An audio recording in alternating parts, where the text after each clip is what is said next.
Her arm hurt. She was so tired. Her arm hurt. She was numb to the cold at this point, but kept shivering anyway. Her arm hurt. The only thing close to heat that she felt was the inflammation that was serving to add more throbbing pain to her arm. Which hurt, in case that wasn't clear. She turned her head to look at it, wincing from the pain the movement caused. It was ugly to behold, with a ragged stab wound in the muscles of her forearm near the elbow that was still slowly trickling blood, but that wasn't even the worst part of it. She knew from experience that the needle-sharp pain she felt with every slight movement meant that some bone in there, probably the radius or ulna, was also either hairline fractured or broken entirely. And just in case you weren't aware, fun fact, it hurt. A lot. The pain was only exacerbated by the swollen tissues and irritation around the stab wound that she knew meant it was definitely infected. With what, she could only guess. Whatever it was, she could feel the fever it was causing, having a desperate tug-of-war with the cold autumn air to determine her body temperature. When she couldn't stand to look at it any longer, she leaned her head back, resting it against the dew-filled grass of the ditch she was lying in, and looking up at the star-filled night sky that was slowly lightening to that hue of dark indigo that meant dawn was close, but not quite there. She used to think the stars were beautiful. But as she lay there, the dreadful memories of what had led to this moment playing over and over in her head. Suffice to say, nothing in this world or outside of it seemed beautiful anymore. She put the aesthetics of the sky aside and instead struggled to focus her thoughts through the haze of fatigue and pain. Dawn approaching. That has to mean I've been laying here. Geez, it must be almost an entire day at this point. I think. It hasn't been multiple days, surely. Or maybe it's been... Oh, to hell with it. I don't even care at this point. She was too tired to sleep, but in too much pain to move. Her brain was fogged from fatigue, and even more so from the constant screaming coming from her nerve endings, desperately trying to let her know that yes, something was very wrong with her arm. She got it. Thanks for the message. You can stop now. But mostly, the fog stemmed from that draining emotional and mental exhaustion that came with periods of grief. A single tear ran down her face from her already overworked tear ducts, nearly reaching the bruises on her neck before it was wiped away by the shaky fingers of her good arm. The sky would be there for her to look at later. She needed to try, yet again, to rest just one more time. You know what they say, she murmured to herself. 76th time's the charm. Delirious with exhaustion and the fever as she was, she couldn't help herself from chuckling at the thought. Her eyes, bloodshot and burning from the strain she had endured, lazily looked around at what few constellations she could recognize for one last time, and spotted the pattern of Orion in the night sky. "Hey, Big O, close the door on your way out, eh? I'm gonna try and take a snooze."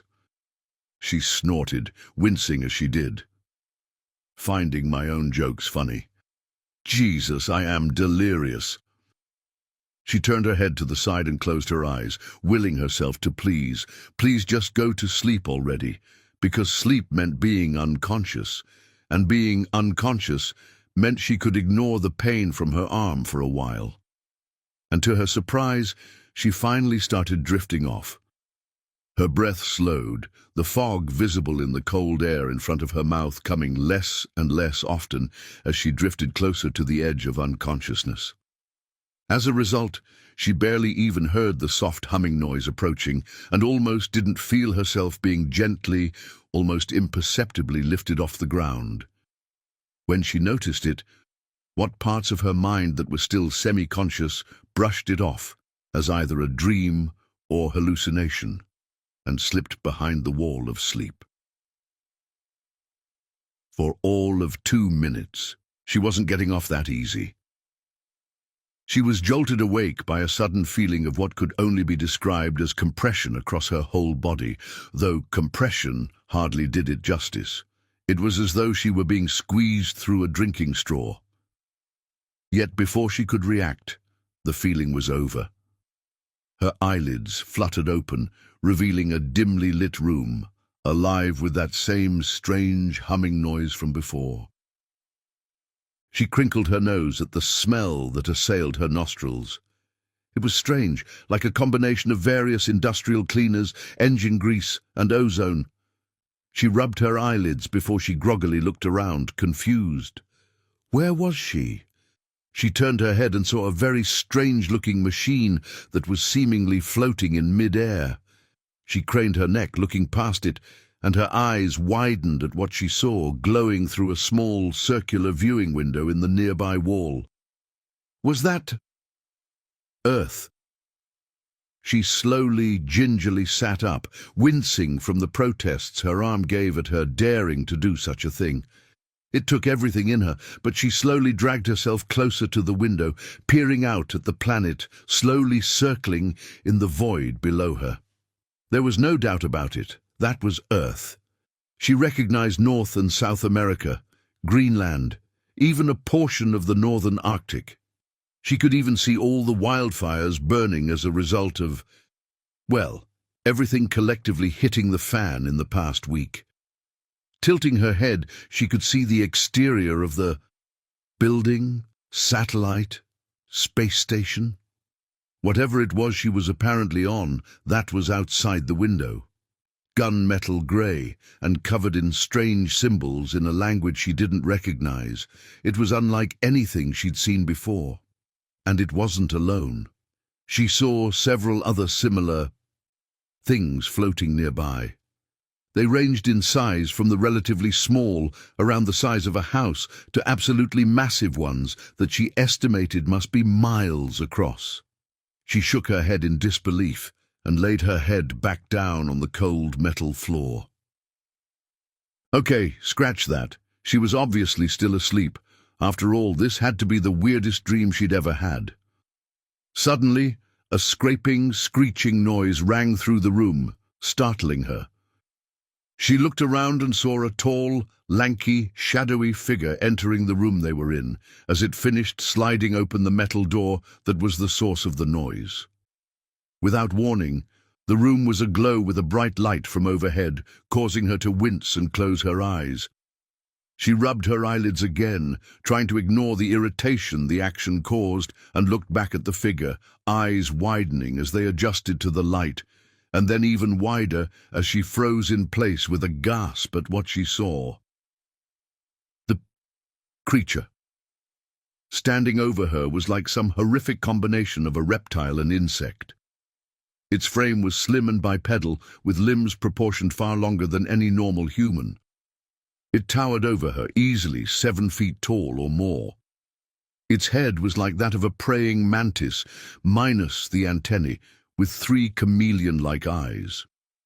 The first eye was symmetrically centered in the forehead, the other 2 mirrored on the sides of its head, where the temples on a human head would be, and all 3 were very intently focused on her.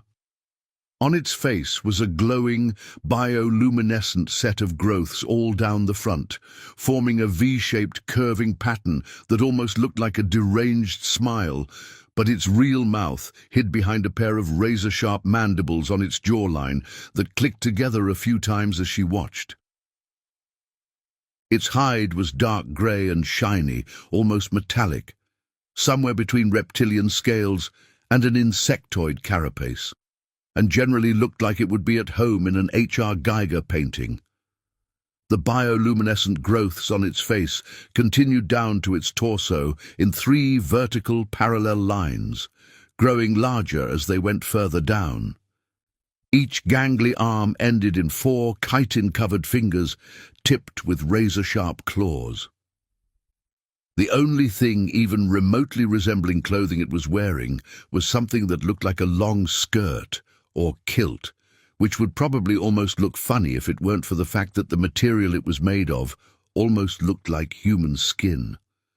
From what she saw of the legs underneath it, they were digitrade and almost like those of a bird, with 3 toes in front and one facing backwards, all with very long claws on them, but no feathers could be seen, just more of that sickly grey, chitinous carapace. It stood there for a second, silently watching her as she sat there trembling, now more from fear than cold or fever, before all its glowing growth suddenly began to gleam blood red, and it reached out towards her with one of its clawed arms, whilst making a terrifying noise, like the hiss of a cat, mixed with the warning signal of a rattlesnake. Her adrenaline spiked, and the various subdivisions of her brain responsible for survival instincts went into overdrive. Each presented their findings for peer review. Thing, big, deadly, scary. They rapidly formed a committee and held a brief conference as to the good and proper response to this interesting new development. The vote was both swift and unanimous. Run. The adrenaline surge gave her the endurance she needed to ignore the pain and scramble backwards before finally getting enough traction on the metal floor to get to her feet, turn, and run screaming through the opposite doorway, getting away from the monster as fast as she could. Yggdrasil flinched at the sudden movement of the human, scrambling awkwardly to her feet with the help of her unbroken arm, before sprinting away from him whilst emitting a high-pitched noise he was unfamiliar with, presumably of distress. For a moment he just stood there, puzzled. What was she doing? And why? All he had done was say, "Hello." Then he remembered himself, and figured he should probably resolve the situation before she bumbled her way out of the airlock or something. He called after her. "Wait. Please stop. I mean you no harm. Why, in the name of the spirits above, are you running away from—" His eyes widened, his bioluminescence rapidly shifting to a bright white as he realized. "Oh, blast! I forgot to turn my auto-translator back on." He tapped the side of his head to bring up his cranial implant's heads-up display interface and quickly went through a few drop-down menus. Finally finding the setting he was looking for, he turned the software back on and then started to run after her. He shook his head as he went, irritated at himself as his bioluminescence changed to an annoyed green to match. "Great first impression, you absent-minded fool." From her perspective, she's just been abducted to an unknown environment, and I may very well have just declared my intent to kill her in a language she likely doesn't even have the biology to speak properly, let alone the knowledge to understand. He let out a frustrated sigh and just kept following the loud, high-pitched noises, wincing as he did so. His ears hurt. 15 minutes ago. Yggdrasil nervously whistled to himself as he remotely piloted an unmanned stealth drone from his cloaked ship in the upper atmosphere of the alien planet, yet every so often did a happy little wiggle in his seat at the terminal. Despite the danger in what he was doing, he was shaking with excitement and literally glowing with glee, which, if you were curious, happened to be a lovely shade of banana yellow. But my apologies, dear reader. I'm getting ahead of myself. You see, Yggdrasil worked as a galactic interplanetary system scout, colloquially known as a spacer among the citizens of the Uldril Galactic Collective, a governmental alliance between a wide variety of different sapient species that also happened to be his employer. His main function was piloting his personal scout ship to uncharted star systems to summarily unchart them. While in this line of employment, he had been witness to countless wondrous things. He had seen stars go supernova, witnessed space dust forming beautiful nebulas tens of light-years wide, and caught the frosted trails of comets slinging close enough to a star to off-gas their icy payloads. But nothing even came close to this, to every spacer's wildest, most fantastical dream discovery. Life. And not just any life, sapient life. As the drone flew through the sky, descending towards the surface of the planet below, he reminisced on that fateful day, approximately 6 planetary months ago. He had been scouting the ice and gas giants in this yet uncharted solar system, scanning their composition with the unmanned probe drone he used to sample geological deposits, take gas samples and so on, to determine if they could be possible new sources of rare elements to harvest for the collective. He had just finished probing the 7th planet out from the star when he suddenly picked up multiple abnormal readings originating from the ocean planet of the system. He sighed, figuring it would just be the usual, some leftovers from a solar flare that affected its magnetosphere or some such. As he listened in through his radiation wavelength analyzer, he expected to hear the meaningless, purposeless static he had heard hundreds of times before. Instead, he heard strange patterns. Hang on, were those... They were voices in a language he didn't recognize. He recorded a sample, then pulled up his auto-translator and had his ship's analytical program study it, in case it was a distress call from some poor sap who had crash-landed their spacecraft. But not a single known language was a match. He scratched his head, puzzled. Could it be a code of some sort? It wasn't uncommon for smugglers, pirates, spies, and other off-the-books types to hole up on uncharted worlds and use coded verbiage to prevent detection by collective authorities. He had the ship analyze it to at least determine what collective species those who produced the noises were, but again, no matches. Not even when he had it scan the audio samples for possible voice altering.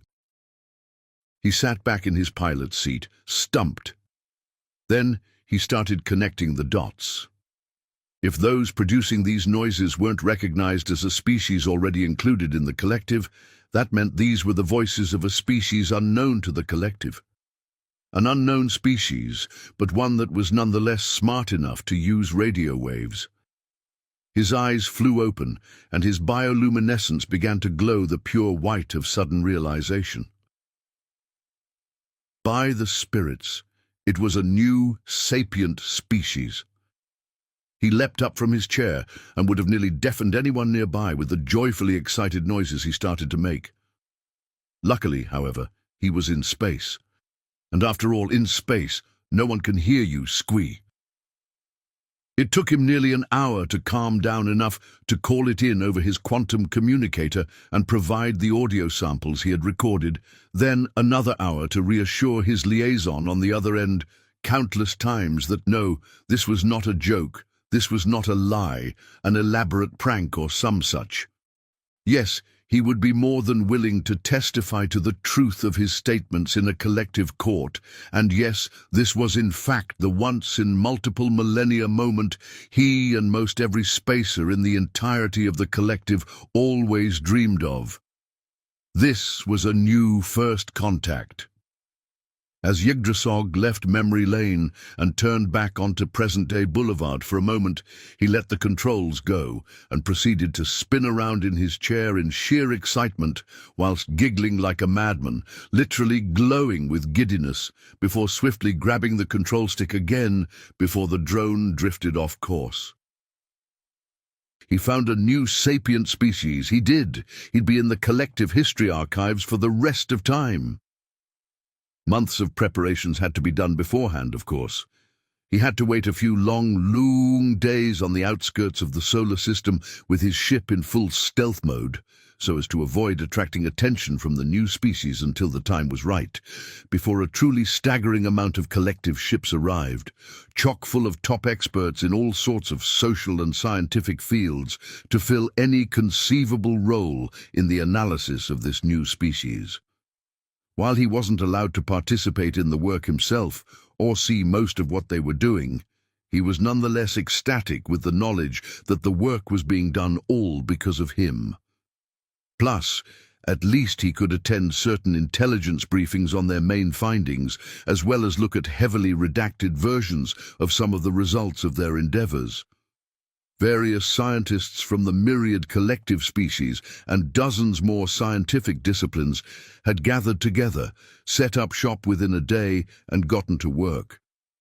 They performed long-distance surface scans, mapped the planetary geography, and analyzed their atmosphere and planetary conditions to determine what collective species might be compatible for potentially cohabitating with them.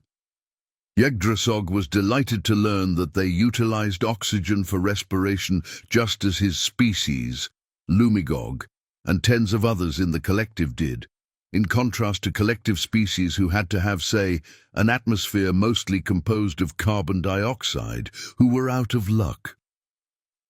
Additionally, they drank the same liquid water for fluid regulation in their bodies as his own people did, though admittedly at a much narrower spectrum of salinity than his own species was capable of tolerating. He found that a bit tragic. There was so much water to be found in their homeworld's oceans. Yet unlike his own people, who could drink from nearly any water on their homeworld, these humans could only drink what they called fresh water. However, any sadness he felt about their situation faded when he learned that the gravity of their homeworld was only 1.04 times that of his own species' homeworld. In combination with the other factors involved, this meant that at least in the case of Lumigogs, the answer of cohabitation was a very solid yes. Moving along, the scientists in charge of engineering and military endeavors surreptitiously analyzed the humans' levels of technology to determine their capabilities, if they were a potential threat to the collective, and so on. They were deemed, to quote the spokesman of the collective military, mostly harmless. Yggdrasil thought this might be a bit unfair. That is, until he read the reports and found yet another reason to pity them. From what little he was able to read of the heavily redacted documents, the humans were very, very primitive. Spirits, they hadn't even developed fusion yet. Still, that was all the more reason to help them, and to do so, they needed a proper line of communication. Countless diplomats, ambassadors, emissaries, and representatives of every collective race were attending seminars on all the sociological experts were learning about the species' social norms across distinct cultures. And most importantly, the linguistic experts and etymologists got the ball rolling for the true AI algorithms of the larger vessels, far more complex than his own ship's operating systems, which only measured in at a few paltry yottabytes, to sort out the languages these humans used. Speaking of, just how many languages did they need? With each additional language that was added to the auto-translator databases, he thought surely this one would be the last, but no. You couldn't swing around a noodle of spaghetti. The humans always seemed to choose such silly names for their food, without hitting someone speaking a new language. But all the pity, sadness, and frustration he felt was outweighed by the jubilation he felt, knowing that all these countless man-hours of hundreds of individuals per each and every collective species were happening because of him. All these people were here because he found them, and he was ecstatic at the impossibly exciting prospect of welcoming this new species into the collective, or on the off chance they didn't wish to join them. It was determined that it was safe to at least uplift them technologically so that they could be potential new allies, as well as potentially provide new avenues for trade and commerce of never-before-seen exotic goods. After all, there was hardly any risk in doing so, as they were quite literally outnumbered by over 1,000,000 to 1 by the allied races of the collective. And after all that, when they had quadruple-checked everything, then quadruple-checked it again to be absolutely sure, the day of first contact finally came. Everyone brought out the celebratory drinks, snacks, and party favors.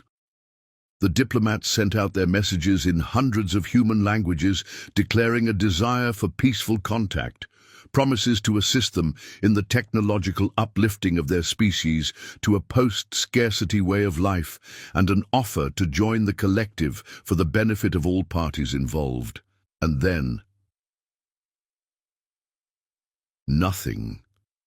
No response.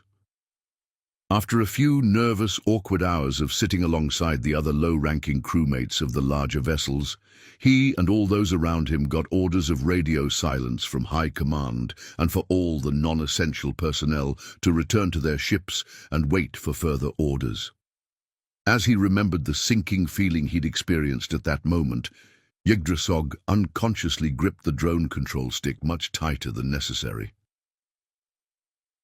All that waiting, the agonizing waiting for them to greet this new species, the one he found, and for what? More, thrice. Damned. Waiting. But this time, there wasn't even a payoff to look forward to, and no one above would tell him what was going on. He didn't know why there was suddenly so much smoke in the air of the planet, nor what all those bright flashes lighting up the atmosphere midway through the first day were, and there were certainly no answers coming from High Command. He had to sit there in his spacecraft and just wait. One planetary day passed, then another, and so on. In the downtime, he read and reread the guidelines for first contact back-to-back over and over again, trying to find out what the possible reason for the wait could be. Unfortunately, all that availed him was eye strain and an extreme amount of boredom from trudging through all the legalese. After a week of sitting around, watching the planet slowly spin beneath him while in orbit, he couldn't stand it any longer. He needed to know what was happening. He needed to act, if only to silence the creeping dread that had slowly but surely permeated his entire being. A dread born of the worry that something had gone horribly, catastrophically wrong. And thus, an idea formed. His drone. He knew the humans' tech levels. There was a smaller chance they could detect him than the literally astronomically low odds of him finding this species to begin with. Instead, he was far more worried about the potential ramifications if anyone from High Command knew what he was up to. Long before the radio silence commenced, he was told in no uncertain terms that no, he couldn't scan the planet. No, he couldn't act as an ambassador. Yes, they really meant it. And no, it didn't matter that he really, really, really wanted to help somehow. Please, please, please, please, please. And after that last bit, they shut down his outgoing comms to High Command for a full planetary month. Jerks. More importantly, he was told that while no, he couldn't help in the preparation process, after first contact commenced, his main function would be to do what he did best. Scouting and scanning to tease out any additional information he could on the planet's natural resources in order to assist with the technological uplift process. The thing is, they had given no specific time frame, just after first contact commenced. Technically, the current time frame satisfied that condition. So technically, he wasn't doing anything he wasn't supposed to. He was just, taking initiative. They couldn't court-martial him for just doing a little scanning here and there to get ahead of his own workload, surely. And it would just be an entirely coincidental happy accident if while doing this he managed to find out what in the name of the spirits above was happening. And so, he had slowly, carefully moved his ship in such a way that he was currently orbiting in what he hoped was the blind spot of most of the ships of any higher-ups. Purely so as to, better position his drone's entry point into the atmosphere. Yes. Rest assured he was only motivated by, avoiding negative weather patterns, or something like that. Once in position, he released and directed it towards the planetary surface. If Lumigogs had sweat glands, his would have been in nervous overdrive as the drone descended through the atmosphere. Would he be detected? Would this all be for naught? He waited, glancing between the ships around him and the drone's interface on his monitor. But from his readings on the other vessels, it seemed like all the command ship's sensors were focused on the bigger population centers of the planet. He let out the breath he didn't realize he was holding. He was safe, if only for now. He'd have to focus on a rural area. Despite every loophole and excuse he could come up with, he'd still be much better off remaining undetected and not interfering in whatever might be going on in more concentrated pockets of the species. It would likely take much longer to gather information this way than heading towards the larger population centers in search of clues, but he could still poke around on the sly for any information he could tease out from the surroundings. And hopefully then he could finally get the answers he so desperately craved. Alter descent velocity, slow to 50% speed, and activate autopilot mode. Yggdrasil looked at the aerial scans, deciding that what seemed to be an area focused on harvesting crops with a long road running alongside it, dotted with the occasional primitive ground vehicle, would be as good a place to start as any. He highlighted the road with a flick of a clawed finger. Descend to 100 meters above planet surface, then follow highlighted path at 20% speed. Proceed. As the drone dutifully obeyed his commands and traveled along the stretch of paved road for a time, he was surprised at the lack of humans to be found, despite the vehicles present. Each and every one had seemingly been abandoned. They all sat still, unmoving. His curiosity piqued. He highlighted a few of them in the control interface. Halt forward momentum. Descend to 50 meters from planetary surface. Scan and analyze condition of marked targets. As he finished his verbal command, the familiar synthesized voice of his drone's onboard computer blared to life from the speakers of his terminal. Processing. Scan complete.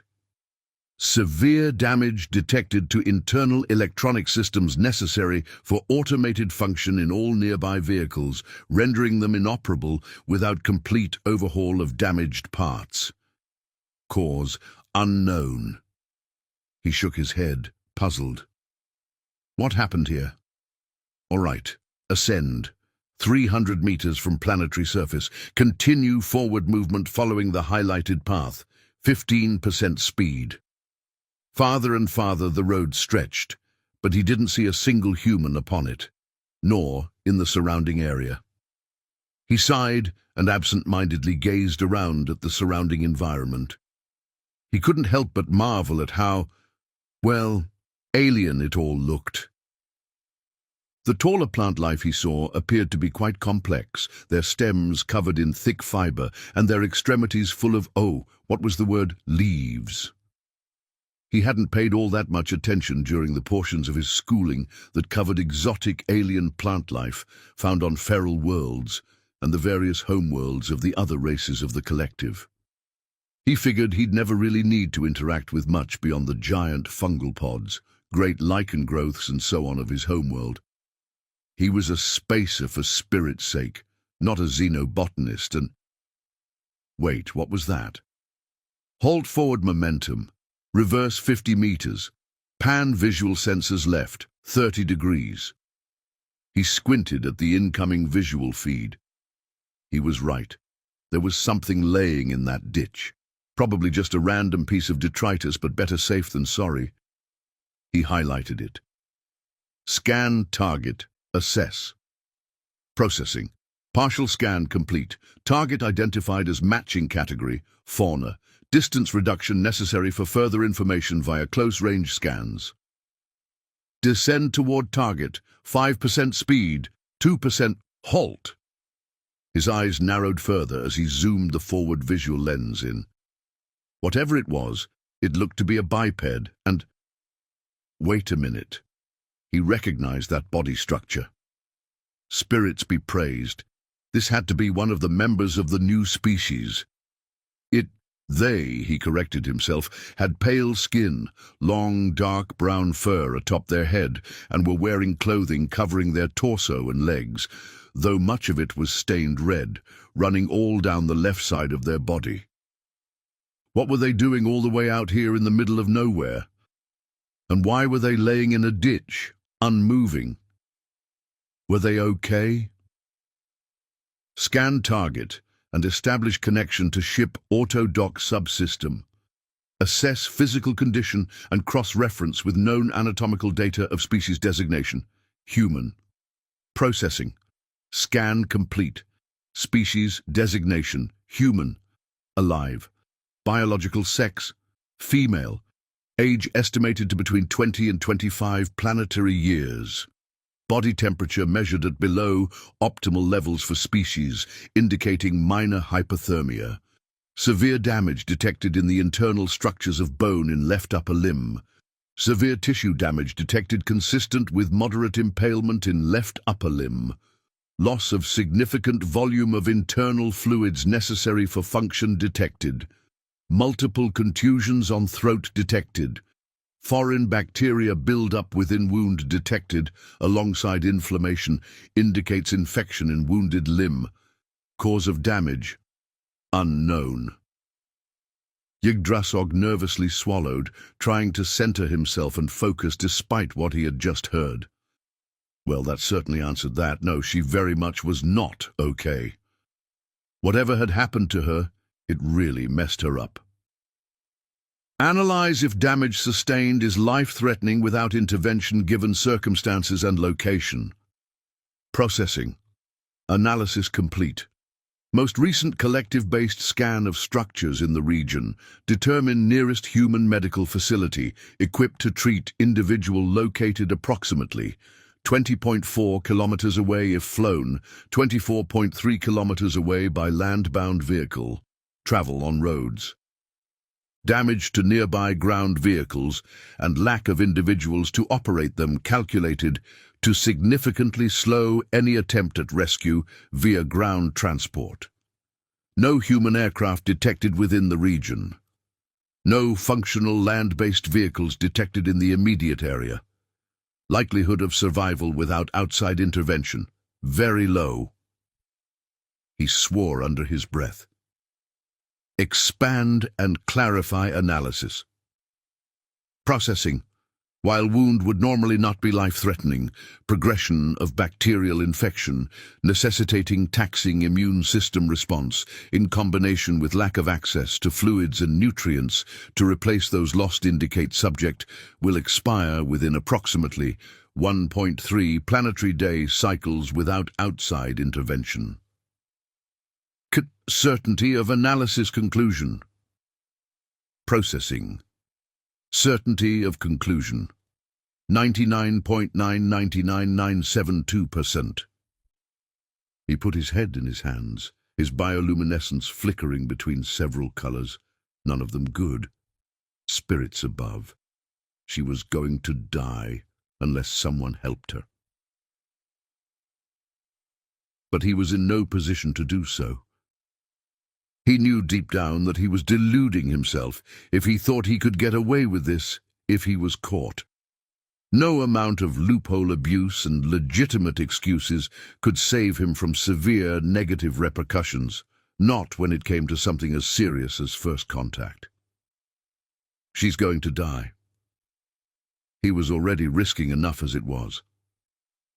She's going to die. Maybe he could let someone in one of the other ships know. No, that would give away that he'd been poking around on the sly. She's going to die. Maybe someone else would find her in time and they could save her. Or maybe, despite the odds, she might just get better on her own. Even if it took her past the 1.3 cycle mark to do so, there was still his eyes narrowed as he did the math, 0.0000028% chance that she could survive. And a chance was a chance. Right? She's going to die. No one would know if he didn't intervene. It would be so easy. No chance of getting caught, no risk, no danger. Just pull the drone prone back to the ship, return to his original position, scrub the flight logs, and she's going to die. No, no, she's not. He opened his eyes and spoke, voice full of grim certainty. Descend to 2 meters above highlighted subject. Very, very carefully use stasis field to attach to subject, entangle her matter with an equivalent mass of carbon from the fabricator hold, then return to quantum anchor point with cargo and safely lower the subject prone beside the drone chassis. Proceed. Affirmative. Target acquired. Returning to drone bay via quantum tether with cargo in 5-4. He got up from the terminal and took off for the drone bay as fast as his taloned feet could carry him, one thought repeating itself over and over in his head as he went, a mantra of sort. She's going to live. Present. As has already been said, Yggdrasil had seen some seriously amazing things working as a system scout. But what hasn't been made clear is that it's not all starshine and rainbows. A spacer's life is not an easy one. Many, many more such things he'd witnessed were horrible, tragic and stark reminders of the fragility of life. He had seen a crewmate suffer catastrophic decompression due to a defect in their suit whilst doing a minor repair to the hull, suffocating in the void of space. He had seen the aftermath of those who cut corners and failed to double-check that their FTL routes were clear of any debris, resulting in their ships and everyone aboard being vaporized in an instant. He had seen terrible things that no one should have to bear witness to, things that eventually led to him vastly preferring to work alone. Throughout all of this, he took it upon himself to remain stoic, to keep going, no matter how much he wanted to give up. As a result, he liked to think it took a lot to faze him.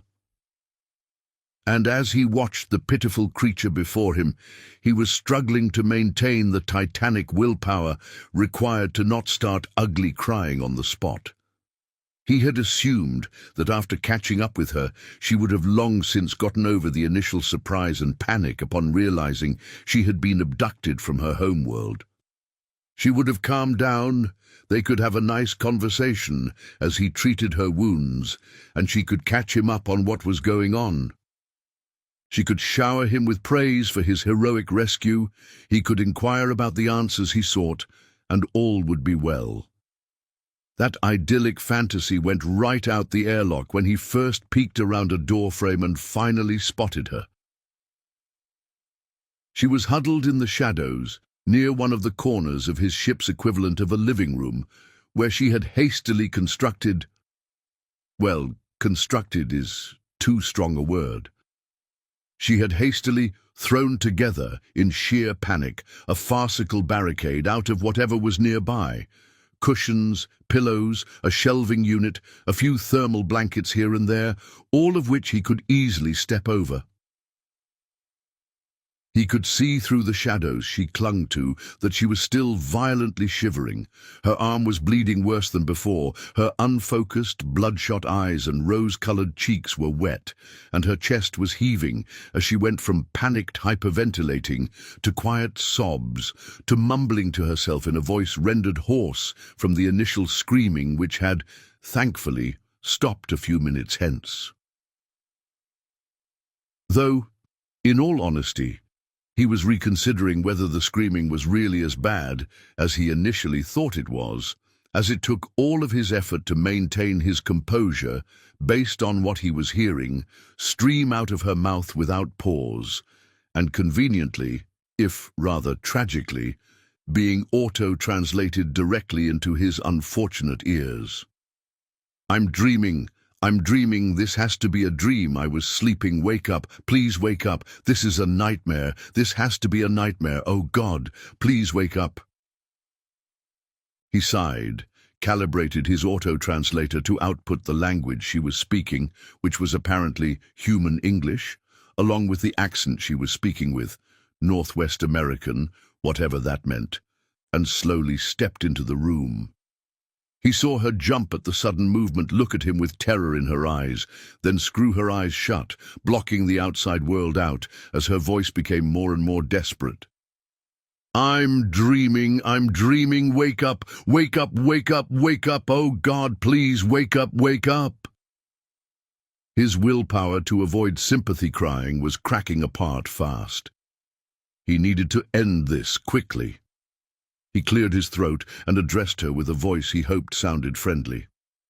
I assure you, this is all very much real.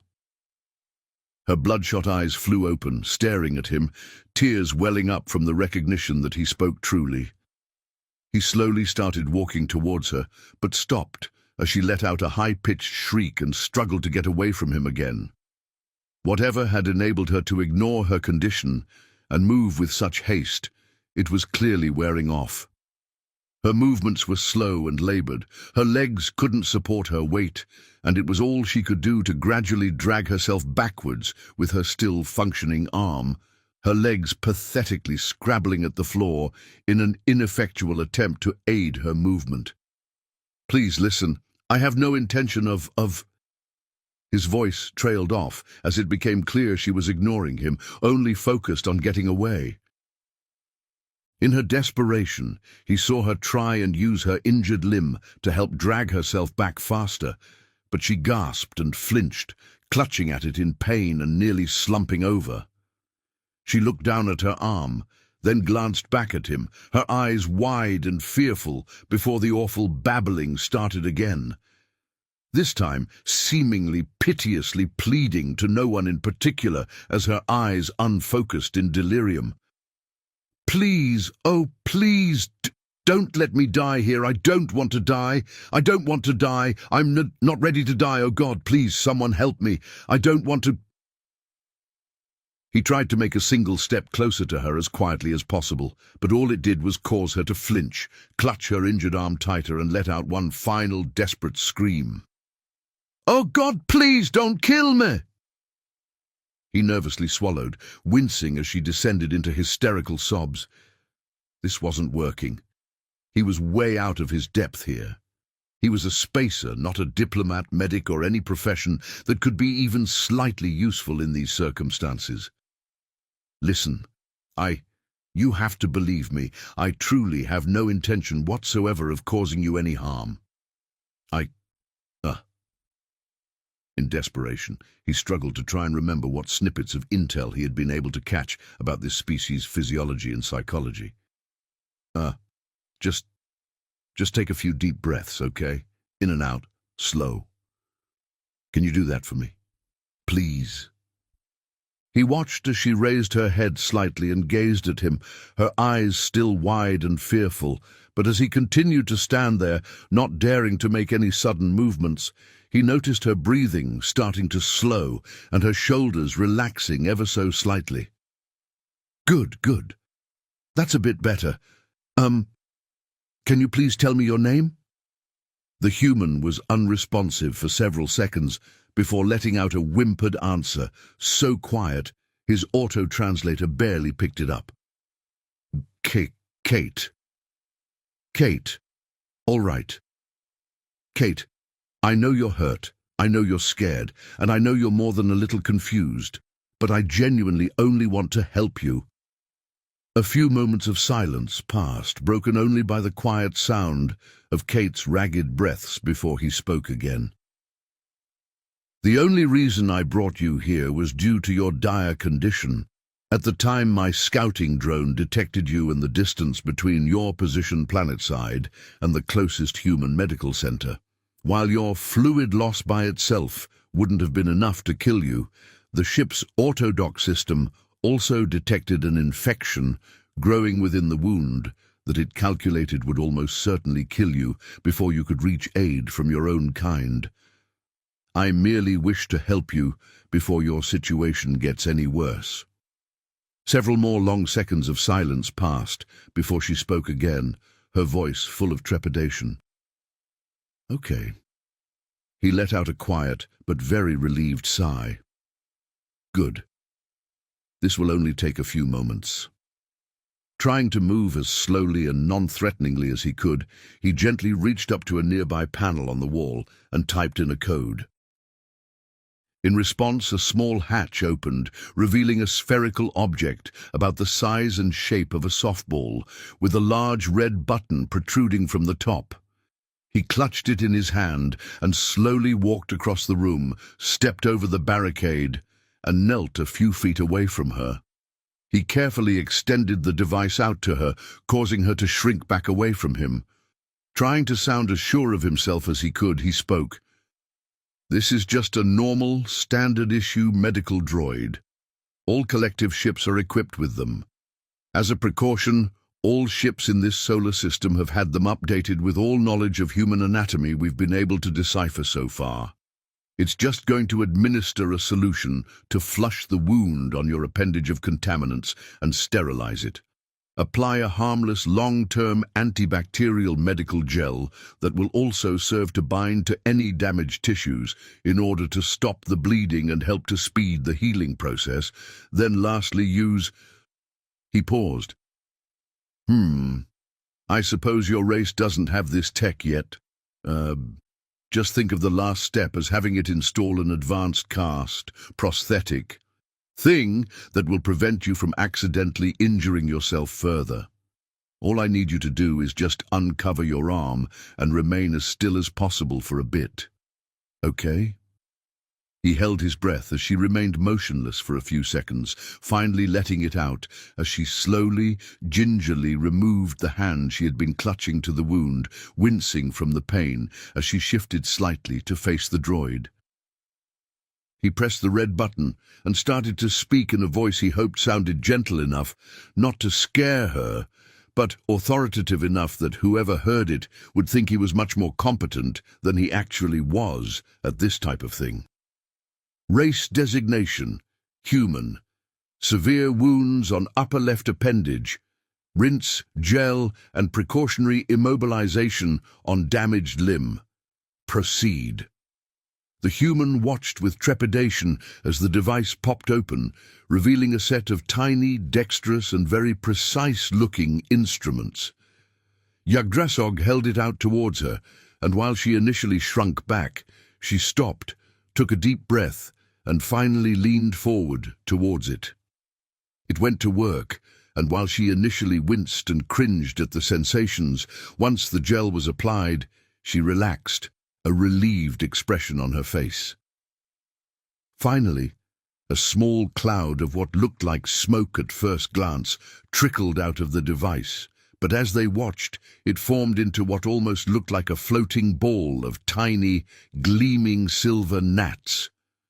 Without warning, they moved toward her injured arm, and before she could react, landed on it, solidifying from a cloud into seemingly endless layers of complex geometric structures and attaching themselves to her, their movements slowing, then stopping. Kate flinched at the feeling. For a half-second it almost felt as though her arm was covered in ants, and it itched beyond belief, but the sensation died as quickly as it appeared. She looked at her arm in wonder.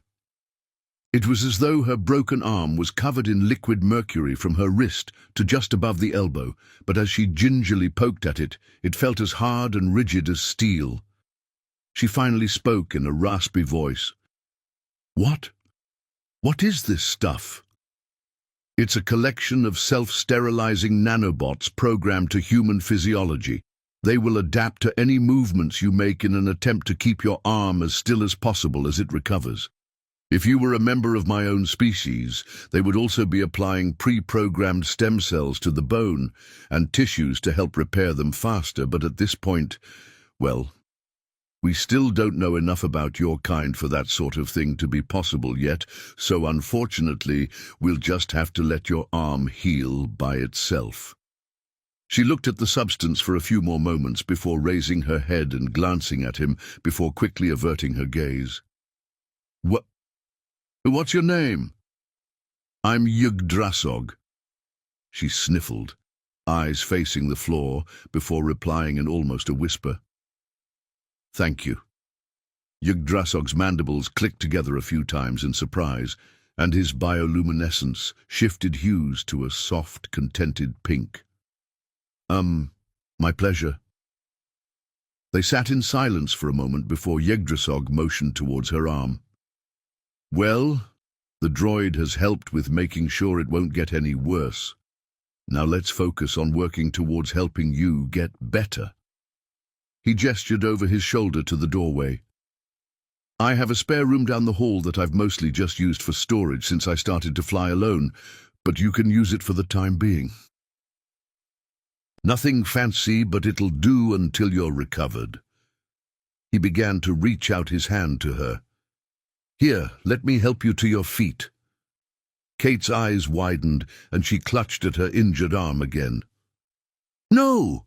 Don't touch me! Yggdrasil paused, puzzled. Why not?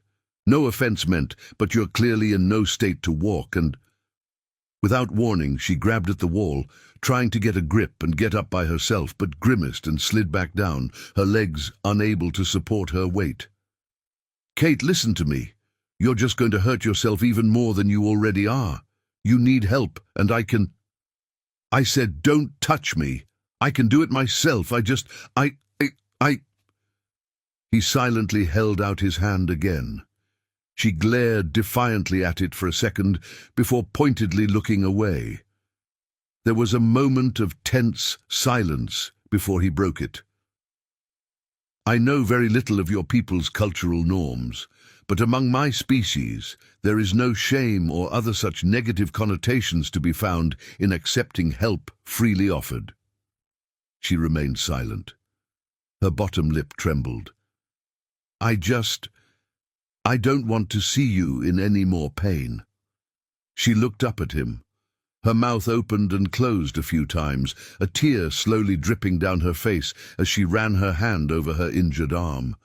She pursed her lips, sighed, and very, very slowly reached out to grasp his hand. He gently hoisted her to her feet, and she hesitantly leaned on him as he slowly started walking her down the hallway. He talked as they went. I'm deeply, terribly sorry. When I first greeted you in the hangar, in my haste to help you, I had forgotten to turn my auto-translator on. I honestly didn't mean to scare you. And as I've said, I know next to nothing about your culture and interpersonal relationships, so I apologize if I've somehow caused offense to you in any way in my ignorance. I'm just trying to help, and... His stammering trailed off as he struggled to find the words, but Kate just sighed and shook her head, speaking in a hoarse voice. Look, it's fine.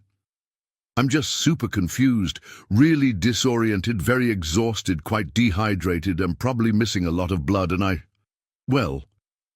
She glanced down at her arm, grimacing from the lessened but still present throbbing pain she still felt from the wound, and the memories it brought. The long and short of it is that I've had a very, very, very long and hard day. She looked up at him, a wry smile crossing her features after a few seconds. And I suppose it doesn't help that the first person I see upon waking up, after being taken off of my planet, is an alien with a massive height advantage, a damn near unpronounceable name, and who looks like a cross between a giant bipedal bug and glowing reptile monster. A moment passed before Kate's eyes widened in horror. In her delirium, she had just insulted an alien predator, even if it was meant in jest. Yggdrasil stopped and stared down at her, letting what she said sink in, before suddenly throwing his head back and making strange noises as his bioluminescence floundered about for a bit before landing on sunflower yellow and staying there for several seconds. Kate frantically weighed her options for a few moments. Violence, no chance. Running, no point. Then a realization hit her. He was laughing. It was an odd sound, like sandpaper on metal mixed with something akin to a wind chime in hurricane winds. Upon realizing this, she gave a genuine smile for the first time in days and couldn't help but giggle with him, mostly in relief. As his laughter finally trailed off, Yggdrasil wiped away a green tear from one of his 3 eyes before continuing onwards down the hallway. Ah ha ha ha ha! Oh, I very much needed that after all this. They continued making their way through the curved hallways of the ship, before finally reaching and entering through another sliding doorway into the spare room. Yggdrasil awkwardly kicked a few dust-covered storage bins out of the way to clear the path to the bed as Kate looked around. The room was honestly rather plain to look at. The walls were the same matte gunmetal grey as the rest of the ship, and unadorned save for a few buttons here and there and a small viewport looking out into the void of space. The only furnishings present, beside the stacks upon stacks of storage bins, were a desk, a chair for said desk, a footlocker and, oddly enough, a rather normal-looking bed. Mattress, pillows, sheets and all. The only strange thing was it was far longer than any bed she'd seen before, clearly proportioned for YHWH'S, the alien species. Kate stared in bemusement at the bed for a second before chuckling as he gently helped lower her down onto it. I don't know why, but I was expecting, I don't know, a burrow or a nest or something. This just looks like any normal bed you'd find on Earth. Yggdrasil looked down at her, confused. What's Earth? She gestured towards the nearby viewport in the wall to the planet below. You know, Earth. The planet we're currently orbiting. He cocked his head to the side, his bioluminescence changing to a baby blue with a slight tint of yellow. Wait, are you saying your species named your homeworld dirt? Kate stared blankly at him for a few moments. Some small, defiant part of her felt as though she should be offended on behalf of humanity that he would dare to question such a thing, and furthermore. Okay, yeah. Fair. She hadn't thought about it up until that point, but it did sound pretty stupid when you said it out loud. Look, I never said we were good at naming stuff. He shook his head in bemusement as he dug out a few blankets from a nearby storage bin before handing them to her, which she gratefully accepted, shivering as she was. Rather unique. Naming conventions aside, let's get back to more important, pressing matters. Unfortunately, the antibacterial gel and nanobots can only do so much. Your body needs to fight off the remnants of the infection that have worked their way too far into your body for the nanobots to risk sterilizing and rebuild your internal fluid supply. While I'm no medic, the treatments for those are universal across all life. Move as little as possible to conserve your energy and replace what was lost. In other words, your body needs food, liquids and rest, all in great quantities. Luckily, the collective has gleaned a lot about your species' basic physiological needs. While yes, it's clear you're exhausted, we need to at least give your body something to work with before you sleep. So, what would you like to eat and drink? Kate ran a tongue that felt more like leather than muscle at this point over her dry, chapped lips. Water, please. I feel like I could drink an entire swimming pool. As for food, Come to think of it, I'm actually not hungry, oddly enough. She grimaced, suddenly feeling nauseous. In fact, even the thought of eating is kind of making me queasy. Yggdrasil's glow shifted to a pensive purple as he processed her words. Not too surprising, I suppose. You've clearly been through a lot.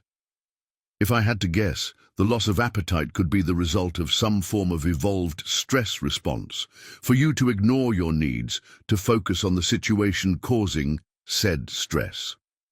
Alternatively, I know a few collective species have evolved adaptation responses to rapid blood loss, in that their body's gastrointestinal system slows to conserve energy for more important functions, and only restarts once the internal fluid supply has restored itself to a relatively safe level. Something similar to one, the other, or both may be happening here. Like I said, I'm not a medic, so I don't... He suddenly paused, his eyes widening as his bioluminescence shifted to a stark white. Ooh, there's an idea. He turned away from her and tapped a button next to the door before speaking aloud, seemingly to no one in particular. Say, Autodoc, what would you recommend a human suffering from recent severe blood loss consume to help the recovery process? Set output to language designated Human English. Kate jumped at the unexpected noise of the crackling of speakers, then the simulated voice coming from what felt like all sides at once in the ship. Processing. Nutrient sources with high amounts of iron and vitamin K by volume recommended, alongside water supplemented with sugars and electrolytes. Yggdrasil nodded. All right. I'll be sure to program the fabricator to supplement your food with the former once you get to the point where you feel like eating again, and we can do the latter immediately. He turned to Kate, who was currently busy looking around for the source of the noise, an incredibly bewildered expression on her face. Who or what was that? What? Oh, of course. Apologies. That's the ship's autodoc. Or rather, it's a subroutine of the ship's very extensive and complex programming that's colloquially known as the autodoc by most spacers. It's in charge of assessing the medical needs of the crew, be it mine, or in this case, unexpected alien guests. Kate stared at him for a few seconds before slowly raising an eyebrow. You come to my planet, whisk me away into a spaceship, and you're calling me the alien here. Yggdrasil's face and mind blanked for a moment. You know, when you put it that way, I suppose, His bioluminescence shifted to an embarrassed orange as he awkwardly trailed off, before turning towards the doorway with his metaphorical tail between his legs. I'll just go get your water. Kate was finally starting to feel ever so slightly better. Okay, not better per se, but at least she was feeling slightly less awful overall. At least physically. Definitely not so much mentally or emotionally, but... Look, the point is, an improvement's an improvement, all right. It certainly hadn't been easy. It had taken many refilled bottles of water, just as many assisted walks to the bathroom, another thankfully universal constant among sapient bipeds. 2. Process. Said water, a quick shower. Before which she made it clear that if Yggdrasil so much as looked at her while she was undressed or entered the room while in the act itself, it would end very badly for him. In which she only just barely kept herself upright by clutching the bars mounted to the wall in the shower stall for dear life, as she sat in the chair he provided her, changing back into her now clean, dry and warm clothes. God only knows how he managed to get off all the grime and blood that quickly, and finally falling asleep for 17 uninterrupted hours. She was, of course, still reeling from everything that had happened in the past few days, be it her unexpectedly benevolently motivated alien abduction, or... She shuddered, reflexively running her good hand over her injured arm. Or other things. Other things that she was not going to think about. She glanced over at Yggdrasil, who was currently sitting in a chair at her bedside, asleep. He had barely left her side for anything, save for waiting outside the bathroom and fetching endless refills of water for her. She watched as the glowing growths lining his chest and face shifted colors, seemingly at random. A small smile graced her face. Now that she wasn't feverish, bleeding, dehydrated, hypothermic, delirious with exhaustion, and running on pure adrenaline whilst fearing for her life, he didn't look all that intimidating anymore. Sure, he was almost 8 feet tall, and yeah, he looked like a giant glowing bug chameleon monster thing, and she couldn't deny that his claws could likely flay a person alive if he was sufficiently motivated. Okay, he was still pretty intimidating. Still, he did save her life, so that definitely earned him some brownie points in her book.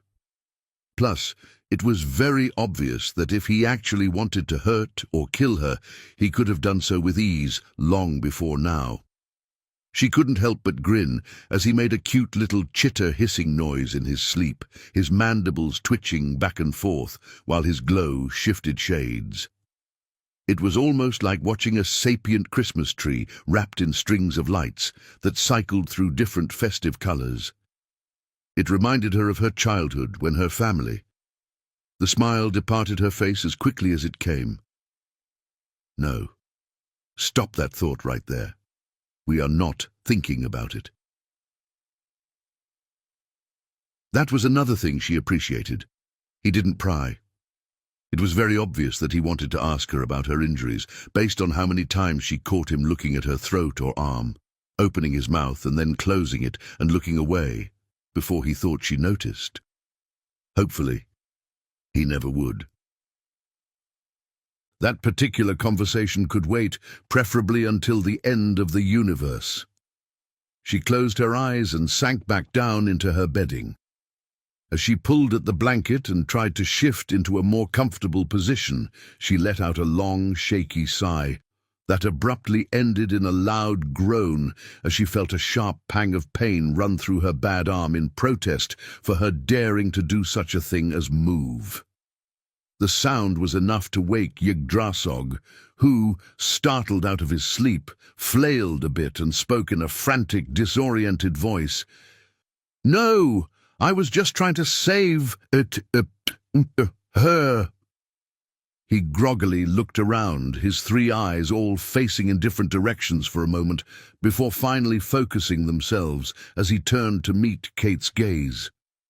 She slowly raised an eyebrow.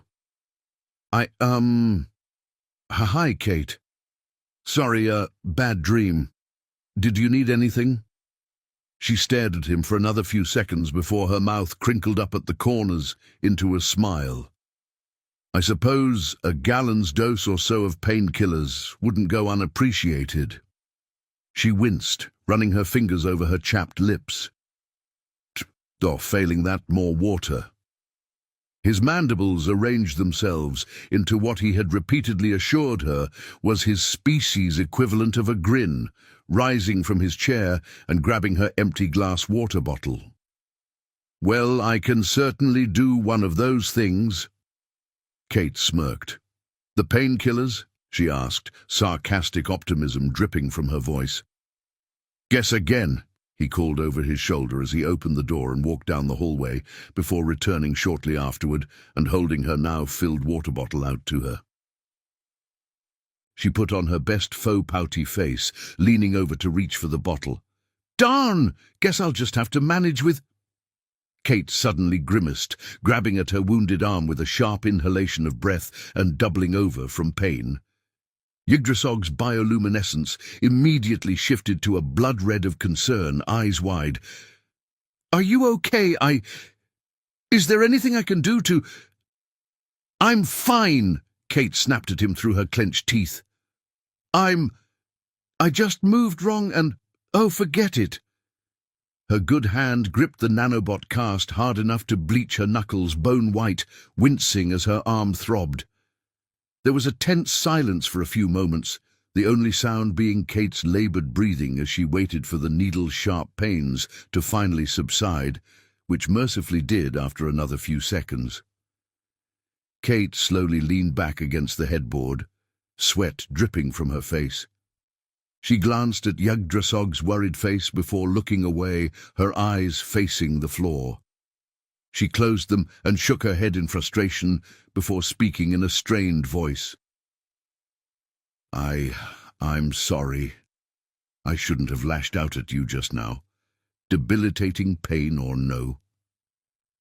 He gingerly sat down on the bed next to her, passing her the water bottle as he went, which she accepted with a grateful nod. "It's okay, I'm sorry too.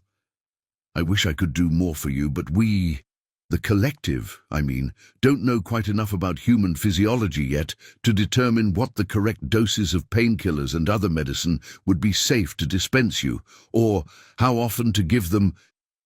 I don't want to poison you by accident via overdose and have you be rendered comatose, or worse. Kate wiped the sweat from her brow and took the lid off the bottle. It's all right, I get it, okay? She tipped the bottle back, chugging the entire thing down in one go, relief spreading over her face at the sensation of it passing through her parched throat. Once it was emptied, she closed the lid and held it back out to him. Hell, it's not like I know anything about your species either. Yggdrasil took the bottle, rolling it over in his hands with a thoughtful expression. How about this? You ask me any questions you want about my biology and I can fill you in. The collective already knows a fair bit about your species, so it's only fair that you get caught up too. Especially with just how many species there are in the collective. You all have quite a lot of catching up to do. All right, sure. The thing I've been wondering the most about is well, Kate gestured vaguely at his body as a whole. The whole glowing thing that you do. What causes it, and what's it for? Yggdrasil nodded. I figured that'd be the first one. It's usually the first thing people ask if they've never seen one of my kind before. He gestured at the nodules lining his face and chest. My people are known as lumigogs, and these little glowing growths have been a staple of our species, stretching back for millions of years now. See? Some distant genetic ancestor of ours somehow formed a symbiotic, mutualistic relationship with a type of algae from our homeworld. We provided a safe place for it to exist within our very bodies. The outer layers of chitinous hide my species possesses was, and continues to be, very durable in comparison to the soft tissue of the algae itself. In exchange, it provides what small amount of excess nutrients it can spare via photosynthesis. Kate gazed at the glowing growths as he spoke, intrigued. So you have tiny little helpful organisms living inside you? Huh. I guess humans have something similar with the helpful bacteria in our digestive system and... She suddenly paused, her eyes widening. Wait, back up. Did you just say photosynthesis? Like a plant? Are you saying you can survive purely off of sunlight? Well, technically, yes, for very short periods of time. Though I'd probably have to be standing in direct sunlight and be entirely still, preferably lying down so as to conserve energy. Even then, I'd only just barely gain more calories than I lose. Not to mention that as the photosynthesis essentially produces pure sugars and nothing else, it obviously isn't sustainable for one's long-term health. So, how does the sunlight even reach it if it's under all that? What did you call it, chitin? The chitin is slightly thinner above the algal pockets and lacks the pigments that the rest of my hide contains to protect from solar radiation. It's still slightly less efficient than if the algae was exposed to the air, but the protection of our hide clearly more than made up for it from an evolutionary standpoint. As Kate listened, the algae's glow continued to switch colors as she watched. So then, why the glow? The algae my species bonded with all those millions of years ago was bioluminescent.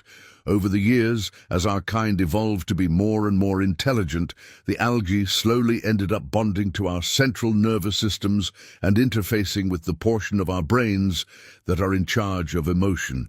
Specifically, they have evolved to change colors to display what emotion we are currently feeling.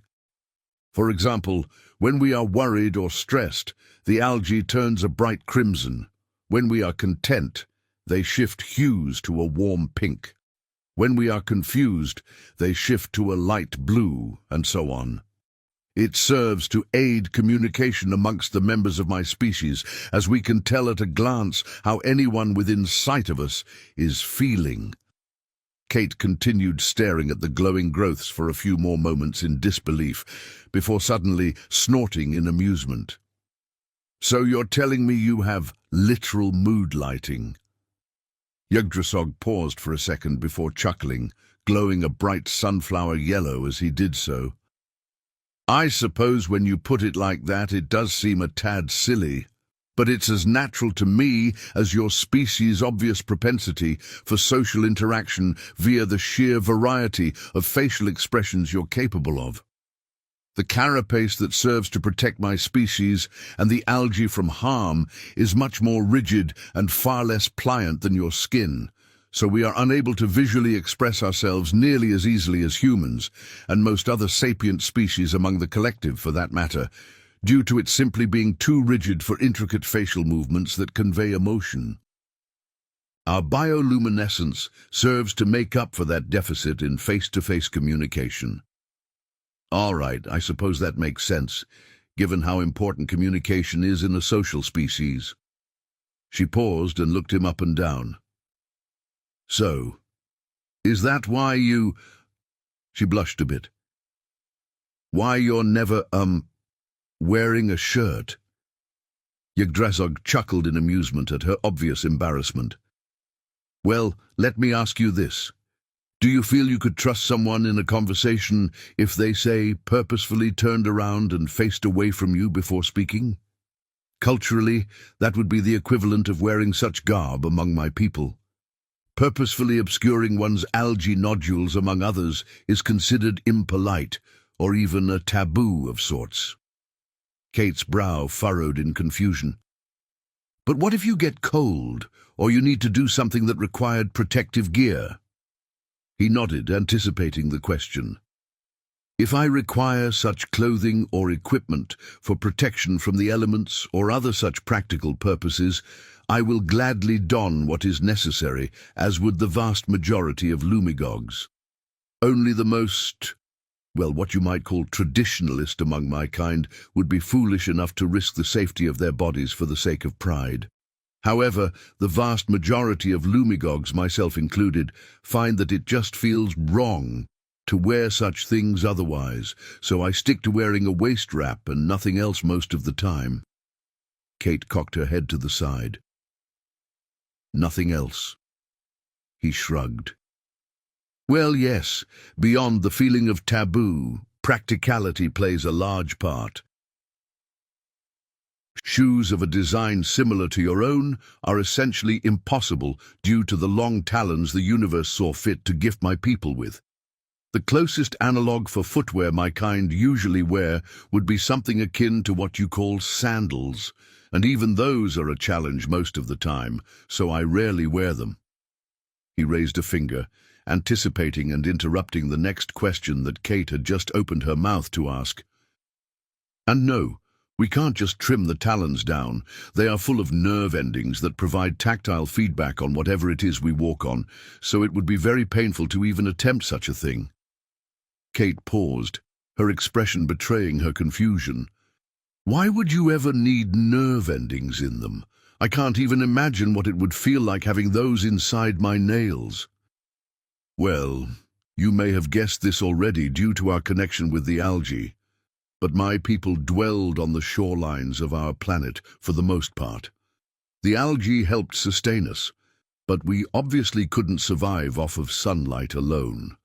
We maintained what fungal crops we could in the sandy soil for nutrients, and we could use the claws on our hands to help climb the giant fungal pods and lichen growths near the shorelines to harvest the edible portions of them that grew higher up. But our main source of protein were the various burrowing species of the sand, analogous to what you call crustaceans and mussels, and the nerve endings that evolved to dwell within our talons helped us find them. While our trinocular vision helped us spot disturbances on the surface of the sand, we also needed to be able to sense the slightest movements and vibrations below us to detect them if they had burrowed too far for their subtle movements to disturb the surface, and the extra nerve endings were invaluable in that regard.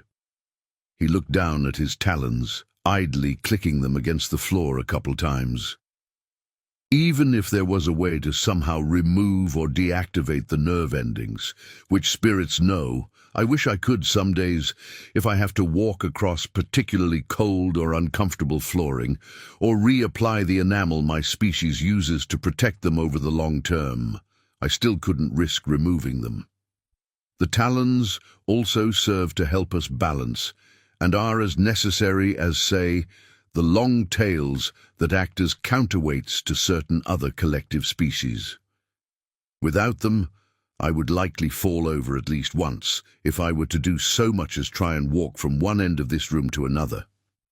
Thus, cutting them or filing them down is a big no-no, and as a result, no shoes. And for that matter, he gestured to the razor-sharp points of the talons. With how sharp these are, it certainly makes it nearly impossible to wear anything as form-fitting as what your species call underwear.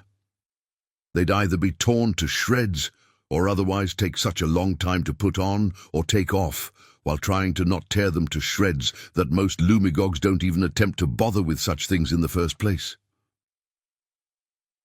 Kate's face suddenly reddened a shade or two, and she just as suddenly became very interested in a particular square centimetre or so of the nearest wall. All righty then. Yggdrasil laughed upon seeing her expression. Oh, worry not. Both of our species do share some facets of the concept of modesty, as do almost the entirety of the species in the collective. I wear a thinner, redundant waist wrap underneath the first, as well as no less than 3 belts to keep them both secured. So, as long as you don't, say, look up while I'm climbing a ladder or some such, you should be all right, if that's any consolation. He tilted his head to the side and playfully winked the rightmost 2 of his 3 eyes at her. She couldn't help but laugh at the strange spectacle, finally allowing the awkward tension to dissipate. I suppose it is. She paused as she looked down at his wrap. Speaking of, that's another thing I've been wondering for a while now. Your waist wrap, what's it made out of? Because it looks, well, rather disturbingly like human skin, if I'm being honest. Yggdrasil glanced down at it, then back at her. He emitted a faint red glow, and his voice grew nervous. Do you not like it? Oh, I knew this was a bad idea. I was just trying to do something fun for the sake of tradition, but it's always a risk when meeting a new... He paused, taking a deep breath. Sorry, Let me start over. You see, my people have a tradition of sorts that I learned of a while back, but very few remember it because it comes up so rarely. Diplomats of my people that arrive at first contact scenarios have sometimes worn garb that emulates the outer appearance of the new species in question, in whatever form that outermost membrane takes. Kate's eyes narrowed in confusion. Are you honestly telling me lumigogs genuinely think it's a good idea to show up to a meet and greet dressed like you've flayed a bunch of the new species to use as clothing? It is symbolic, meant to display a desire for our species to welcome the other species into a new coexistence with one another. It conveys, or at least it is intended to convey, that we already see the other species as our kin, down to the materials that make up our very bodies. It shows that no matter how it may look on the exterior of both our people and their own, we are both equals in sapience on the inside, and we intend to treat them as such. Huh. How has that tradition worked out for you guys in the past? He winced. It's, well, to borrow a turn of phrase from your own people, it has been a mixed bag. As more and more first contacts occurred, it became less and less popular. Honestly, it wouldn't surprise me if none of the diplomats from my people currently floating alongside us are following it. I just have a bit of a passion for my people's history, so I figured it would be a fun idea, but if you find it offensive... Kate shook her head. No, it's fine. It's definitely unexpected, but at least it makes for a nice conversation starter. Yggdrasil relaxed. Oh, good. There was a slightly awkward silence for a few moments, but Kate smirked as a new thought randomly popped into her head. Modesty and weird fashion choices aside, the whole no shirt, no shoes thing would probably bar you from most shops on Earth. And besides that, it would guarantee that you would suck at poker. You'd probably have to wear a full opaque, toga or something, if you wanted to keep the skirt theme going, plus a mask of some sort, just to have any hope of winning. Yggdrasil cocked his head to the side, his glow shifting to a confused baby blue. What is poker? Oh, it's just a human game where explaining it would take a while, but the important part is that you need to hide your emotions to increase your odds of winning. Yggdrasil paused, his glow shifting to a pensive purple. A game of hiding your emotions? Many of my people would find that idea distasteful. Now it was Kate's turn to cock her head to the side in confusion. What do you mean? Does your species never lie to one another? No, to tell an untruth is simple. To actually fool anyone, however, is quite difficult, at least when done in person. See, we always glow a bright, vivid blue when lying. It's a similar shade to when we are confused, for in a way we are. We're confusing our own emotions by stating something we know for a fact to be false, as if it were the truth. As for lying in person, only those who simply do not know they are telling an untruth are capable of doing so, for they believe what they say to be the truth. However, they are easily forgiven. After all, ignorance of one's own ignorance is no crime. True, it is easy to lie when one does so, say, over an audio-only long-distance call, or through the written word. But it is seen as a grave offense among my people, and has been more and more stigmatized over the millennia. Doubly so once we entered the collective. Why's that? Lumigogs cannot help but broadcast our feelings and honesty, or lack thereof, to those around us. But on the galactic stage, we are alone in this. It is what was that expression your species uses? A double-edged sword. We must be honest and upfront in our dealings with other races, because we essentially do not have a choice. It would be foolish, fruitless, and an insult to the intelligence of our fellows to attempt to do otherwise. Thus, culturally speaking, it has always been and likely will always be drilled into our young to help our people develop a reputation for reliability and honesty among the various peoples of the collective. But it also opens up the obvious threat of the other peoples of the galaxy exploiting this. Thus, it is a policy amongst my people that anyone from any spacefaring species, even our own, that would lie to us in such things as business dealings, politics, and the like, is permanently anathema to our race as a whole, and we make that very well known. So, what?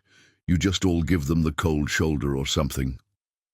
No, it is much more serious than that. If one is proven to have deliberately lied to gain some financial or political advantage over our people as a whole, or even another individual, they are entered into a vast millennia-old database we maintain, a black book of sorts. If an individual ever enters that database, they are essentially no longer able to function in Lumigog society. Any business owned by Lumigogs will not engage with them or any organization they represent, nor will our various governments. No offense, but that sounds like it would be easy to abuse over petty grudges. None taken, that's a very understandable concern. However, That database is the single most heavily overseen and regulated of all of the matters of my people, requiring ironclad proof of the wrongs the individual in question have committed against us, not to mention it being a long, tedious and arduous process to enter them into it in the first place. Kate pondered this for a second before a small smile graced her features. You know, despite the drawbacks when interacting with other species, I almost wish humanity had something like the algae too. The worst among humanity probably lie more often than they tell the truth. Not being able to lie without those around you knowing it would encourage always being genuine to others, and also to who you are as a person.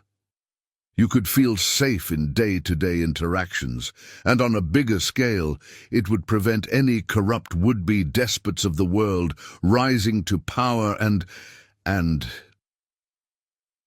She trailed off, her smile disappearing even quicker than it came as looked out the small viewport at the planet below them. Her voice was somber and hollow as she continued. And ruining everything. Yggdrasil frowned, concerned. Is something bothering you, Kate? Kate didn't respond. Though she continued staring at the planet below, it was as though she were gazing at nothing in particular, her thoughts a galaxy away, before shaking her head and letting out the breath she didn't realize she had been holding. She turned to him. Sorry, did you say something? I got lost in my own head there for a second.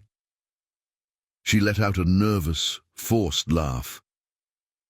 Yggdrasil's mouth opened again, but then closed as he thought better of it. Never mind, it isn't important. He glanced at the clock only visible to him in his neural implant interface, winced, and got up from the bed, motioning toward the doorway. Listen, I'm going to let you get some more rest for the time being, all right? She nodded, her expression still troubled. Okay, I'll call for you if I need anything. You do that. I just need to check on a few things. He walked out the door, sliding it shut behind him.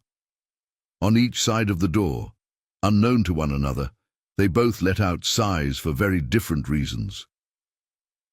Yggdrasil half walked, half jogged down the corridor toward his room, his bioluminescence turning more and more blood red as he got closer to the door.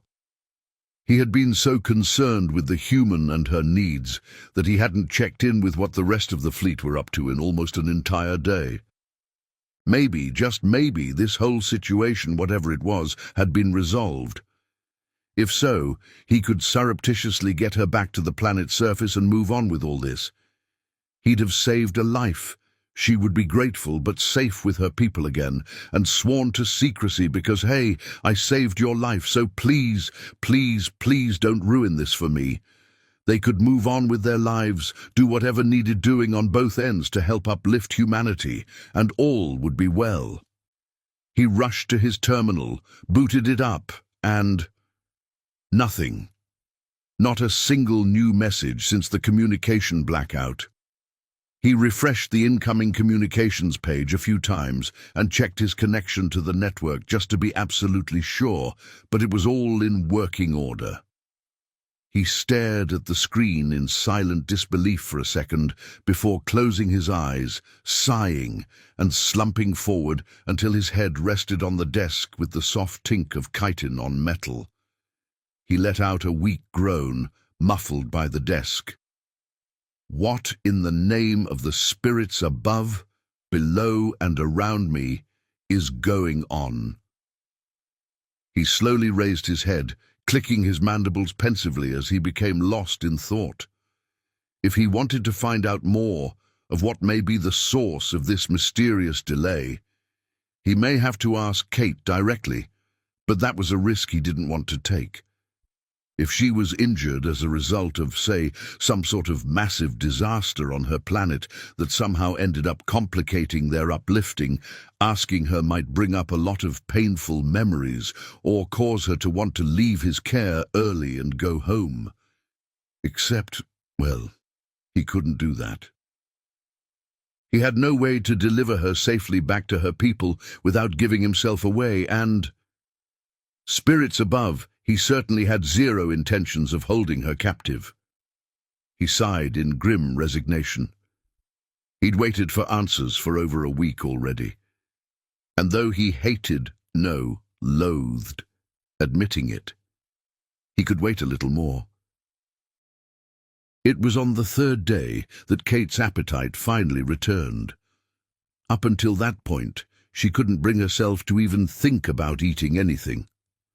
When she woke up on the third day, however, she opened her eyes, yawned, stretched, and then clutched at her stomach due to it suddenly ordering her to start gnawing at whatever was within arm's reach to satiate what felt like a bottomless pit that had opened up in her abdomen while she slept.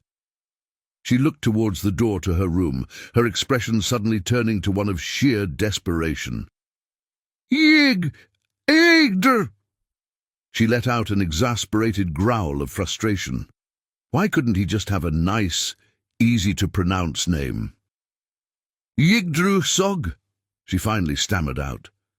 She waited, hoping beyond hope that her utter butchering of his name would be good enough. Then breathed a sigh of relief as she heard his talons clicking down the hallway. He opened the door and peered in at her. "Were you calling for me?" "Food, now. Please." He cocked his head to the side in confusion before his glow turned to the pure white of realization and finally the yellow of amusement as he chuckled. Monosyllabic but succinct. "All right, what would you like?" Anything even remotely edible, and honestly, that part's optional at this point. He blinked a few times. All right then. I'll be right back." Before he could move, Kate swung her legs out of the bed and staggered to her feet. Yggdrasil's eyes widened, and he reached out towards her. "Kate, you really shouldn't be walking around on your own just yet. Let me—" She wobbled for a second before taking a few shaky steps towards the door. "Don't care. Faster this way. Just point me in the right direction. I feel like I could eat an entire horse." He opened his mouth to argue again, but Kate stopped him with a dismissive gesture. "If I look like I'm about to fall over, by all means, catch me. Otherwise, just don't touch me, okay? I want to do this myself." "But—" Yggdrasil faltered when he saw the murderous glint in her eyes. If looks could kill, the entire spaceship would have been atomized. The portion of his brain responsible for survival instincts held a brief parliamentary session, wherein it was voted that it was definitely in his best interest to shut up for the time being and let the extremely hangry human do as she pleased. So he simply closed his mouth and hesitantly nodded. "Which way to the kitchen?" He silently pointed down the hall, and she set off, teetering every few steps, with him awkwardly tailing along behind her. They finally entered into a small room, equipped with a table, 2 chairs that were clearly proportioned for lumigogs rather than humans, a small, plain-looking metal box on the wall with a single red button on the side, and no other visible forms of input, and what looked like a plain trash bin sitting in the corner. Kate looked around, confused, before turning to her companion, who, still a tad jumpy, flinched at the sudden motion. "Where's the pantry? Moreover, where's the oven, stove, all the usual stuff?" Yggdrasil looked at her in confusion before the realization hit him. "Oh, you mean traditional heat-based nutritional sterilization? I rarely use those if I'm not planetside. I just use the food box." "Food box? Oh, spirits. I keep forgetting. Right, sorry, let me explain." He walked over to the metal box and pressed the button. Immediately, a series of symbols lit up on the sides and a holographic interface appeared along the front. "This is a standard food fabricator module and assimilator setup.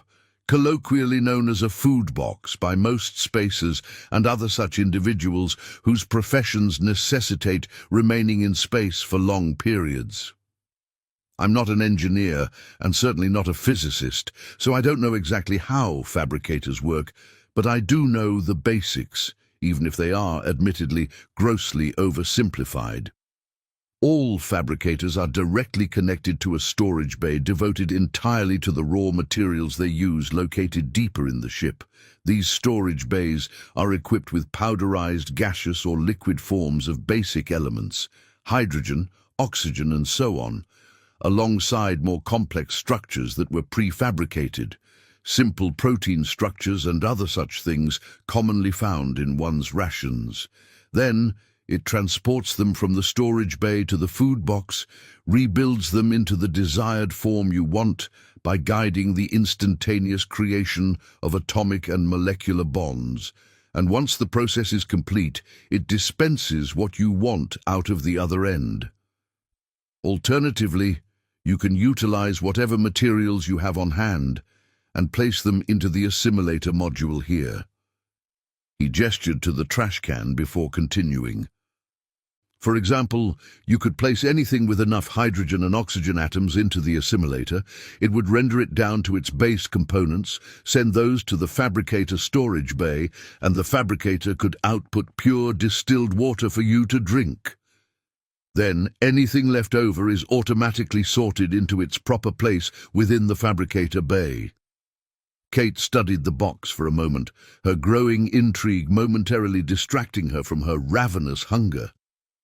So, it's kind of like a super high-tech 3D printer, but for food.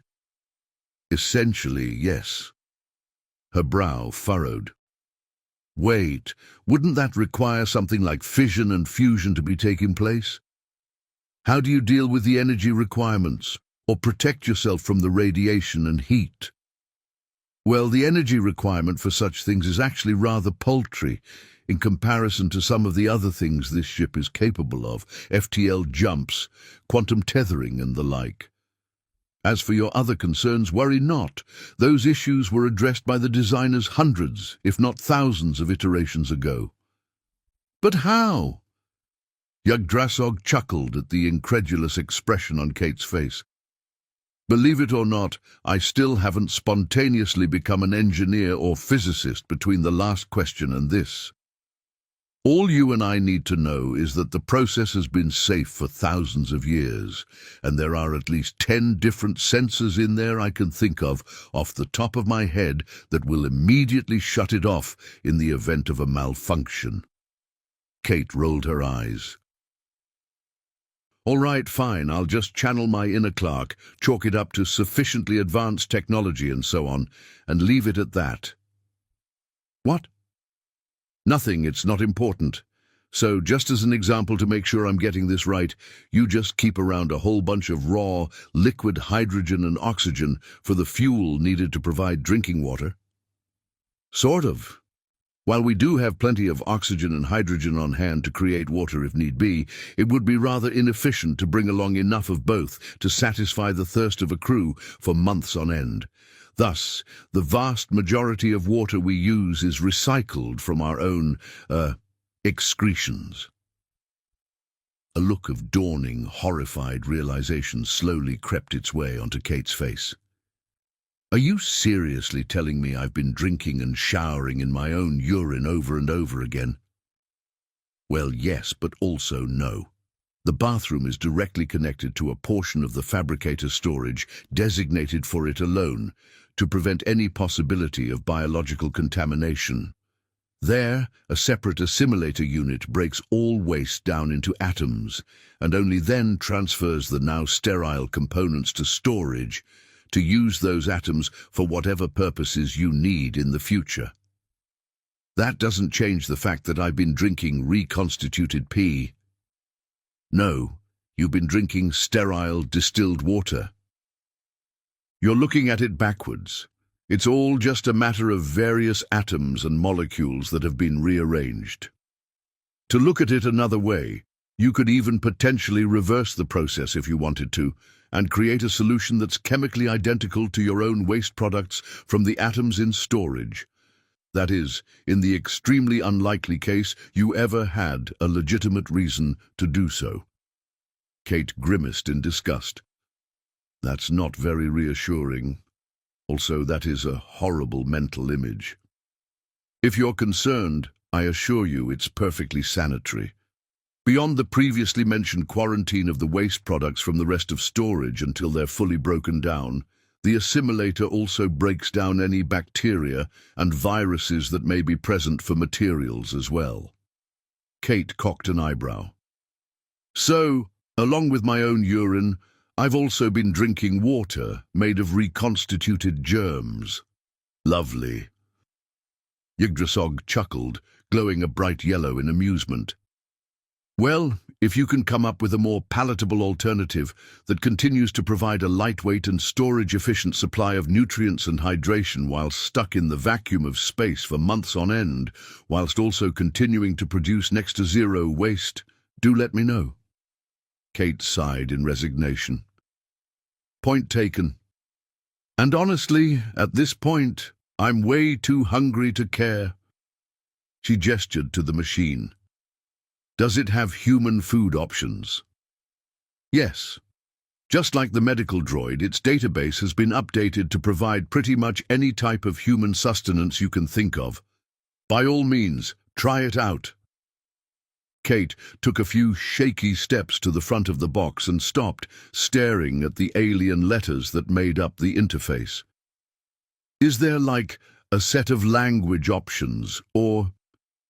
Yggdrasil cocked his head to the side, glowing baby blue in confusion. What? She glanced down at the interface, her brow furrowed. I can't read this. Yggdrasil's eyes widened, and the confused baby blue suddenly turned to a stark white of realization. Oh, by the spirits, of course, I'm sorry. How rude of me. I've gotten so used to everyone having neural implants for such things, and... Here. Just let me. Kate stepped aside, and he walked up to the box. What would you like? Kate shrugged. Could it make me, I don't know, some oatmeal? Or maybe bacon and scrambled eggs, I guess. I'm always up for breakfast food. Yggdrasil nodded as he punched in a few sequences of alien symbols and positioned a small plate and bowl on a tray underneath the device before stepping back, gesturing for her to take a look. As Kate watched, the box unfolded and expanded into a wide, complex-looking apparatus with a set of long, flexible tubes on top that trailed down towards a small trough in the center in which rested the tray. The tubes went into motion, rapidly twitching this way and that, as what looked like clouds of gas and extremely fine powders of various colors flowed out of them and settled around the tray. A small cluster of what she recognized as nanobots, similar to the one on her arm, flowed from the tubes. They hovered over the various materials and started swirling around them, moving, shifting, compressing, and solidifying it all into recognizable patterns and shapes. The barely visible cloud of nanobots, their task complete, filtered back up into the tubes. What looked like several panes of glass suddenly slid into place above the tray, shielding the pair of them from its contents. Yggdrasil nudged Kate. You'll probably want to look away for this part. Why? What's it gonna... Before Kate could finish the sentence, the tray was aglow with light that was far too bright to look at. Kate covered her eyes, albeit a bit too late to avoid the afterimage of it being burnt into her eyes for several seconds. Okay, it makes a tiny star or something. Noted. Yeesh. About 30 seconds later, the light died down. As Kate's eyes finally adjusted, she found herself staring at a plate stacked with what looked and smelled like freshly fried bacon and scrambled eggs, alongside a bowl full of what was undeniably oatmeal. If she hadn't watched the process, she would have sworn they could have come from any given brunch joint on Earth. Yggdrasil pressed one of the holographic buttons, and the tray slid forward toward them as the screen lifted. Afterwards, he pulled out a metal fork, spoon and knife set from a nearby drawer and presented them to Kate. While proportioned perfectly for her, they looked oddly tiny in his large, clawed hands. "I took the liberty of fabricating these for you earlier," he explained. "I hope they're to your liking." He took the tray and set it on the table next to her glass water bottle. "Go ahead, dig in." Kate's mouth started watering. "You certainly don't have to tell me twice." Despite her initial misgivings, it felt and tasted exactly like she thought a bowl of fresh oatmeal, scrambled eggs and crispy bacon should. She practically inhaled her first helping, and the second. It was on the third helping that it all went downhill. She had just started to swallow down yet another spoonful of oatmeal when a few oats went down the wrong pipe. She started coughing and sputtering in surprise, struggling to steady her breathing as the oats responsible were coughed back into the bowl. Continuing to cough from the irritation, she reached for her bottle of water, but in her haste she clumsily bumped against it, and before either of them could react, it had toppled off the table and shattered on the metal floor. Kate jumped at the noise and looked down in horror at the broken shards of glass littering the floor. Her hand reflexively went to her broken arm, then her throat, brushing against the still visible bruises. Yggdrasil made a dismissive gesture as he leaned down to assess the damage. "Oh, not to worry, accidents happen. I'll just sweep it up and dump it into the assimilator. It'll be—" He trailed off as he heard the noises Kate was making. Turning back to face her, he saw that her chest was heaving as though she had just escaped drowning, and tears began to run down her now terrified face as she kept alternating between gripping her wounded arm and running her hand across her throat. Kate, it's fine. It was just a bottle. I can just fabricate a new one. Kate, are you listening?" He began to glow blood red in worry as she started trembling, still rapidly drawing in lungfuls of air as her eyes unfocused, staring off into the distance. He raised his hands in a placating gesture. "Kate, it's okay. I truly hold no ill will toward you for the bottle or the mess. It's fine, all right? Kate, calm down." Her breathing had turned to ragged, horrible-sounding wheezes. In desperation, Yggdrasil jumped up and grabbed hold of her good arm with a vice-like grip, shaking her.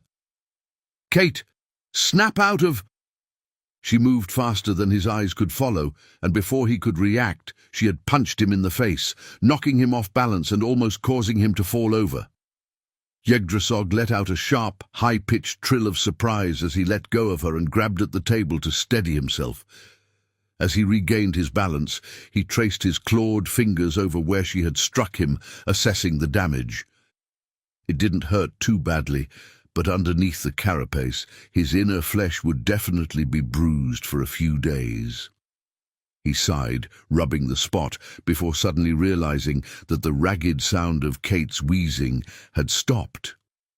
He glanced over at her. Her eyes were still wide with horror, but she was no longer staring at some point leagues away. Instead, she stared straight at him, her good hand covering her mouth in shock. There were a few moments of silence before Kate broke it in a panicked voice. "Oh, God, I'm so sorry. But I didn't mean to, I wasn't—" She continued to stammer out attempts at an apology before her voice suddenly died in her throat. Before Yggdrasil could react, she got up and bolted from the room, back down the hallway.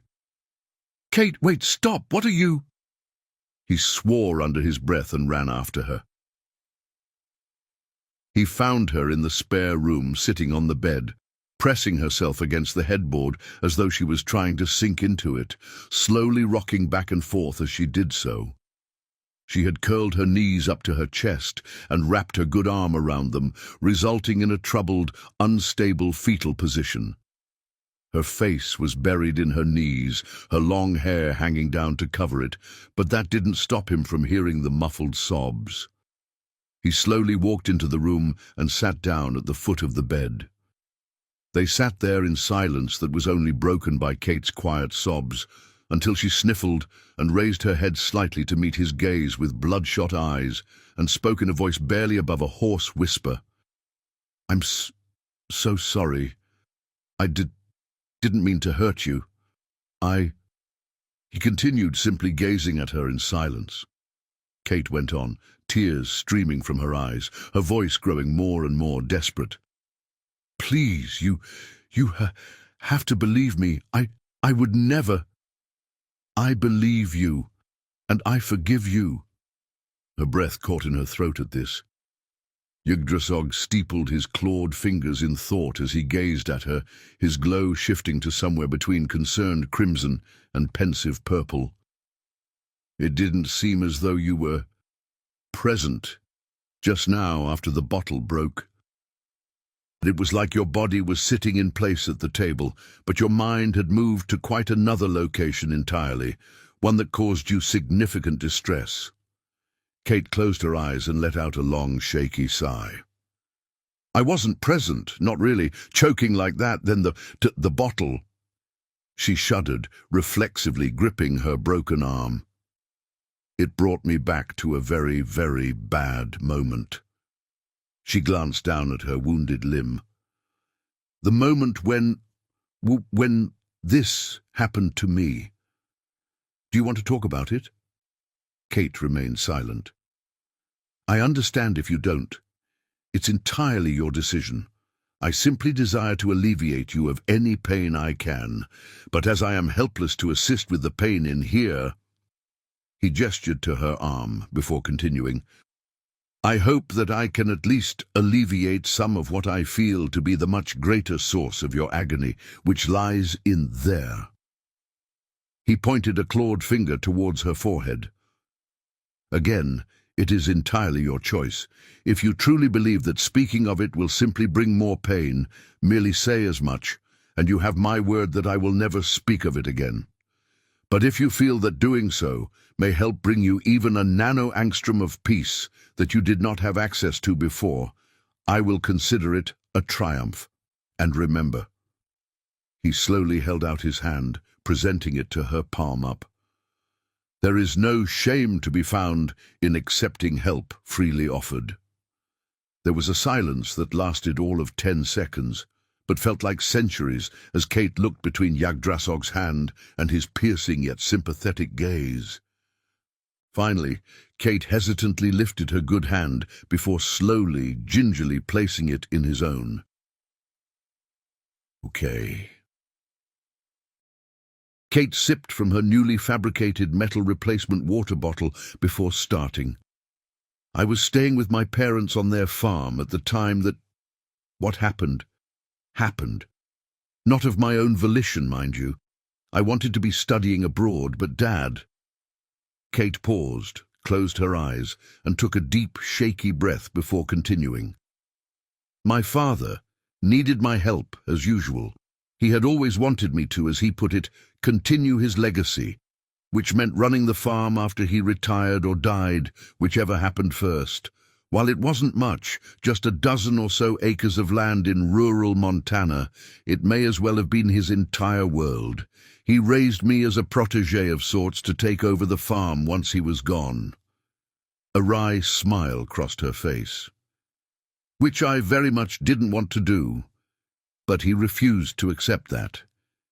It took a lot of begging and pleading to get him to allow me to go to college. He had direct control of my bank account and how it was used, so it wasn't like I could just set out on my own. We eventually reached a compromise when I was 18. I could go and study, but I had to major in agriculture. That worked for me. I figured I could finagle a way to study what I actually wanted to learn. That, and I just wanted to get out. See, that farm was essentially my entire world as well. Beyond going to school in this backwater town so small and forgettable that it wasn't even on most state maps, I very rarely got to leave the farm. And there were endless chores to do, most of them dirty, dangerous, smelly, disgusting, or all of those at once. I can say with experience that if you've never smelled grain that's been sitting for so long in a silo in summer that a 3 feet deep portion of it has congealed and glued itself to the walls and floor with rot, much less had to scrape it off and dispose of it, you should consider yourself very lucky. She shuddered in disgust at the memory, and Yggdrasil didn't blame her. Anyway, point is, even after heading off, I inevitably ended up having to come back to the farm every few months, disrupting my studies, because if he was one thing, my father was stubborn. My mother once confided in me that our family has a genetic history of back problems later in life, and he was no exception. He also flat out refused to even attempt to recognize his physical limits. Thus, whenever I was gone, he took it upon himself to pick up the slack, which inevitably ended up with him hurting himself after a while and prompting the dreaded call from my mother that I was needed at home yet again. Otherwise, he just hurt himself even worse, trying to move 100-pound sacks of grain around or whatever else needed doing while having strained a muscle or slipped a disc, and it would have been my fault for not being there. And like I said, it was during one such occurrence that first contact happened. Yggdrasil tensed up, his eyes widening as Kate continued. At last. I had been there a couple weeks, and he was just starting to feel better. I remember I had just finished filling up the water troughs for the pigs they kept when I heard my mother shouting at me to come in and watch the news broadcast. I was almost done for the day and wanted to finish up, but the worry I could hear in her voice told me it was serious. When I got inside, my parents' eyes were glued to our television. On it was playing the message you all sent down to us, all that "we come in peace" jazz, wanting us to join this collective thing, wishing to technologically uplift our species, all that stuff. Initially, I thought it was just some jackass with way too much time on their hands who had gotten bored and decided to hijack the signal somehow, and that my parents were panicking over nothing. So I just grabbed the remote and flipped the channels, but it was on the next channel and the next and the next and so on. I still wasn't entirely convinced that it wasn't a hoax or prank of some sort, but that changed when your broadcast finally ended an hour or so later. It was at that point that the various news channels began covering, well, the long and short of it was that pretty much everyone in the world was freaking out to varying degrees. Of course, this was hours before everything went really sideways. Yggdrasil nervously blurted out an interruption before he could stop himself. How so? He regretted the words as soon as they left his mouth. Kate paused, then looked at him incredulous. What do you mean, huh? How so? Kate's eyes narrowed. Wait, you mean you don't know what's happened on Earth? Yggdrasil's bioluminescence began to flicker rapidly through various colors as he stammered out a response. Well, no? What? Look, I'm not high enough on the proverbial food chain, as humanity calls it, to know what's going on. All I know is the collective found your people, and we all got super excited because meeting a new sapient species is rare enough that it only happens once every few millennia at best. Then we learned what we could until the AI constructed a language suite we could use to properly communicate with you and sent that initial message. Then, well, there wasn't any response from your end, just a bunch of weird, bright flashes visible in the atmosphere a couple hours later. Shortly afterward, High Command ordered a communications blackout and for us to wait for further instructions. I just wanted to know what was going on, so He faltered as he saw her eyes widening. Wait, so does anyone from this high command, even though I'm here with you." Yggdrasil did his best to maintain a facade of calm upon hearing this, but he couldn't help that he started to glow blood red with worry. "Oh, spirits, this is exactly what I was worried about. Why couldn't I have just shut up and let her talk?" No. I very much was not supposed to be looking around with that drone when I found you. I just wanted to know what was going on. But when I found you and the auto-doc assessed your condition, and with how bad your odds of survival were..." His facade of nonchalant stoicism crumbled as he went on stammering. I couldn't just leave you because you would have died, and it would have been my fault since I could have helped, and I... He paused, taking a deep breath and trying to collect himself, but he couldn't help a green teardrop rolling down the carapace of his face as he shook his head, eyes closed. "I'm sorry. I've broken so many rules. Standard procedure for medical assistance to civilians in a first contact scenario is to save their life, then turn them over to their species as soon as is reasonable. You should really be back on the planet by now, but I was scared of them finding out, and..." He trailed off, hanging his head in shame. "Spirits, I've practically kidnapped you.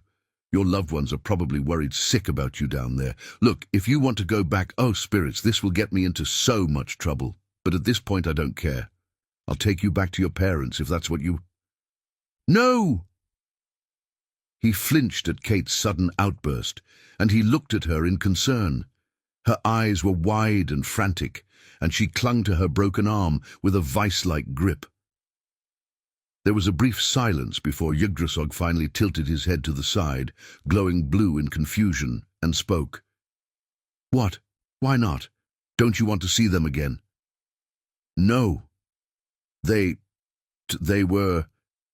She glanced down at her broken arm before continuing. "They did this to me." She had only said 5 simple words.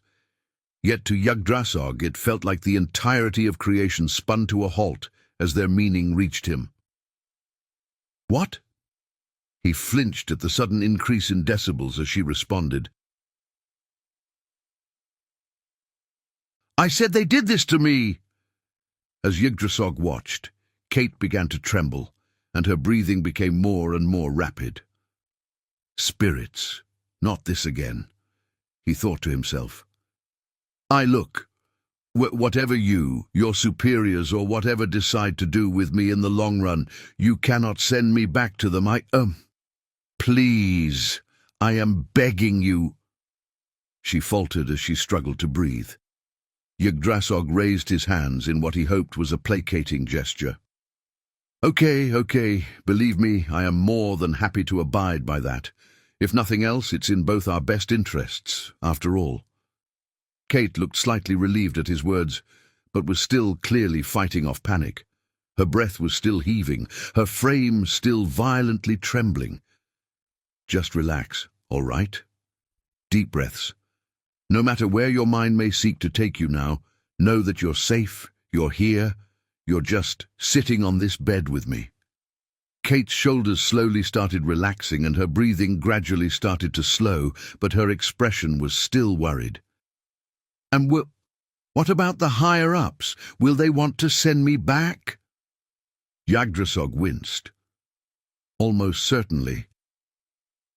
That is definitely a possibility, yes. But that's assuming they find out about you being here in the first place. We can just keep a low profile until whatever it is that's happening planet-side to cause this hold-up smooths itself over, and I'm sure things will be fine." This caused Kate to stop trembling entirely and simply stare at him in shocked disbelief for a few seconds before speaking. "Smooths itself over?" She let out a mirthless chuckle, a humorless smile on her face. "You can't exactly smooth over ICBMs." Yggdrasil cocked his head to the side. "Icy beans? I don't think that translated very well." "ICBM, it's an acronym. Intercontinental ballistic missiles. Yggdrasil leaned back, his eyes narrowing. Long-range missile weapons? So then... His bioluminescence shot straight to a stark white. "Aha! Of course! Panicked in fighting! That would certainly explain the hold-up!" Still, while some violence, panic in the streets and so on from the shock of us finding your planet is certainly far from ideal, it wasn't an unexpected possibility. Kate interrupted him with a gesture, her gaze intense and her voice full of barely suppressed anger. "No, listen, you don't get it. These aren't just any missiles I'm talking about here, these are nukes." Yggdrasil paused his enthusiastic babbling, his head quizzically tilting to the side. "Nukes." Kate leaned back against the headboard, her expression darkening. "Nuclear fission warheads. The kind that level a city and turn everyone in it to ashes in an instant. The kind that poisons the air, the water, the soil, everything. The kind that make it so that any survivors, their children, their children's children, and all the way down until the contamination finally clears, will have to deal with radiation poisoning, cancer, leukemia, mutations and other such fun stuff if they so much as stay in the area for too long. And I'm not talking just a few here. To my knowledge, thousands of them were launched." Yggdrasil's eyes widened and his mandibles dropped open in shock. His bioluminescence went through the entire rainbow over the course of a few seconds before settling on a dull beige of pure shock. Oh. His mind raced. Even conspiring to weaponize nuclear fission was a death sentence, literally. There are very few crimes that every species of the collective voted to universally apply capital punishment to, and use of fission weaponry was very much one of those. It was surpassed only by such uncompromisingly vile acts as intentionally diverting asteroids and the like towards a planet's surface to wipe out most all life on the world. Something as spiteful and all-encompassing in its destruction and long-term taint. No, utter corruption of the environment. It was pure, unadulterated evil. Thousands. Thousands. I can't even imagine. Kate gestured towards the viewport at the planet below. "You said you wanted to know what that big, pretty light show in the atmosphere was. What may have caused this little hold-up? Let me tell you. It was some sociopathic narcissist, the kind that inevitably finds their way into power somewhere in the world. And that megalomaniac was afraid of the changes incoming to the human race. Maybe they were afraid that you all were lying, and the collective really meant to invade and enslave us. Maybe they were afraid of losing what little power they had in the face of the guaranteed massive political, cultural, economic and social upheaval that was about to take place, whether you were here to help or destroy us. But the point is that coward couldn't handle it. And so they did the most cowardly thing possible. God only knows what motivated them, be it nationalistic pride or ego or just pure unadulterated fear. But they entered a few codes and hit the big red shiny "do not push" button that launched the first warheads. Because if they couldn't keep their pathetic hold on what little, insignificant, meaningless power they or their country had, no one could, be they human or alien. Kate wiped away the tears that had started flowing down her face mid-rant. In the face of change, be it the possibility of the human race being granted a post-scarcity way of life or a dark chapter of history where we had to fight for our freedom. In the face of our species either peacefully integrating into a conglomerate that came to us not with threats, not with war, but promising great gifts and wanting to help uplift our species to a level of technology that most of us probably can't even comprehend, or it all being one big lie. In the face of them, finally losing the stranglehold of power they held over a tiny fraction of the billions of other people of our little planet, the only thing keeping their pathetic existence even remotely relevant. in the face of them or their country, finally being treated like an equal to their fellow man instead of one infinitely superior to the rest, whether that equality took the form of us being united against a common foe or singing kumbaya with aliens and not needing to worry about having our basic needs met ever again. That waste of skin, whoever they were, held a gun to the head of our species. And then they pulled the trigger. Kate shook her head in contempt and looked out the window to the planet below them. I don't know who launched first, but it only took a single coward and a single missile to start our MAD. Yggdrasil, still reeling from the shock of all she was saying, took a few seconds before speaking. Another acronym? She nodded. It stands for Mutually Assured Destruction. Yggdrasil's voice began to quiver with trepidation.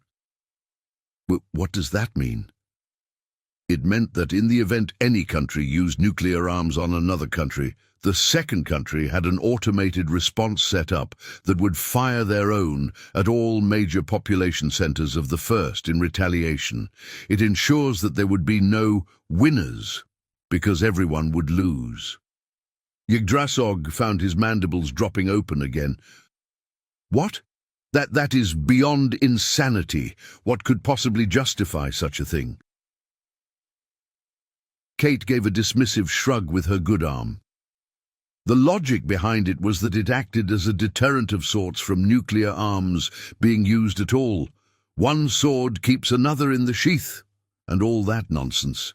It was supposed to encourage de-escalation and diplomacy instead of actually using them, because otherwise... She gestured out the window towards the burning planet below them. This is the result. She sneered as she looked down at Earth. Of course, the obvious problem is, we can only really get it wrong exactly once. She closed her eyes for a moment and shook her head, clenching her jaw like a vice. Whoever it was that pressed that button, whatever they were motivated by, they triggered the automatic response from the rest within minutes. That prompted others to pitch in their own nuke launches on behalf of their allies, which triggered even more and so on in an ever-increasing tangled web of meaningless destruction. She continued gazing out the window for a moment until she couldn't stomach looking at the planet anymore. As she turned back towards Yggdrasil, the anger on her face slowly faded until all that was left was an expression of somber exhaustion. God, what a joke. All it ended up being was just the murder-suicide pact to end all murder-suicide pacts, all due to pointless grudges and petty differences in ideology of the self-righteous idiots of generations long gone. And as a result of its implementation and the impulsive actions of a single, worthless, narcissistic coward, millions, if not billions of us, are dead. She fell silent. When it became clear she had no more to say on the subject, Yggdrasil finally spoke, his voice shaky and unsure of itself. If I had known... I'm so very sorry. We had no idea this would lead to... She interrupted him with a dismissive gesture and a sigh. Don't apologize for individual humans screwing over countless swathes of other humans. You'll find we have a long history of it. And hell, it's not like you press the button. Despite her words of reassurance, Yggdrasil couldn't help but feel somehow responsible for all of this. After all, he did press a button. 6 months ago, his finger, shaking with excitement, pressed the button on his quantum communicator to alert the collective of what he had discovered, and it led to this exact moment. Spirits, possibly billions dead. A veritable sea. No, an ocean of corpses, on a scale I can't even imagine. If he had never found this planet, would all of those people be alive right now? Was there blood on his claws? He closed his eyes and shook his head, trying to clear away the troubling thoughts. From a logical perspective, He couldn't have known it would come to this, and the one who sent the first missile was clearly to blame. But logic had taken a backseat, and an inescapable, all-encompassing feeling of guilt permeated his very being. It took him a few seconds to realize Kate had started speaking again. Ranting about the selfish stupidity of my species aside, you wanted to know about, well, this. Kate gestured down at her arm. She was silent for a few seconds before a wry smile crossed her face. You know, after the shock had worn off from when the breaking news came in, the ones about the confirmed reports of nuclear detonations that had started hitting the major population centers along the coasts. My father's initial reaction was actually to just feel very validated. He was a prepper, you see.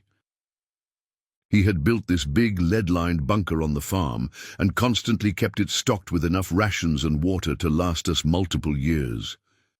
He was constantly mocked about it by what few neighbors we had in the area, and by me most of all. I very rarely spoke against my father's decisions due to the backlash talking back to him risked, but with how much we struggled with money, I couldn't overlook it. I thought it was an enormous waste of time and resources that we could have put into the rest of the farm instead, and that's not even going into how many times he hurt himself building it, leaving me to pick up the slack around the farm time and time again. But I suppose it paid off in the end. He rushed us down there as soon as the first confirmed reports of nuclear detonations came in. Despite our position in what was basically the middle of nowhere, he wasn't taking any chances. I remember hesitating for a moment and looking over my shoulder at the sky, one last time, before he pulled me inside. The sun had just set. We had only been huddled down there in the dim, fluorescent lighting a few hours when the radio update stopped. From what we heard over the radio before it cut, most televised news, radio stations and the like, that weren't disintegrated by nuclear fire or fried by the EMPs from the nukes were being hit by a string of cyber warfare sabotage that crippled the station's ability to send out information. And it wasn't just them. Practically every important bit of infrastructure with the slightest reliance on computers was being targeted. Power plants, factories, even hospitals. Kate shook her head in disgust. Even with the world basically ending around us, the human race was willfully pushing itself further and further towards oblivion instead of banding together and stopping the madness. Nationalistic idiots following orders by even more nationalistic idiots who wanted their country to be the one who won in the end. And of course, it wouldn't surprise me if yet more nationalistic wastes of skin were doing the same on behalf of the US in other territories.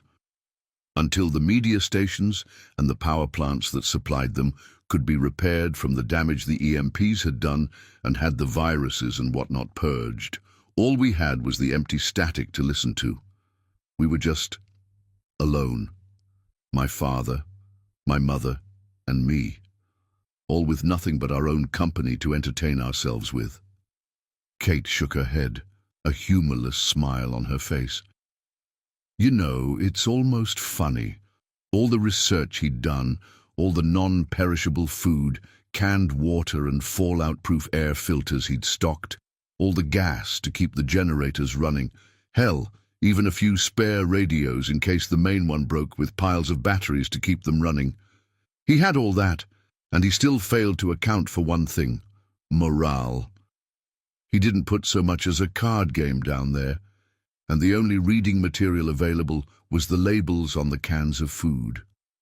At first, we just talked, reassuring each other that it was going to be okay, speculating on what might be going on outside the bunker, stuff like that.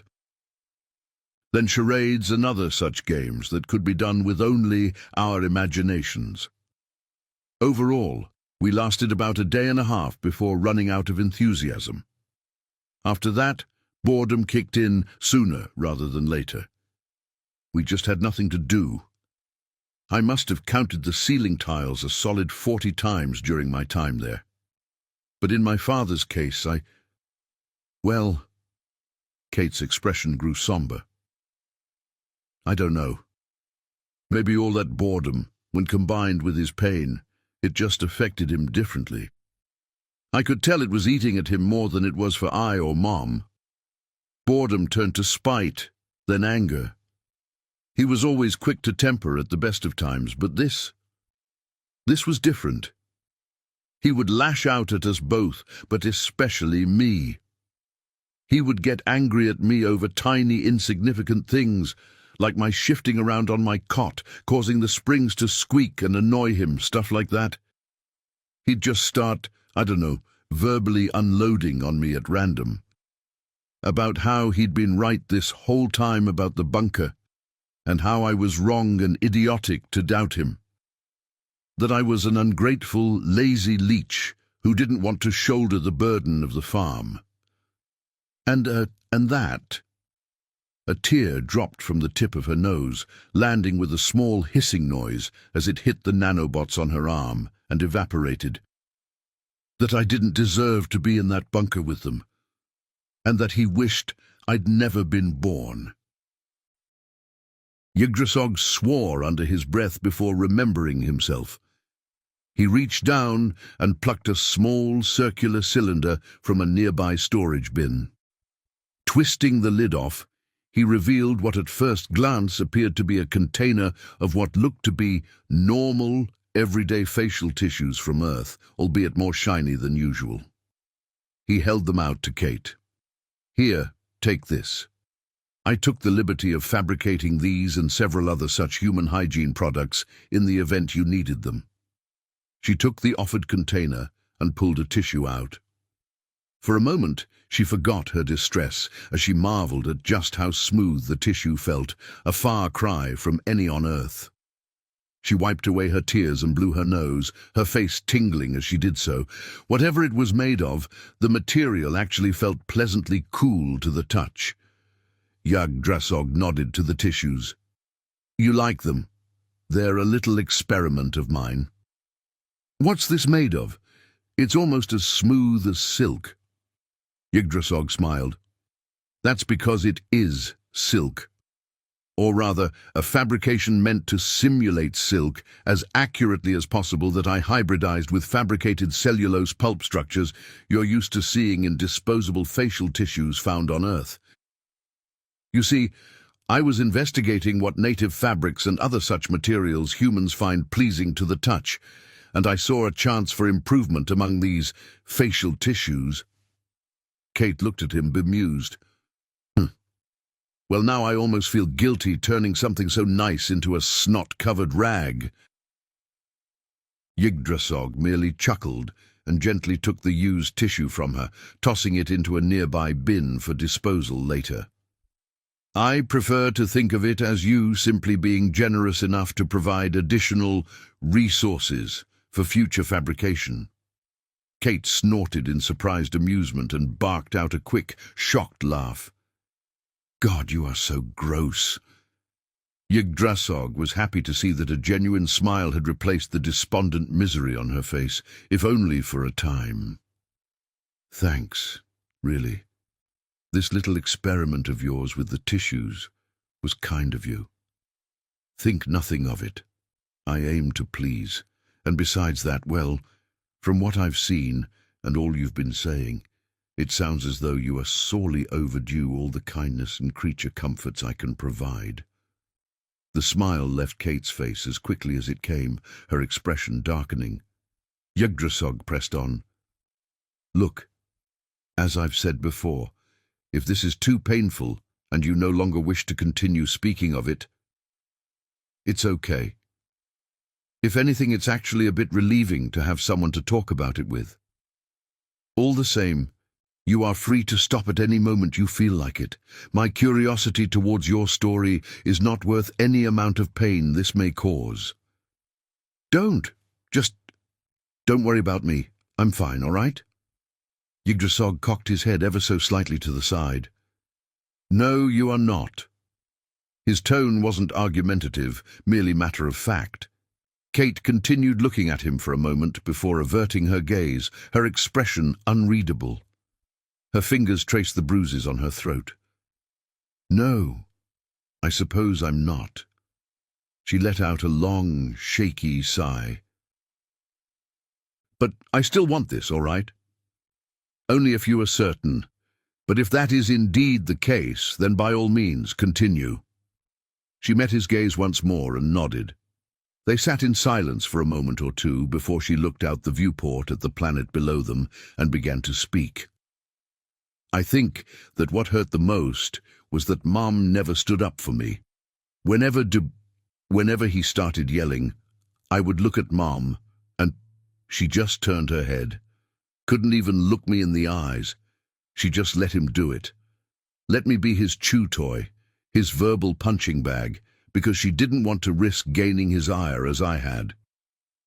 But if I'm honest, in her position, I'm not sure I would have the strength to not do the same. I like to think so, but all the same, I'm still not sure." It came to a head on day 7, an entire week spent down in that bunker. It had gotten to the point that I was so stir-crazy, I was going over our inventory of supplies for the 5th time in an hour. Needless to say, none of us were in the mood for charades or talking, and it was the only thing I could do to entertain myself besides counting the ceiling tiles yet again. There were 729 of them, if you were curious. 730 if you count the tile that cracked into 2 separate pieces. But it wasn't just for entertainment. I figured that maybe, just maybe, if I was doing something that at least looked like it could be useful, it would fix things between me and him. I was just looking for some way to appease him, some way to show that I could still earn my keep, that I was still worth keeping in there. Was simply being his daughter not enough? She looked up at Yggdrasil, who was glowing baby blue in confusion. She couldn't meet his eyes, and her good hand went to her broken arm. No, I guess it wasn't. The silence continued for a few seconds before she continued. It was quiet in the bunker, save for my sorting and rearranging the cans and bottles in the massive storage room we had. Just barely audible clinks and scrapes, the sound of glass rattling against glass and metal sliding against wood, and of course my mantra of listing all the things we had in there. A humorless smirk appeared upon her face. Even now, I still remember the exact numbers. How could I not after repeating them so many times to myself? 150 spare air filters, 75 spare half-year water filters for the well water, 20 fully stocked first aid kits with countless more bandages and whatnot inside, for if we somehow hurt ourselves sitting on our keisters with nothing to do. 3 spare radios, 50 packs of AA batteries to keep them running, for what good listening to the meaningless static did. 500 cans of spinach, 300 cans of olives, 700 cans of baked beans, and so on. Plenty of redundant supplies, plus pallets and pallets of canned food, all packed with enough sodium and other preservatives to guarantee that if we somehow ended up dying in that bunker, our corpses would probably look fresh a few hundred years down the road. I was so focused on what I was doing that I didn't hear him enter the room. But then I heard a shout, no, a roar, from behind me. "Shut up!" The sound made me jump in surprise, and I started to turn, but then I felt hands gripping my throat. He was choking me from behind. My own father, trying to kill me, over nothing. Just a few sounds. Kate's fingers traced the bruises around her throat. Yggdrasil's eyes widened, his glow once again shifting to the dull beige of shock. He opened his mouth, but no sound came out. He couldn't find the right words. More than that, there were no right words. Against all odds, a humorless chuckle came from Kate. "You know, I'm reminded of a quote from one of my favorite books. It has been said that civilization is 24 hours and 2 meals away from barbarism. Maybe Gaiman and Pratchett should have factored entertainment or stimulation in too, because it seems the limit for going without those is only about a week, at least for my father. She somberly shook her head and went on, tears dripping down over the bruises as she did so. For a few agonizingly long seconds, I was too shocked to do anything but clutch at the hands on my neck, wheezing for air. Then the primal monkey part of my brain that's responsible for survival instincts took over. I lurched forward with all my strength and managed to just barely slip out of his grip. I took a quick, desperate lungful of air and grabbed the nearest thing I saw that could be used as a weapon, a glass bottle, before turning and smashing it against his face, shattering the bottle into pieces. He cried out in pain and clutched at the cuts on his face. But as I swung again, he grabbed my arm with both hands and wrenched. I heard more than felt the horrible crack my bone made as he twisted my forearm. Yggdrasil shuddered at that particular mental image. He grabbed the remnants of the bottle from my limp hand, and before I could react, he stabbed it into my broken arm. As she spoke, Yggdrasil's gaze travelled to the newly fabricated metal water bottle sitting on the nightstand, his eyes widening in realization. No wonder she reacted the way she did in the kitchen. Her own father. Spirits. Kate's good hand unconsciously gripped her broken arm as she talked. I still had some adrenaline left flowing through me, dulling the pain, and knew I had to get out of there before it faded, and the pain crippled me into helpless inaction. With my good arm, I punched him in the face as hard as I could, and as he released me, I ran past him, leaving him clutching at the broken cartilage that was once his nose. I pulled the broken bottle out of my arm. Stupid in hindsight, I know, but I wasn't exactly in a position that made thinking rationally easy, and ran for the bulkhead door of the bunker, behind which were the stairs leading to the ladder up and outside. On my way, I saw Mum curled up on her cot, but not asleep. She looked at me for a second before glancing away, her expression unreadable, emotionless, blank. It felt like time slowed. There was no way she couldn't have heard what was happening, but in her apathy, she hadn't so much as gotten up to check what all the noise was. She didn't want to get between us, even when I needed it the most. I think that so long as it wasn't her in the crosshairs, she was just fine with whatever happened. She couldn't even meet my gaze as I looked down at her. Some part of me wanted to grab her by the lapel and yell at her to look me in the eye, to scream at her to explain why she didn't help me. Another part of me wanted to shake some sense back into her and beg her to come with me.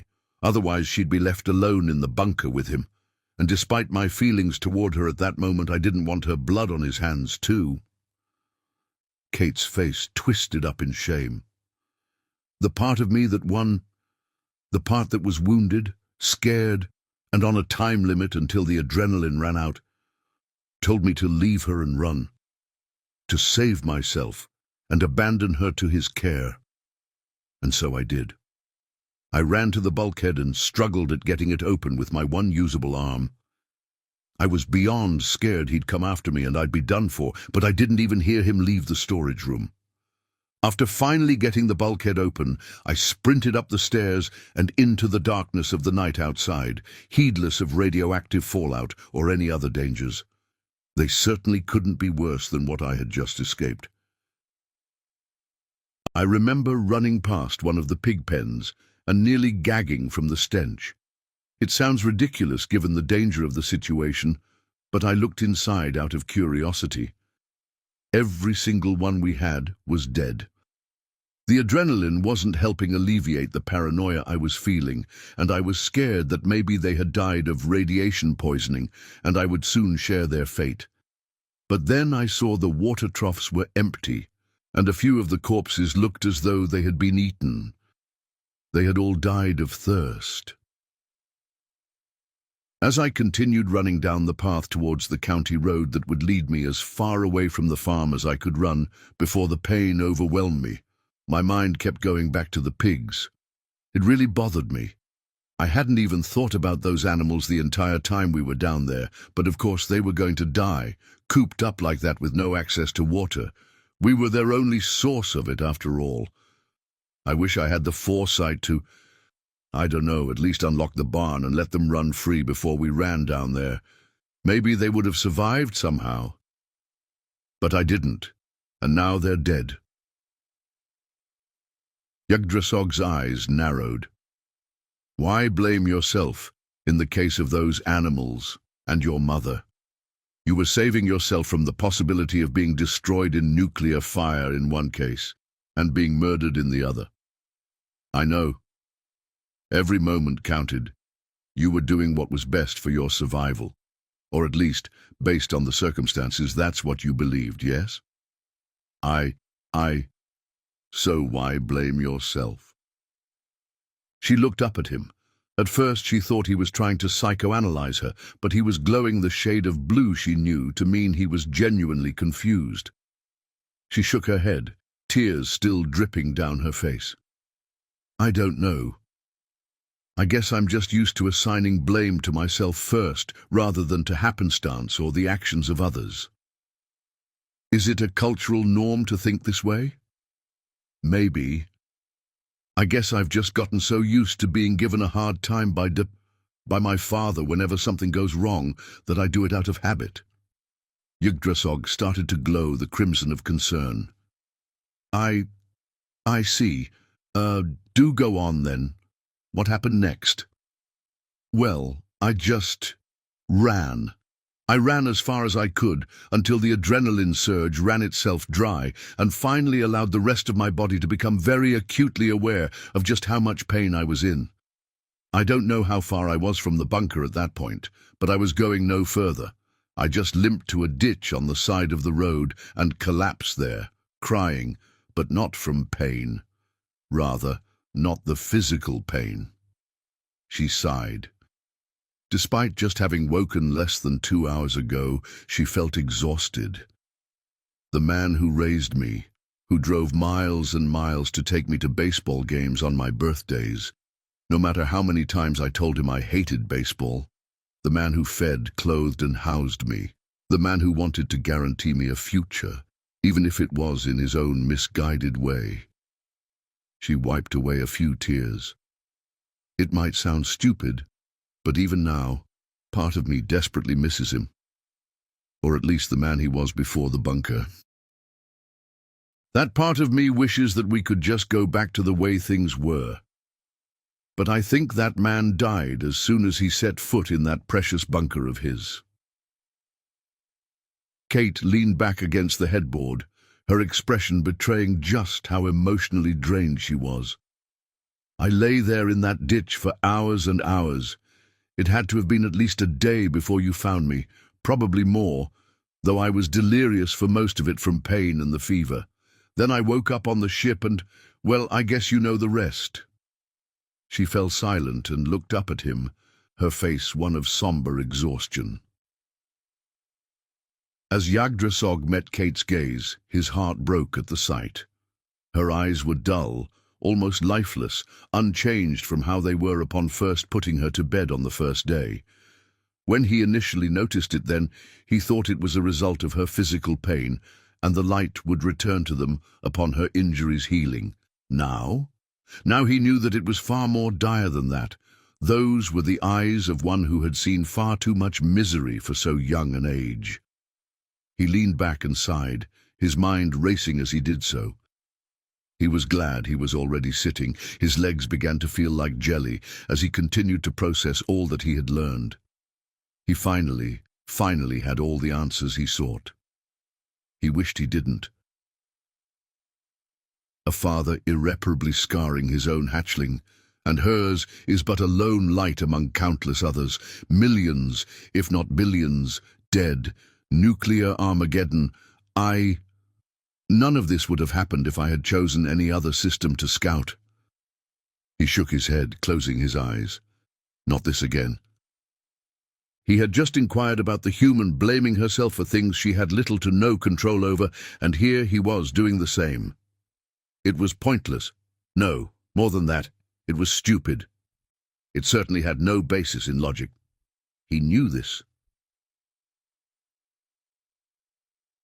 Oh, spirits, what have I done? Kate's eyes narrowed. What? YHWH'S tensed up. Did I just say that out loud? Yeah. The door of the room suddenly slid open. Yes, you did. Both YHWH'S and Kate jumped at this interruption and turned towards the source, who currently resided in the doorway. A small alien stood in the entrance to the guest room. They were short, only about 4 feet tall and rather unique in appearance. Their skin was a soft pink, and their frame almost looked like a bizarre centaur. A stout body with 4 legs on the bottom, tipped with hooves, split down the middle like a cervine, a torso rising from the front half of the body, and 2 flexible tentacle-like appendages tipped with a group of small suckers at each tip coming out of the shoulders. They were wearing an official-looking orange outfit covered in strange insignias. Their face resembled that of a mole rat with extremely wrinkled skin, though instead of the mouth and large buck teeth typical of mole rats, they had a long, retractable proboscis. They had 2 black beady eyes on either side of the head, and all 4 were currently looking back and forth between Kate and YHWH'S. The alien was flanked by 2 individuals on either side. Each of the 4 a different alien species of various shapes and sizes, but they were undoubtedly all soldiers based on their choice of attire. Each was equipped with armor made of some unknown metallic alloy covering different portions of their bodies, and each held what Kate could only assume to be weapons tailored to their species based on the way they handled them. Kate turned to YHWH'S, whose eyes may as well have widened to the size of dinner plates. His mouth opened and closed several times, but no sound came out. He almost seemed to shrink as she watched, and it came as no surprise that he was glowing. The blood red she knew meant he was worried, or in this instance, scared beyond belief. The small alien stepped forward into the room and spoke again, the voice coming from their auto-translator, decisive and authoritative despite their small stature, and very annoyed. "Hello, YHWH'S. Have you any idea how much of a headache you have been for me in the past few days?" 3 days ago, Captain Magsnakau Nadavilum, or Mags to her friends, was having a rough week. She had plenty of those under her belt, of course. It came with the shackles of command, and she knew what she was getting into ascending up the ranks of the collective security officer squadron she was assigned to.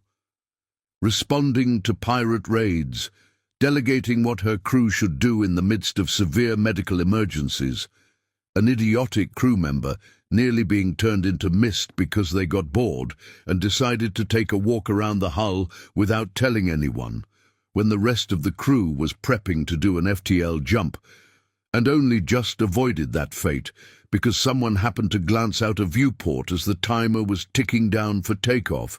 Basically, if a week went by without anything going wrong, she got suspicious. Problem was, this was supposed to have been the best week of her life. A new sapient species being discovered, uplifted, and potentially even joining the collective. It was an astronomically rare and momentous occasion, one she hadn't even dreamed of witnessing up until 6 months ago.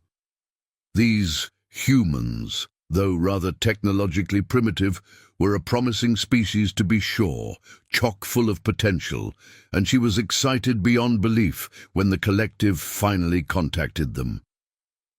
Then they wiped out a massive portion of their population and infrastructure in nuclear fire within 2 planetary hours, in response to the collective doing the interstellar equivalent of politely knocking on their door while holding out a heaping plate of freshly baked cookies to greet the new neighbors with. Needless to say, this result was rather, shall we say, unexpected. It led to quite a few horrified onlookers among the ships of high command, including Mags herself, though she'd never admit it, having brief, quiet, nervous breakdowns. Then, with as much dignity as they could muster, they got back up, dusted themselves off, and set about doing whatever they could to rectify the situation. Mags had been looking forward to spending the week getting to know these people, their cultures, their arts, their histories, their beliefs and customs. She supposed she had gotten her wish, after a fashion, just not nearly in the way she had hoped. Instead of providing security for diplomatic meetings with the local governing powers, Mags was organizing stealth troop deployments to help surreptitiously put out wildfires that had been set off by the nuclear blasts or accidentally started by desperate survivors of said blasts in the upper hemisphere, trying to keep warm in the biting autumn air. Instead of touring museums and historical sites, she was monitoring hourly reports of the ever-increasing casualty rates among the human populace. Instead of having the time of her life, she just wished she were literally anywhere else but right here, right now. And then the situation with one Yggdrasil popped up. From what she could gather, he was just a run-of-the-mill Lumigog spacer. Specifically the one who apparently found this new species to begin with. He was also, like all the other low-ranking members of the Uplift team, completely in the dark about proceedings on the planet below. And according to the various psychologists aboard the capital ships, it was imperative for his mental health that he be kept that way. The psychs had apparently concluded that he may end up feeling somehow responsible for the ongoing situation. If that were the case, needless to say, believing that the blood of countless innocent people is on one's hands would understandably not be good for one's self-esteem.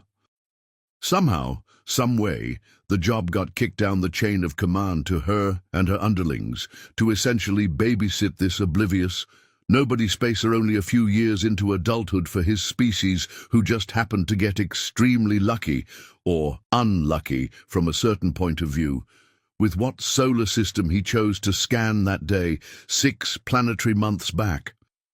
The only consolation was that it was an easy job. Just watch the monitors and take notes of what he was doing day by day and pass it along to the psychs so they could get a general picture of his mental health. That way, they could determine when, if at all, he could be let in on what was happening and how he could contribute. But given that most of the metaphorical structure of the various governments of the world below them had collapsed overnight and had yet to properly reform beyond a few splintered fractions that either opposed or cooperated with the collective, sometimes within the same planetary country, well, needless to say, they'd need to keep him in the dark via the communications blackout and under the microscope via the nano cameras surreptitiously deposited on his ship when the fleet arrived 6 planetary months back for quite some time. Okay, yes, she did feel a little guilty about that second part. It was a massive invasion of his privacy after all, and in basically any other circumstances, she would never agree to spying on civilians like this. But when it came to something as important as first contact, and with as much of an absolute disaster this first contact in particular was turning out to be, well, the needs of the many and all that. Day 1, he did basically nothing. Day 2, again, nothing. Just reading through the contracts and guidelines of first contact over and over again, pacing, sleeping, and so on. At first, they were attentive, but she and the soldiers under her command soon got rather complacent regarding his behavior and activities. He was predictable, and the rest of what they were constantly being assigned to do on the planet below was anything but... So they let their guard down. That turned out to be a colossal mistake on their part. It was day 7. Mags had sent out all but one of the soldiers under her command on various aid operations, leaving only herself and Private Jundar Groch Narjawin to work on the necessary paperwork for said missions. As she was busying herself with spreadsheets, bulleted lists and calculations, Jundar did his bi-hourly cursory glance at Yggdrasil's dedicated view screen, turned back to the data he had been working on, then did a double-take and whipped back toward the screen. His multi-layered jaws fell open. Ma'am? You're going to want to see this? Mags glanced up from her work, irritated. She was juggling no less than 3 different minor crises at the moment that required her attention, so whatever he had interrupted her with had better be very important. What is it, soldier? Yggdrasil, She sighed, got up, and started walking towards his cubicle. What? Did he nap for 4 hours instead of 3 this time? What's got you so agitated? She rounded the corner of his cubicle and looked up at the screen. Yggdrasil was kneeling in the middle of his living room, but the place was a mess. A shelving unit was knocked over. There were pillows and blankets piled on top of it, even a few cushions here and there. Her eyes narrowed. Had he gotten so bored or frustrated with said boredom that he was trashing the place? Then he shifted position, and she let out her species equivalent of a gasp when she saw what was behind him. Is that a human? Several thoughts raced through her mind. Why does he have a human on his ship? How does he have a human on his ship? Why is she covered in blood? If the room is in disarray, was there a fight? If he hurt her? Oh, by the blood of my ancestors. She smothered the panic rising in her gut. She could be a bundle of nerves later, preferably when no one was looking. Now was the time for action. She rushed back to her desk, calling out orders as she went. Perform a quadruple backup of the last 4 planetary hours of footage from his entire ship and send a copy to my terminal. We need context before we act. I want to know what led to this, what she's doing there, why she's injured. Yes, ma'am. They passed through the footage together.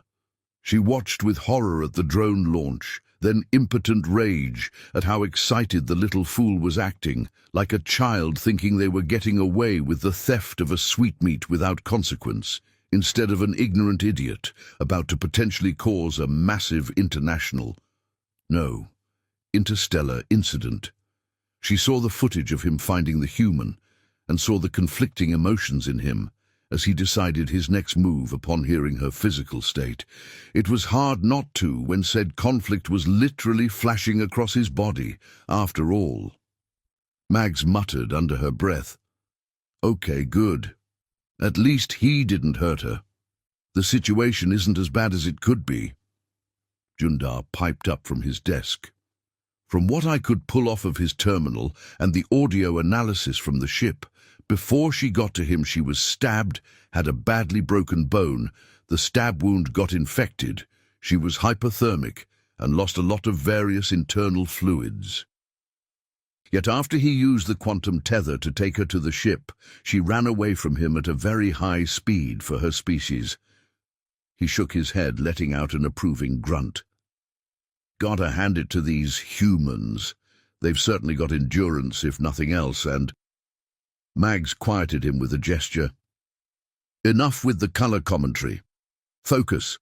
All we were supposed to do was keep him in the dark, but now he's done an unauthorized planetary drone probing and has a very badly wounded civilian in his possession, a civilian of a brand new first contact species, no less.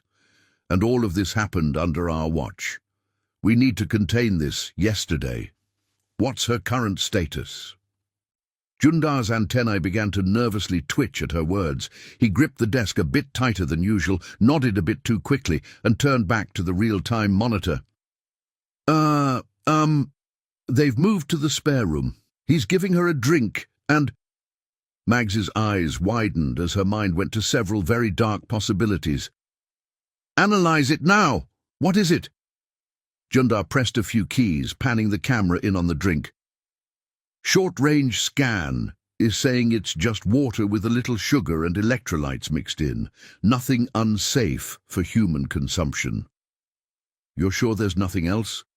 No illicit substances or sedatives and such?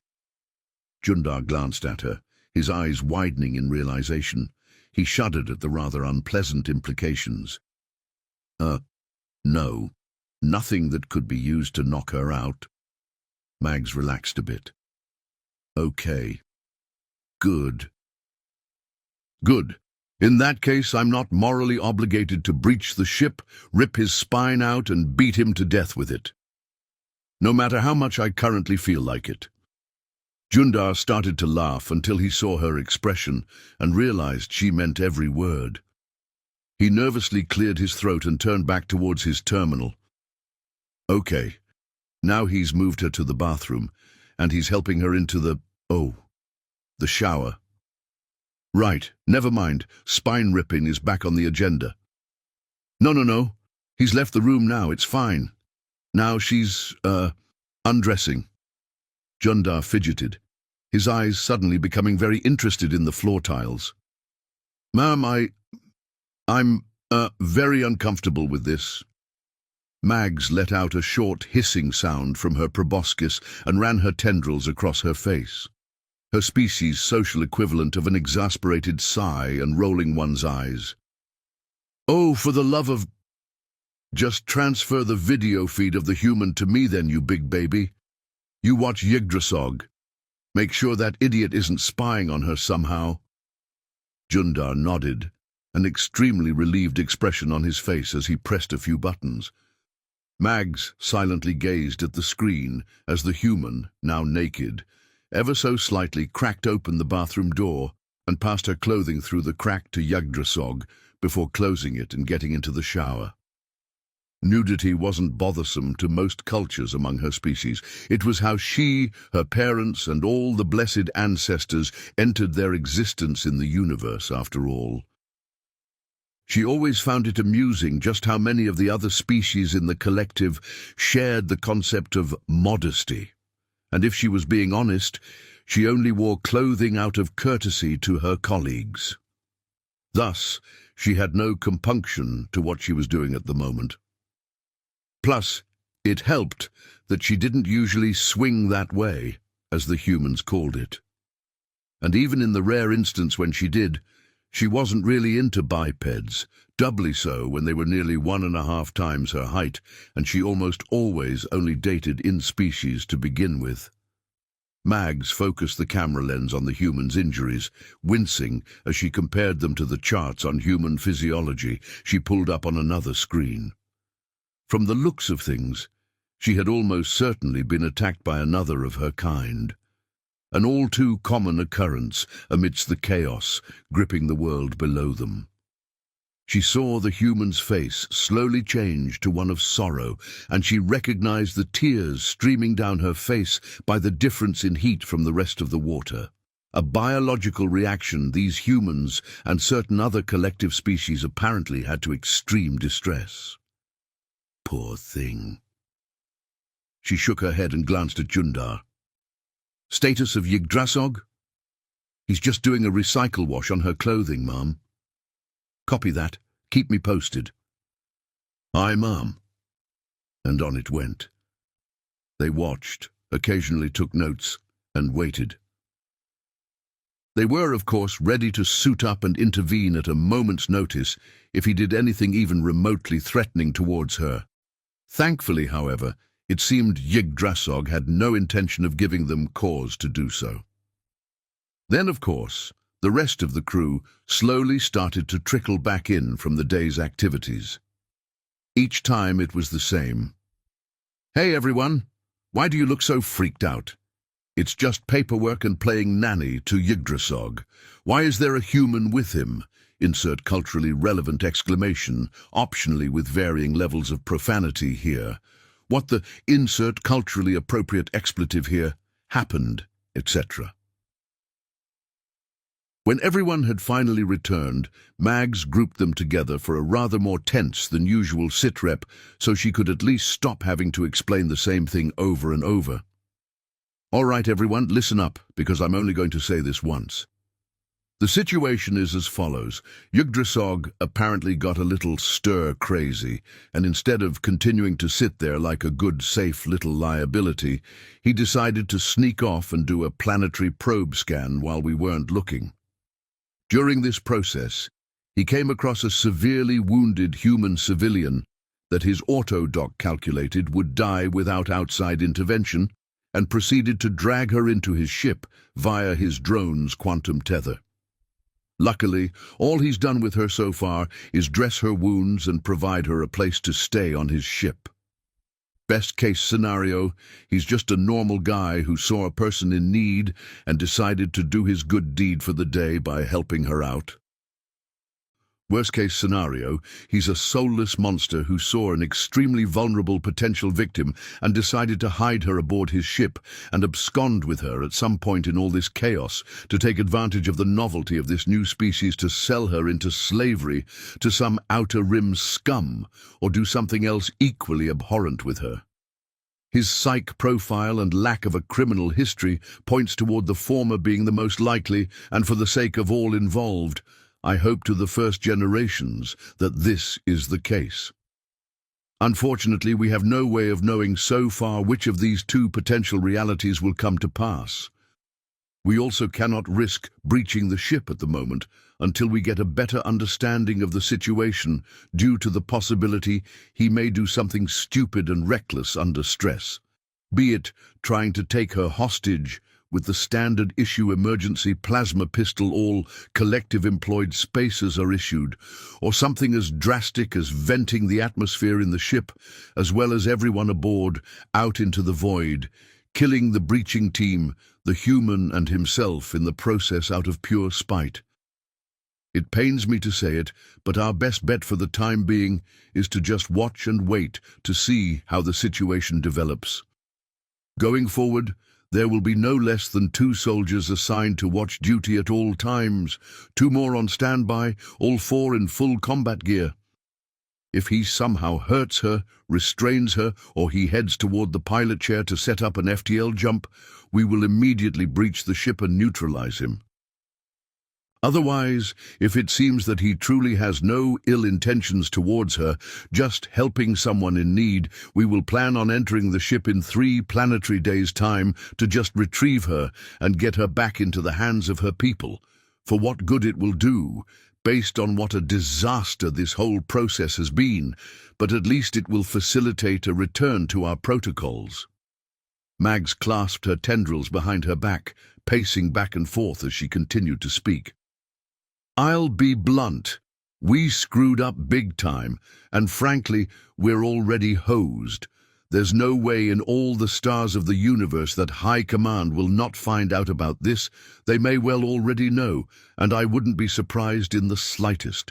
However, if we actually do our jobs this time and properly contain this, there's a solid chance that at the very least I'll be the only one who gets court-martialed over this once this whole disaster is over. Her steely gaze swept over her crewmates one final time. I've sent out the watch schedule to each and every one of you, and yes, you are all on it. Shifts will be 2 planetary hours each, and you may as well bolt your eyeballs to that screen once your name comes up. There will be no catching up on reading material, no messing around with hologames, no watching televids. You will sit there, you will watch them. You will be ready to sound the alarm at a moment's notice, and you will like it. Her gaze shifted to a glare, and her next words were like ice. And if I catch any of you dozing off while on watch, trying to skip your shifts, or purposefully doing anything else that indicates you are not taking this situation as deathly seriously as you should, I will personally hack off whatever extremity of yours I feel like at that moment with the dullest blade I can find. Chuck it into the assimilator and use its atoms to supplement your next day's rations. Do I make myself clear?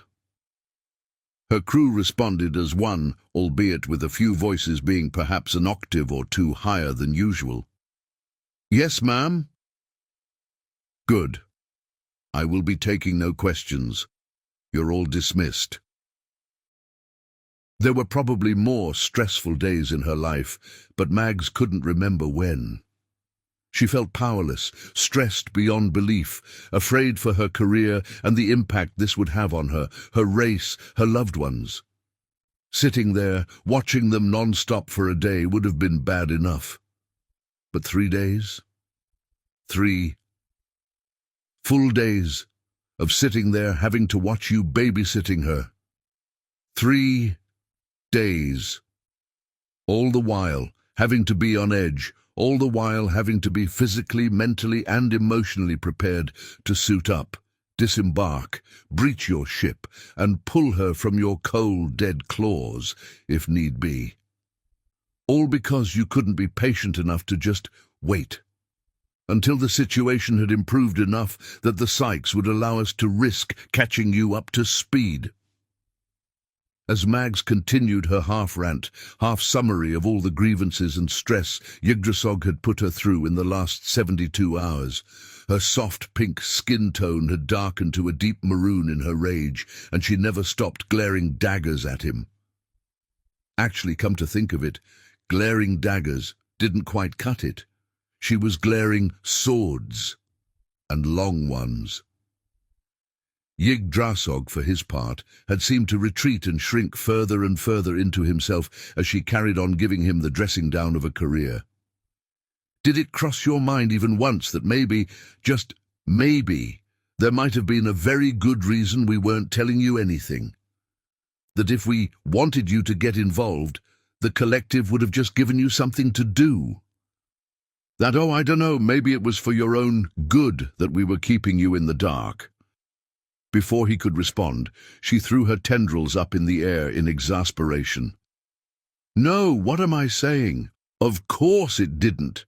If you were that self-aware, you wouldn't have made such a supremely idiotic decision as to abduct a first-contact species civilian during what will undoubtedly go down in our archives as one of the most spectacularly, diplomatically delicate situations in the entirety of the collective's history. Yggdrasil finally managed to squeak out a stammered response. With all due respect, ma'am, I only wanted to help her. I truly had and continue to have no intention of hurting her or otherwise allowing her to come to harm. Mags silenced him with a gesture. Stow it, Spacer. There is no excuse in the blasted universe that can make this better. I swear to all the ancestors before and the blood of all generations of my kin to come, if you were anyone else but the one who initially found these people, any other species in the collective than the sole race any of us can tell is lying at a glance, and this situation with the human here had turned out any more poorly. You know, the human here has a name and can hear every word you're saying right now. All present turned towards the voice. Kate was giving a withering glare to all the soldiers, but especially Mags. Mags took the interruption in stride and addressed her. My apologies. You're Kate, yes? I am Magsnakau Nadavilom, representative of the collective, captain of the vessel Aldrina 23, Collective Military Flotilla Division 10,230. But you can call me Mags. She walked up to the bed and extended one of her manipulation appendages outwards towards the human for the purpose of a handshake ritual of greeting these humans apparently used that she had read about. Kate merely glared down at it, then met her gaze again. I'll call you whatever I please if you keep yelling at my friend here. For a moment, you could have heard a pin drop. Mags lowered her appendage, her eyes narrowing in irritation. I understand that you have been through a lot recently, but that doesn't change the facts, and the fact of the matter is, Yggdrasil has broken so many regulations that in all honesty, he saved my life. That has to count for something, right? Be that as it may, he should not have been in a position to do so in the first place. Deploying a collective drone onto a colonized world without going through the appropriate channels would be bad enough. But He still ended up saving my life in the process. Mags's hackles raised, her species' body language equivalent of a scoff. You're not looking at the big picture here. He knowingly deployed a drone to an occupied planetary surface during a period in which he was ordered to maintain radio silence, hang tight, and wait for further orders. He went in blind, either not knowing or not caring that his actions could easily have been interpreted by the native authorities as the collective spying on your world. Then he proceeded to abduct a heavily wounded civilian from said world. Any one of those actions would be bad enough on any given colony world, but all of them at once, during a time of crisis. On a first contact home world. She turned back towards Yggdrasil. That kind of thing tends to start long, blood-drenched wars. Yggdrasil nervously swallowed, his eyes widening. When he finally responded, it was barely above a panicked, stammering whisper. I didn't think it would be... I wanted to find out what was going on, so I could help. And I just wanted to help Kate, too. All I ever wanted was to just help. He trailed off. A tear ran down the chitin of his face, then another. He put his head in his hands, and if anything, the crimson glow of stress that had been shining from him for the past several minutes only increased in intensity. Kate spoke up again. Okay, yes. With context, that all sounds bad. But I think it's important to point out that he lacked the vast majority of that context.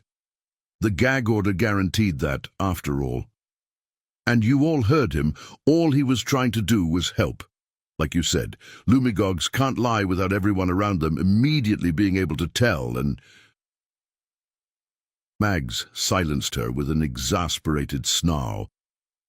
If he wanted to help, he should have just done what he was ordered to do. Kate's eyes narrowed. Okay, Miss Big Picture. How about you look at the small picture for a second, huh? How about you exercise a little empathy and look at it from his perspective?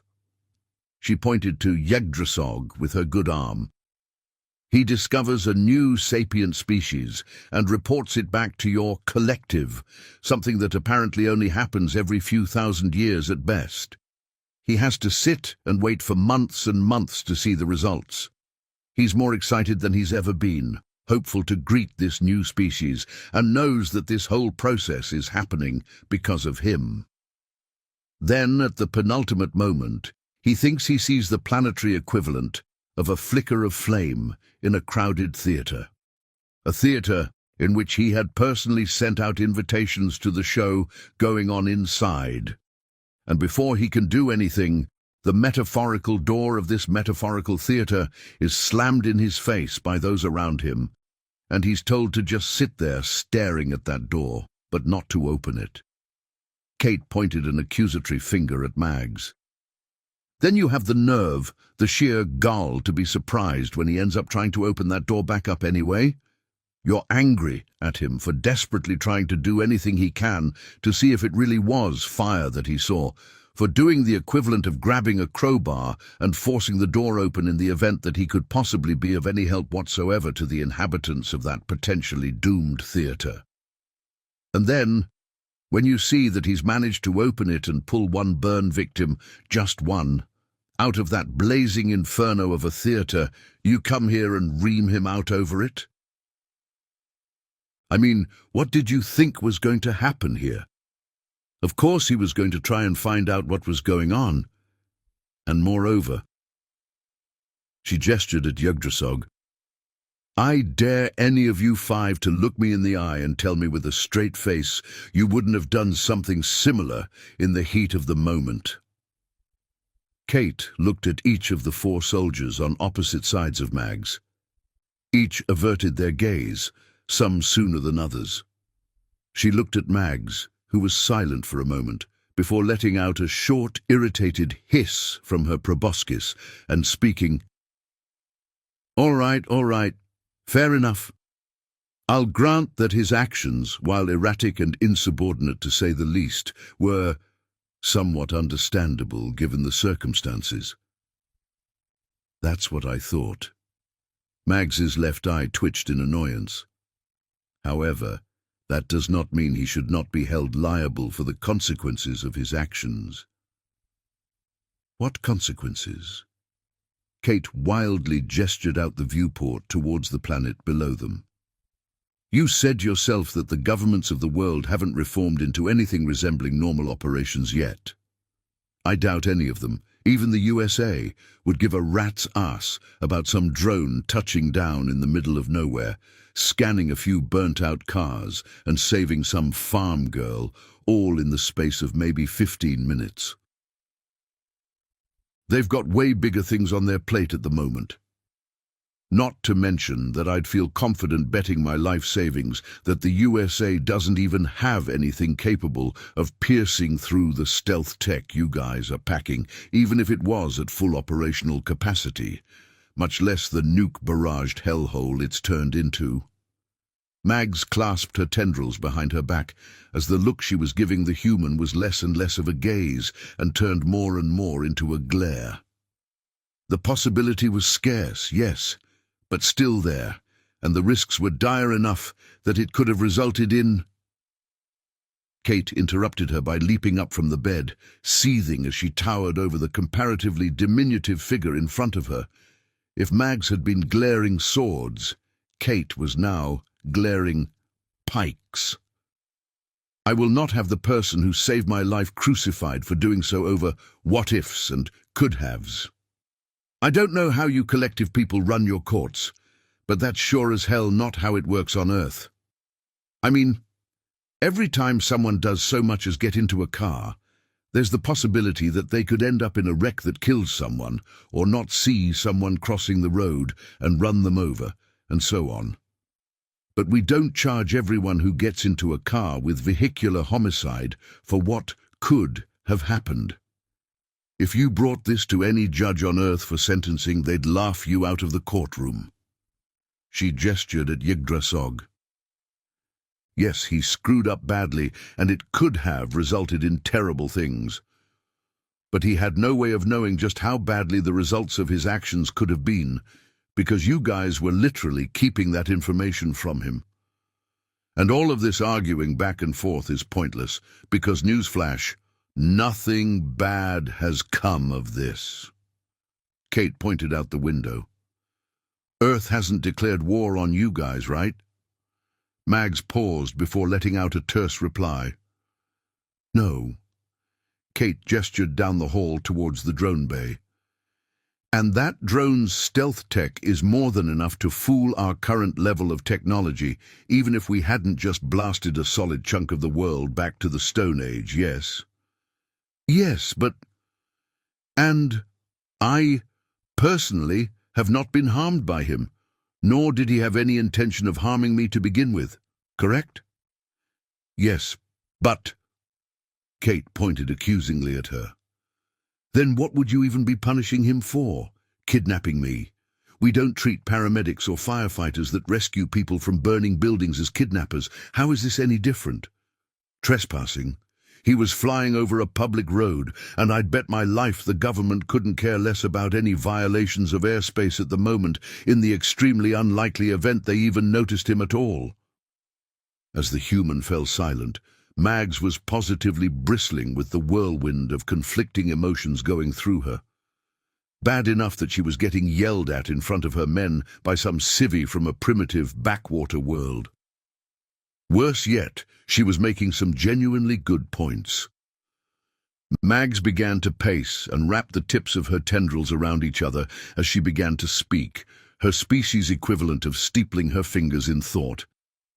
Okay, look, before I walked in here, if it had been up to me, he would have been court-martialed, imprisoned, and permanently banned from spaceflight and drone operation upon his eventual release. However, it is not up to me, and I will admit your sentiments on the matter do hold some weight. Yggdrasil looked slightly hopeful, but Kate just raised an eyebrow. There's a but coming, isn't there? Mags paused for a moment before nodding. I won't insult your intelligence. Yes, there is. It is true, your arguments, your vouching for him, the unique biological factors of his species, meaning his statement of only intending to help, is immediately verifiable as the truth. And the fact that somehow nothing awful has come of this are all working in his favor. But this situation, she gestured to the two of them before continuing, has to end now.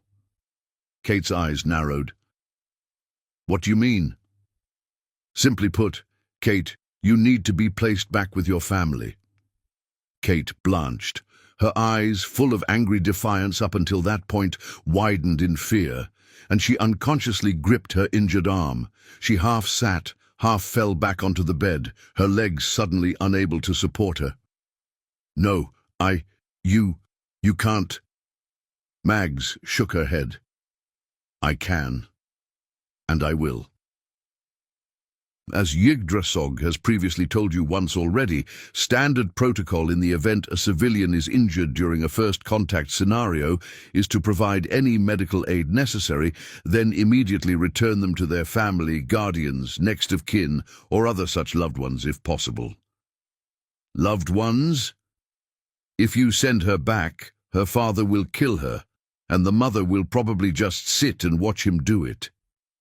YHWH'S, who up until now had been content to simply sit, silently trembling in the far corner of the bed, scrambled forward off of it and got to his feet before stepping between Mags and Kate.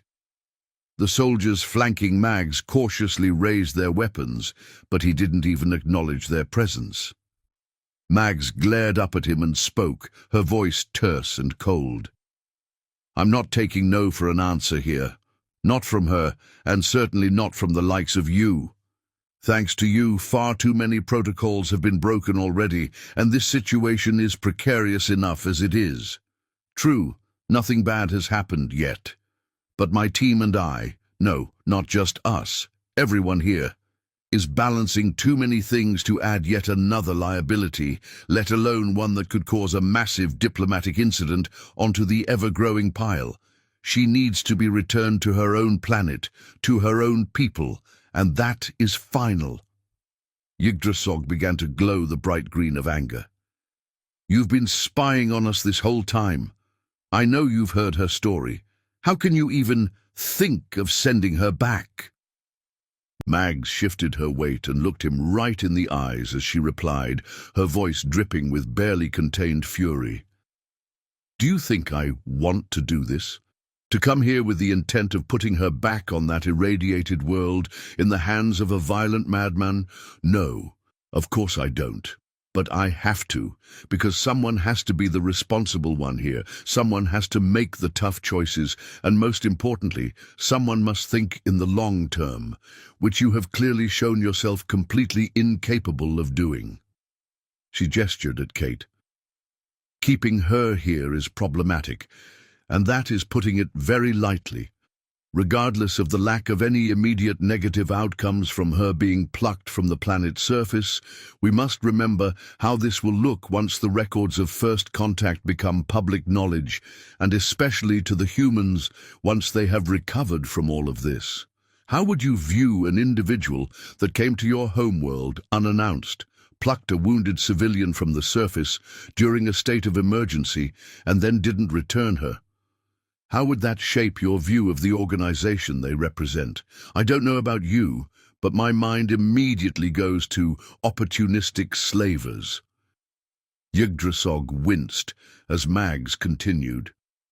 Even if it was just this one, isolated incident, it will burden our history. Like it or not, this first contact is a historic moment for both good and, in my honest opinion, much more ill. Millions, possibly even billions of future historians will analyze each and every aspect of this first contact once it is declassified and published, including this one.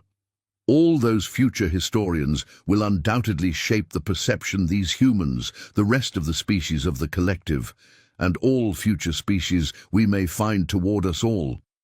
But your actions in particular will assuredly skew how you and your people are viewed in the long run. if for no other reason that you were the one to find them in the first place. She looked up at him, her expression somber.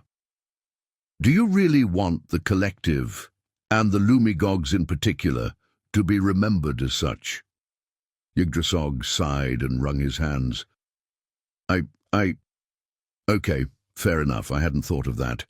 But that doesn't mean we should offer her up on a tray to someone who already nearly murdered her once before. The collective was founded on the foundation of minimizing the suffering of all sapients in this galaxy and beyond, freely spreading technological breakthroughs and resources, curing all diseases, valuing each and every individual. But you would suggest we send her off to slaughter. Surely there must be another way. He turned to Kate. I don't know. Do you have any other relatives, loved ones, anyone else that could act as your guardian? Kate shook her head, tears in her eyes, chest heaving. No, I'm single. I didn't make friends at college or in town. And both my parents were single children, or at least that's what Dad... Yggdrasil began to glow crimson with concern as Kate's hyperventilation intensified, her eyes becoming unfocused. Mags just clasped her tendrils behind her back in resignation. Then it seems we have no other options here. I'm sorry, I truly am, but I must act in the interest of the greater good of the collective and its people here. Kate shook her head in denial, her voice growing more and more desperate as tears streamed down her face. Please, you don't... We's have to do this. Please, just let me stay. We's... I'll be good. I can be useful. We's... Oh, God. She sagged against the headboard and released the vice-like grip she'd been maintaining on her arm, propping herself up with it to keep from falling off the bed entirely, her eyes bulging as she struggled to breathe. Mags tutted. This will just get worse the longer it goes on. Private, take her. Aye, Captain. One of the aliens made to move towards the bed, reaching out for Kate. Before he could think better of it, Yggdrasil stepped forward and shoved them back with such force that they were nearly sent stumbling into the opposite wall before they regained their balance and stopped themselves, wincing as they touched the claw marks Yggdrasil had left in their uniform. There was a sudden tense silence, broken only by Kate's desperate gasps for air. After a short time, Mags spoke. Her voice was barely above a whisper, but each word dripped with barely controlled fury. Yggdrasil, I understand you are not psychologically sound at the moment, but if you do not move away from the civilian, I will have no other choice but to assume you are knowingly acting against the best interests of the collective, and will have my men put you down. Do I make myself clear? Yggdrasil didn't move. His bioluminescence betrayed his fear by the crimson glow it emitted, but his voice didn't waver as he replied. If this is how I go to the spirits, then I am satisfied. I will not just stand by and watch as you send her to her death. Mags let out an exasperated hiss. Damn it, Yggdrasil, don't make me do this. He shook his head, his eyes still fearful but defiant. I'm not making you do a single blasted thing. You're the one actively choosing to have blood on your claws today. The only question is, are you willing to make it the blood of two? Mags was silent for a moment before answering. For the good of the collective, and to prevent any potential future conflicts that may result due to my inaction, with countless more lives lost? If I must. Yggdrasil sighed before replying, his voice bitter. Then why wait? Go ahead, go right ahead, and show these future historians you care so much about what life in the collective really holds. Yggdrasil, for the love of... Please, see reason. I am begging you. Don't throw your life away over this. I'm giving you until the count of 3. That's more than I give most. Unlike you, I do see reason. And you're the only one seeking to go about throwing lives away here. Mag's hackles rose and she growled in irritation, but she only responded with one word. One. Yggdrasil's crimson glow intensified as he saw the soldiers raise their weapons, but still didn't move. Mag's shoulders tensed. Two. You can still walk away. Yggdrasil crossed his arms in defiance. So can you. I wish that were true. Last chance. Please, just step away from her. Yggdrasil just continued to glare in defiance. Mags closed her eyes, her expression grim. So be it. Stop! All heads turned towards Kate. She shakily rose from the bed and addressed them, her chest still heaving but her eyes focused and lucid. Please, just stop. I'll go, okay? Just don't hurt him. Yggdrasil's eyes widened as he turned towards her. Kate, you can't. He'll... She stopped him with a gesture from her still trembling hand. I know, okay? But you are not going to waste your life dying here for my sake. She wiped away the tears from her face, taking a deep, shaky breath before continuing. You're too good of a person for that. Yggdrasil was speechless for a moment. His bioluminescence flipped through a variety of colors before eventually turning back to crimson as he continued. Kate, I can't just let them... You're not letting them do anything. I am. I'd like to say this is my own choice, but we both know that's not true. All the same, if I'm marching to my death today, I'd feel better knowing that at least you're still out there somewhere doing what you can to make the galaxy a better place. Yggdrasil was silent. A lone green tear ran down his face. Kate held out her hand, palm up, fingers trembling. He looked at it for a second before slowly placing his own, much larger one into it. Kate gently squeezed, barely hard enough to feel through his carapace. He struggled to keep himself from further tears as he spoke. I'm sorry. I wish there were any other way. Anything would be better than... this. Don't be. You did all you could and... Well, this is very sweet and all, but we need to move this along. They turned to Mags, who was impatiently shifting her weight back and forth between hooves. I and my team have about 1 million things that need to be done today, every single one of which has multiple human lives at stake. I can't in good conscience waste any more time than I have already. You need to wrap this up. Kate opened her mouth as if to say something, but merely closed it and slowly nodded, her expression one of exhausted resignation. She turned back to Yggdrasil. I guess this is it then. I guess so. Don't blame yourself, okay? I'll try. She squeezed his hand once more before releasing it. His voice wavered as he fought off tears. Goodbye, Kate. Her bottom lip trembled. Goodbye. She turned to the soldiers. A humorless smile crossed her face. I'm not going to lie and say that I'm ready, but this is the closest I'll get. Mags nodded. Good. Well, let's get to it then. Sergeant, Corporal, take her by the shoulders and lead her. Just don't touch me. Okay? Oh, very well. In that case, disregard that order. Just take up positions behind her, and I'll lead the way. Time seemed to slow as Yggdrasil saw her slowly, shakily begin to walk away through the blur of the tears he couldn't hold back any longer. He had failed her. No, he had failed her entire species. His actions had doomed them to nuclear fire, and he couldn't even save one. Not even one. Not even from anything important, but just because of bureaucratic nonsense and the sake of the collective's image. Anything was better than this. Any guardian, even one as low as himself, would be better than this. but he couldn't offer her even that much due to a bunch of worthless guidelines and the protocols he had pored over countless times that came with this spirit's forsaken first contact. The protocols. His eyes widened, his bioluminescence gleaming pure white. The protocols. He had an idea. A crazy, no, a flat-out stupid idea.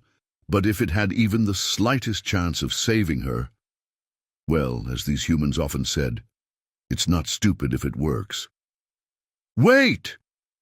Kate jumped, and the soldiers stopped and turned at the outburst. Mag's expression was one of pure, unadulterated exasperation. What is it now? The soldiers raised their weapons once more as Yggdrasil dived for a small hollow tablet sitting on top of one of the storage bins and rapidly scrolled through its contents before opening a document and scrolling further. Just give me a minute here. Mags, for her part, just sighed and dropped her shoulders, spent. Oh, for the love of... Go ahead then. You've wasted over 72 hours of my time. What's another minute? Kate hesitantly walked over to Yggdrasil and glanced over his shoulder. From what she could see, Yggdrasil was fiercely concentrating on scrolling through what looked to be some sort of massive form, chock full of bulleted lists and footnotes. She sighed. A hair of irritation crept into her exhausted voice. Yggdrasil, I know this is hard, but I'm only barely keeping it together at the moment too, and just... I swear to God, if you're, I don't know, doing your taxes or something right now to buy time while I'm psyching myself up to get sent back down to what will almost certainly be my death. Yes! Look here! Kate jumped at the sudden outburst as Yggdrasil's glow turned a bright banana yellow, and without warning, he highlighted a section of the form and shoved the hollow tablet toward Mags, talking as he went. By my right as a member of the collective's uplifting team of the species, humanity, I hereby claim my choice of boon, with all of you as witness. He pointed a clawed finger towards Kate. Her! There was a brief silence before it was broken by Mags, who only said a single word in a flat monotone. What? You heard me? I'm using my boon, and it's for her as a domesticated being. Mags remained silent, her expression shifting to one of dull shock. Kate, meanwhile, tapped Yggdrasil on the shoulder. Sorry, but I'm not following. What's going on? Yggdrasil beamed at her. The protocols! The protocols! He pointed a claw down at the hollow tablet. Section 15A, subsection 22 of the 5th article. Skip the legalese and get to the point. Right, okay, He cleared his throat.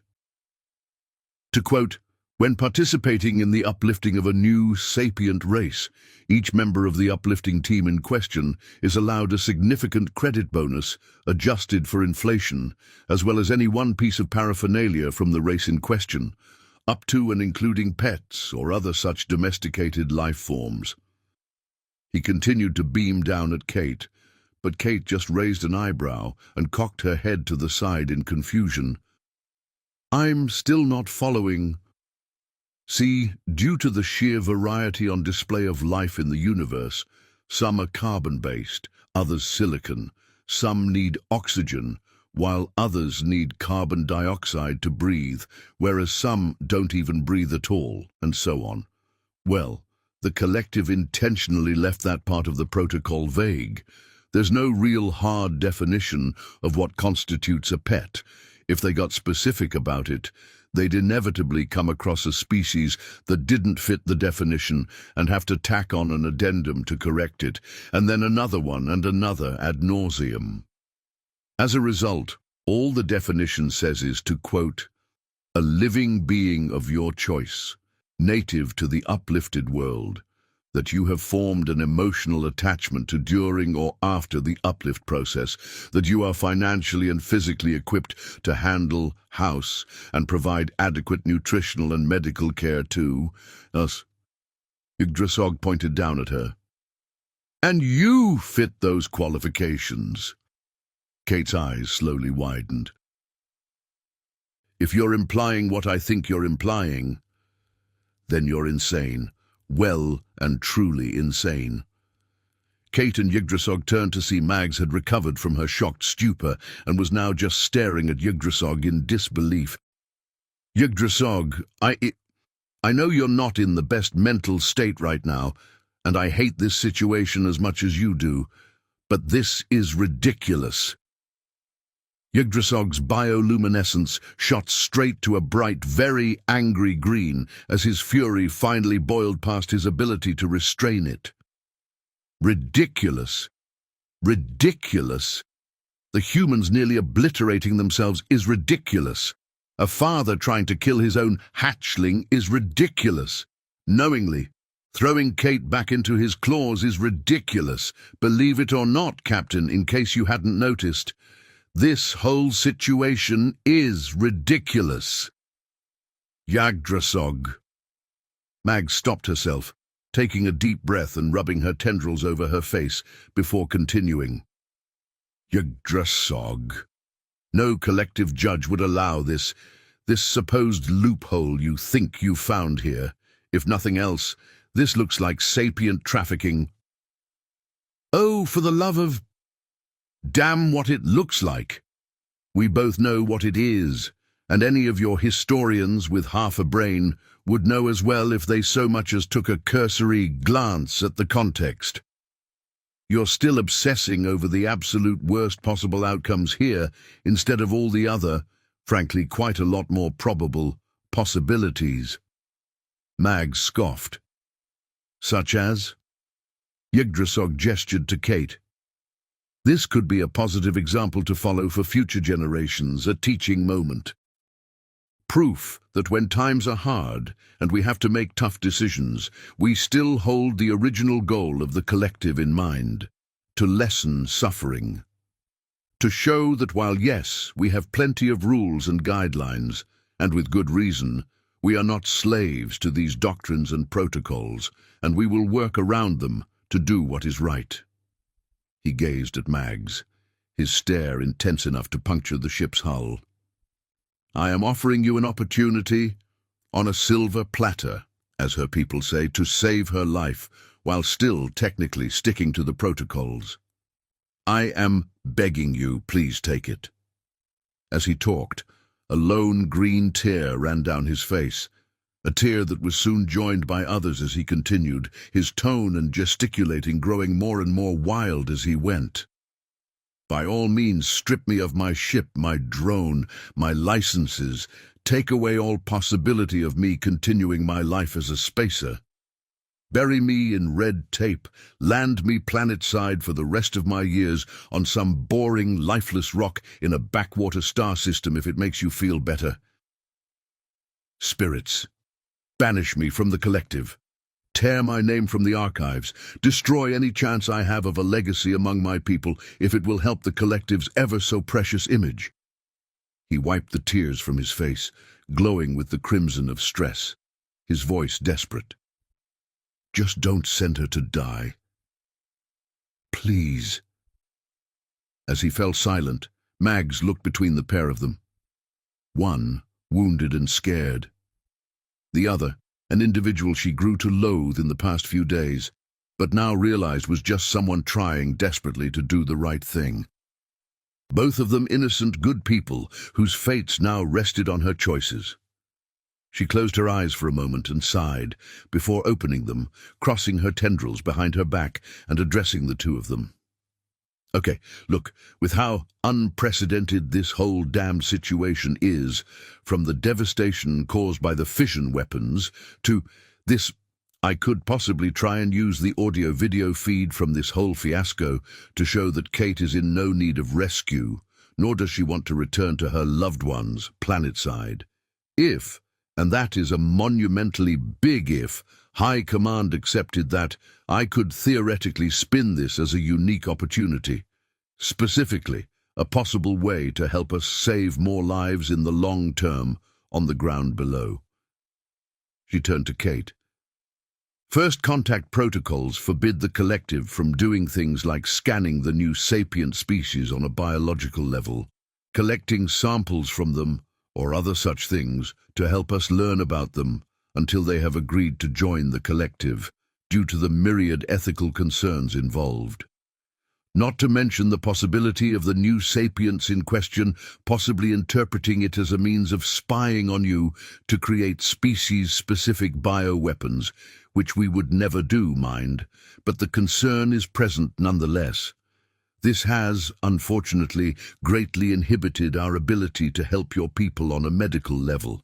However, given the sheer severity of the situation planetside, she gestured towards Kate. Well, Kate, would you, hypothetically, and with the knowledge that it could save lives, be willing to allow the medical staff and researchers we currently have in orbit access to the medical data the nanobots on your arm have collected from you, a couple non-invasive body scans, and a few physical samples? Kate slowly, hesitantly nodded. Yes, so long as you guys won't take anything I need. Mag shook her head. No. Nothing so dire. If I had to guess, based on my own experience, it would just be a few very small skin and hair samples, a couple milliliters of blood, and some of your, shall we say, leavings. If we could get those, combined with a few somatic scans and the data of how your body has dealt with the infection and physical trauma it has undergone, along with how it continues to deal with it going forward. Well, I could argue to High Command, given just how bad the situation planetside is, and the fact that some of the data has already been collected by the nanobots making up your cast, that your permission to use your data would be worth granting Yggdrasil's request. She raised a tendril, interrupting them both before either could speak. But if this all works out, and again, this is all just a last-ditch shot in the dark and I am making zero promises, I want to make it abundantly clear that Yggdrasil will have no legal claim over you whatsoever. She made a dismissive gesture between them.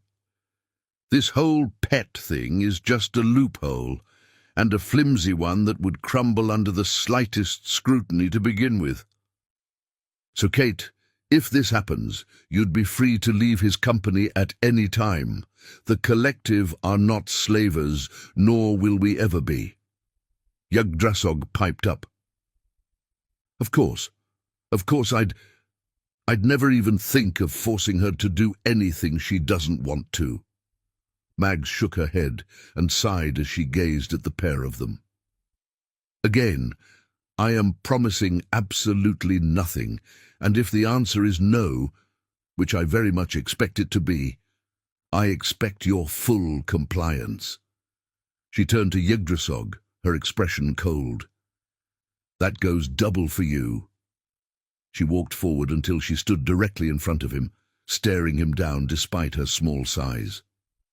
Yggdrasil seemed to shrink into himself a bit, and his glow slowly turned blood red as she continued speaking. I understand you have been under a lot of stress lately, and you are hardly alone in that. That being said, you damn near sent Private Jundar flying into a wall and damaged their uniform. In other words, you screwed with someone under my command. Her expression darkened and her eyes narrowed. I do not suffer those who harm my crew. If one were an expert in the body language of her species, and a particularly observant one at that, they would have seen the faintest hint of unbridled rage creep into her posture. Yet, Mags continued to maintain a calm, collected, civil and matter-of-fact voice as she continued to speak. Moreover, I do not believe in making idle, veiled threats. Instead, I make direct ones that will be followed through on, and I only make them once, if I'm feeling nice enough to make them at all, instead of skipping the warning and going straight to action. So, listen up. Her voice lowered to a deathly quiet whisper that nonetheless carried to everyone in the room. If you even think of getting into another physical altercation with one of my men, I'll let the individual in question push you out the airlock. Then I'll give you a cheery wave through the nearest viewport and take bets with the rest of them on how many of your algae pockets will ice over and pop before your life signs fail. Your sorry carcass will be left floating and frozen in the unfeeling cold of the nothingness between worlds, your lungs long since emptied of the terrified scream that was your last contribution to the universe. A scream that not a single inhabitant of that universe would ever hear, if you even managed to get that scream out in time before the endless vacuum of space rips the air from your lungs first. She gazed, unblinking, into his now beyond terrified eyes. Do we understand one another? If YHWH'S carapace was capable of blanching, he'd be bone white. He nervously swallowed, barely managing to squeak out a response. Yes, ma'am. Her posture returned to normal. Good. She turned and strode back toward her men, who were struggling to keep an air of professionalism after what they had just witnessed.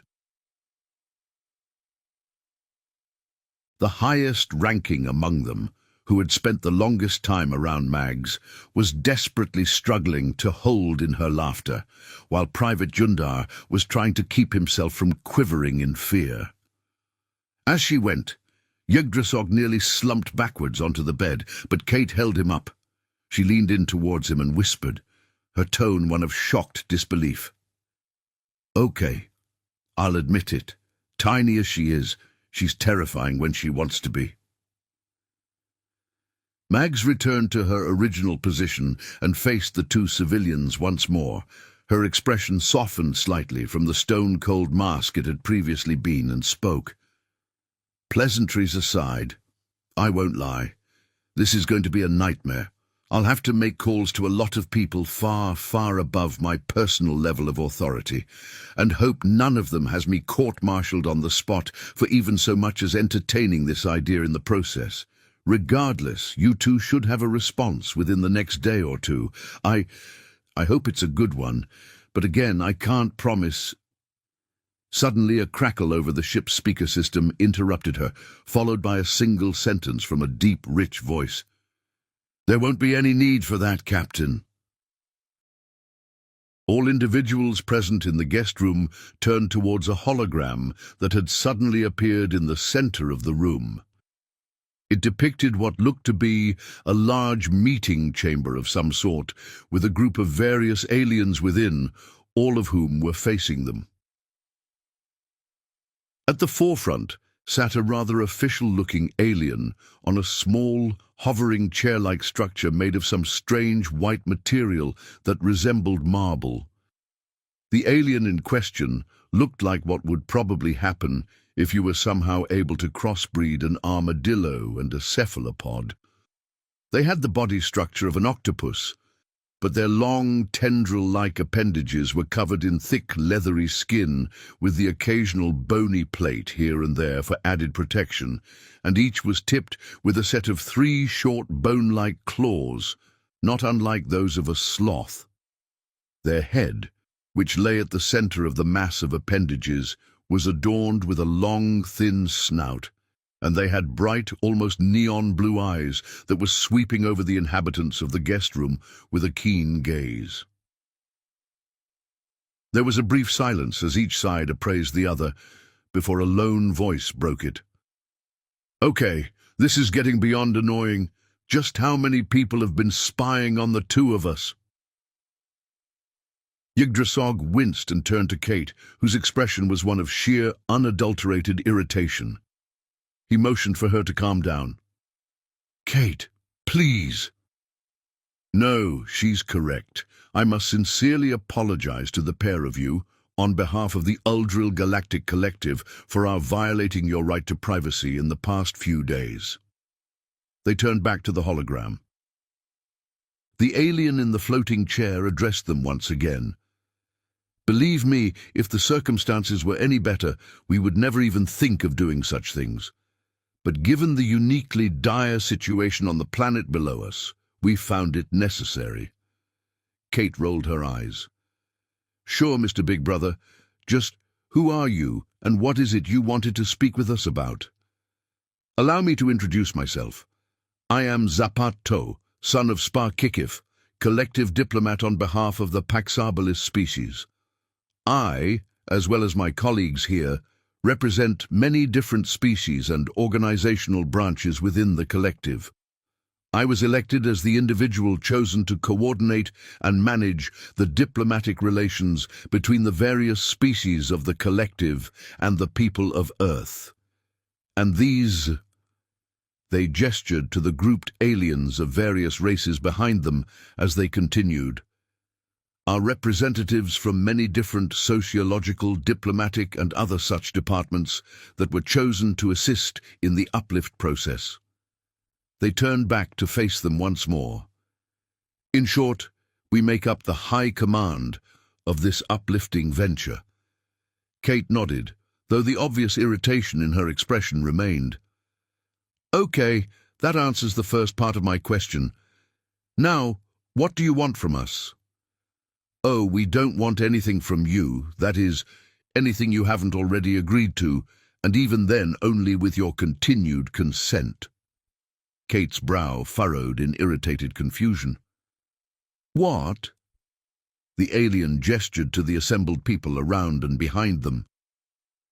Given all data available on the dire circumstances below, the limitations and restrictions our protocols unfortunately present us with, and what we have gathered from our observations of your personal situation, we have come to a decision regarding the circumstances surrounding your current position. Captain Magsnakow, admittedly, made a few good points regarding the difficulties surrounding allowing you to stay versus sending you back, and the potential negative long-term ramifications of keeping you here. If her course of action would have gone through, we would have understood and accepted it. Kate sighed, her voice bitter as she interrupted. Of course you would have. The alien paused for a moment. If you would allow me to finish. She barked out a humorless laugh. Oh, now it's if I would allow you, is it? Sure, go right ahead then, by all means. Not like I can stop you anyway. You're clearly going to speak your mind and send me wherever the hell you want me to be, regardless of what I might think about it. Yggdrasil internally cringed at the bitter sarcasm in her voice and leaned towards her, whispering, Kate, please, they only... She turned to him, her expression one of anger that was only tempered by exhaustion, and didn't even make an attempt to lower her voice. No, just no. Don't try and defend anyone here but yourself. You're the only one here who's actually treated me like a person. She gazed down at her broken arm, the bitter anger draining out of her voice, leaving only weariness. I'm just so sick and tired of others seeing me as a resource or a liability, as an asset to be used when it's convenient for labor, or to prop up their image, or, I don't know, their ego or whatever, and then discarding me when I can't be useful to them or their legacy. She turned back to the hologram, meeting Zapato's gaze. So go on then. Just how do you feel like going about sacrificing this unwilling pawn today? The alien was silent for a moment before replying. We merely wish to offer you a more official place within the collective. Mags's four eyes widened, and Yggdrasil's mandibles dropped open in shock. Kate's face blanked. What? The alien continued. As I was going to say before your, admittedly rather understandable, from a purely emotional perspective, interruption. Your story surrounding the situation on the ground, along with the circumstances of your ending up in Yggdrasil's care, was enough to convince me to call a session with my colleagues to reassess the ethics of how the collective should respond to your situation. Unfortunately, during said session, Magsnakow made her own move before we could have reached a decision that may have resulted in our ordering her to stand down for the time being. As the situation progressed, we did not wish to risk intervening in the events of your extraction and possibly causing even more chaos in the process. As I said, I and my colleagues were prepared to accept her actions and the outcome of said actions given the circumstances. It is a painful truth, but given the current circumstances, We simply do not have the resources to mold every situation possible to its perfect outcome.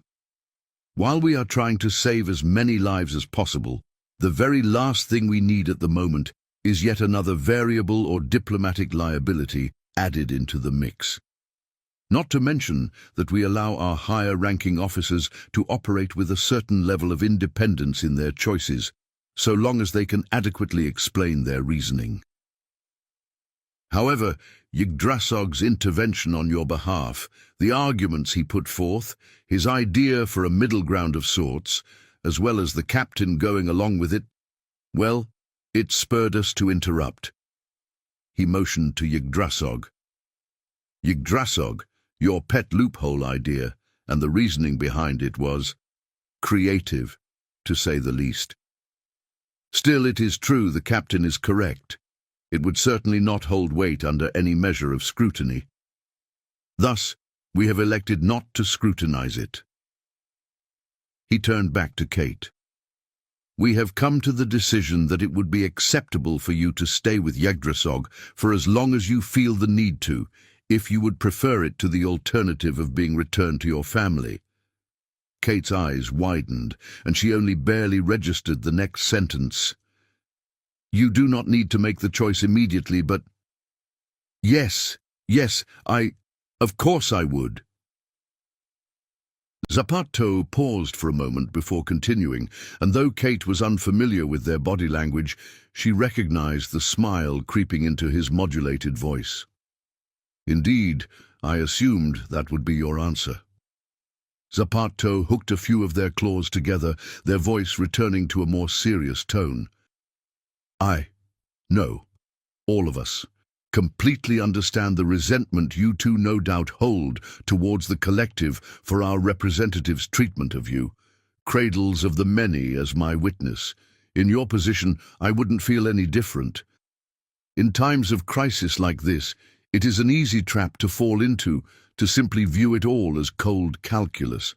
How many resources we can devote to any one matter, the variables involved, all of the things that could potentially go wrong, and to view lives as just another number in that equation.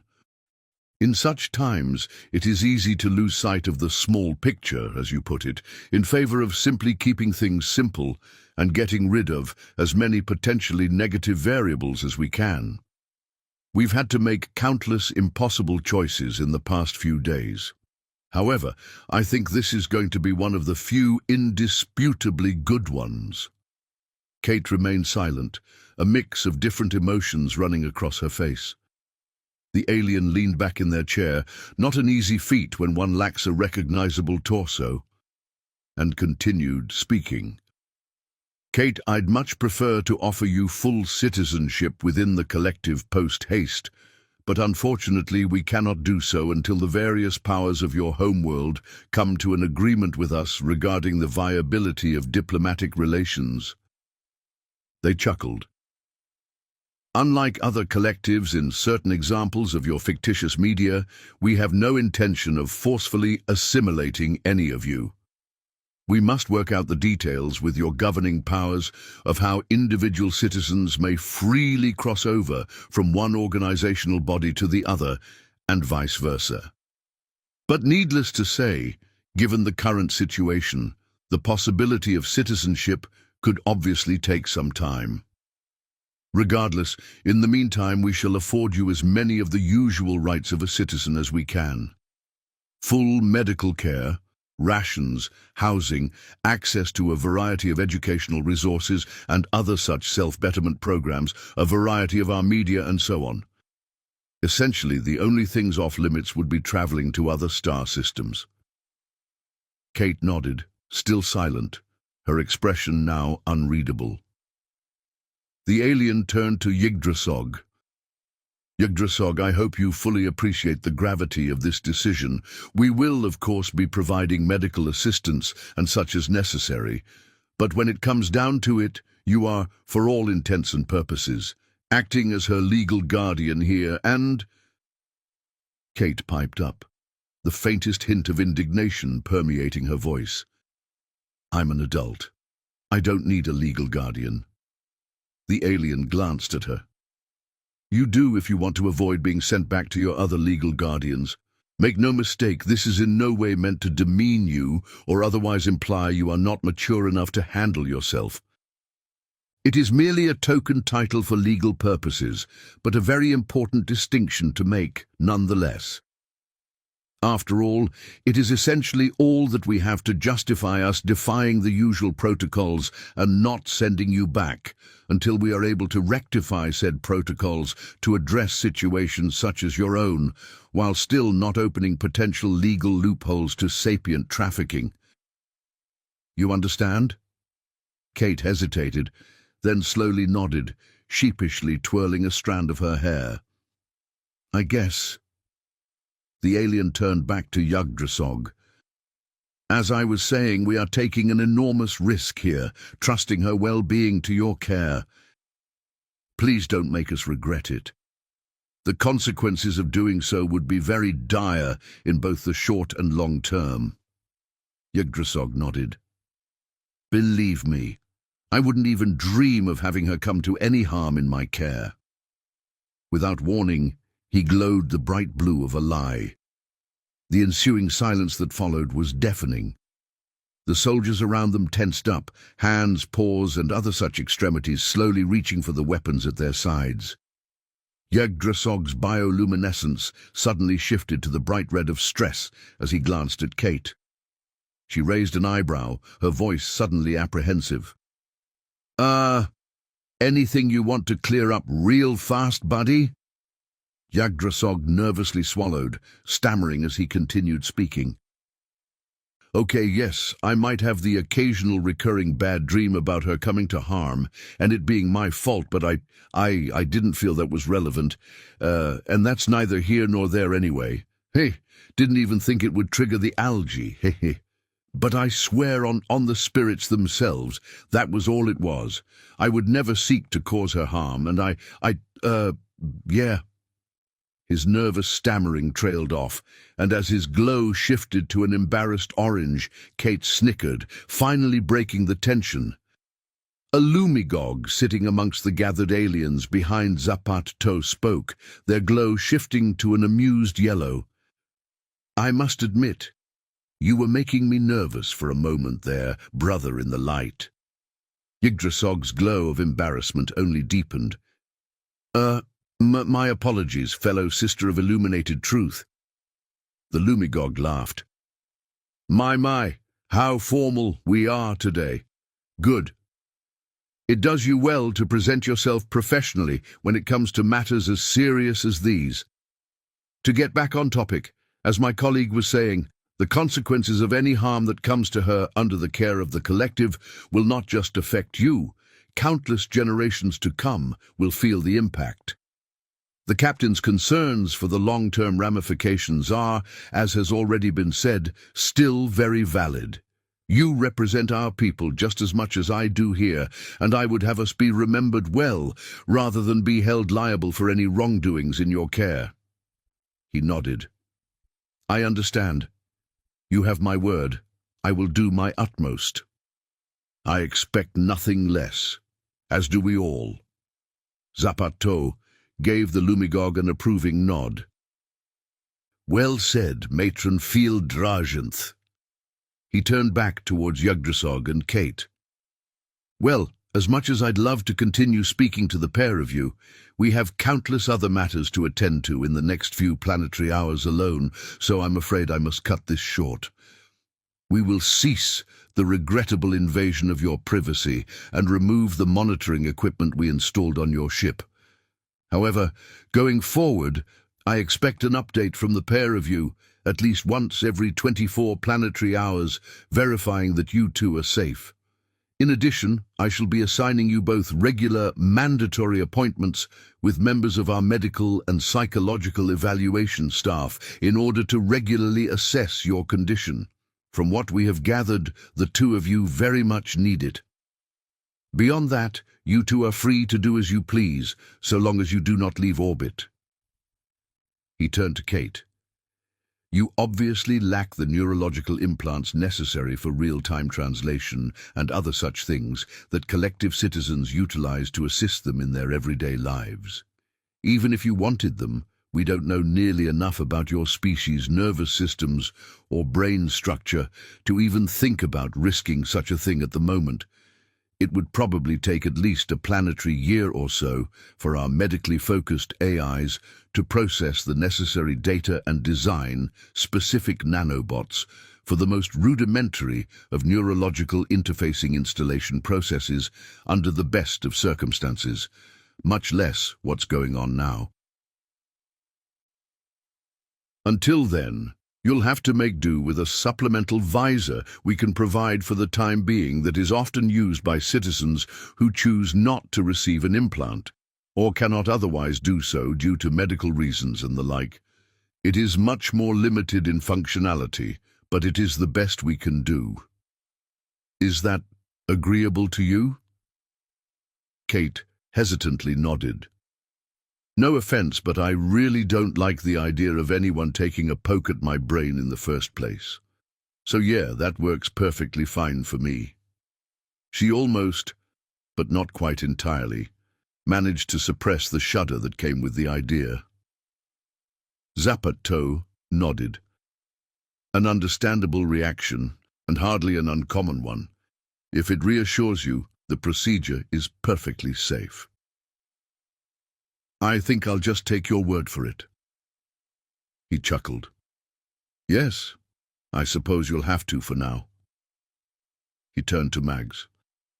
As has been said, we shall deactivate and remove the observational cameras that were regrettably installed aboard YHWH'S vessel, as the daily check-ins will ensure our knowledge of their continued safety. Thus, Captain Magsnakow, you and your squad here may stand down, cease the constant monitoring, and return to your other duties for the time being. She nodded and saluted. Affirmative, sir. I'll be honest, I'm relieved it shook out this way. Not having to put her back down there will help me sleep ever so slightly better at night. Kate rolled her eyes. Oh, yes, because your sleep schedule is definitely the most important thing to be concerned with there. Mags laughed. You know, kid, I'm actually almost starting to like you. I wish I could say the same. If anything, this only caused Mags to laugh even harder for a moment before she turned to the other soldiers. Okay, you heard him. Back to the shuttle, double time. We have a lot of work waiting for us back at the ship and not a lot of time to do it in, so move it.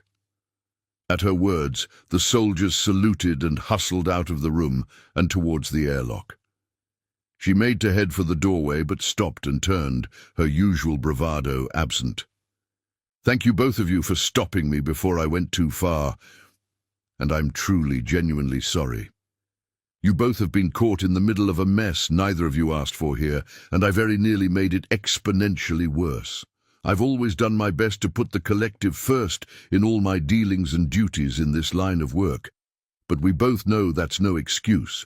It blinded me to the potential consequences and carnage left in my wake, because I thought if anything potentially served the collective, it was the right thing to do, even if it wasn't necessarily the moral thing to do. And that's only gotten worse as I've been surrounded by more and more chaos in the past few days. I hope one day you can forgive me, though I know I definitely don't deserve it. There was a brief silence, and Mags turned to leave, but a voice behind her halted her steps. You're still focusing on the could-haves here. It didn't happen. Mags turned to see that the smallest of smiles had crept to the corners of Kate's mouth. You were open to changing your approach in the end. That's more than can be said of most. She gestured out the viewport. If more people were open to change, who knows? The planet below us might not be an irradiated dumpster fire right now. Kate's smile faded and she sighed. What happened, or almost happened anyway, is still too raw and fresh for me to forgive you so quickly, but maybe someday. And yeah, I accept your apology. Mags was quiet for a moment, but Kate could see the stout alien's posture visibly relax a bit. Heh. Now I'm definitely starting to like you, kid. Kate smirked. Become more likable yourself, and I might return the favor at some point. Mags laughed, but Kate could tell it was forced, full of regret. Well, I'd better catch up before the jarheads I'm in charge of get bored and break something. You two had best take care of yourselves, for all our sakes.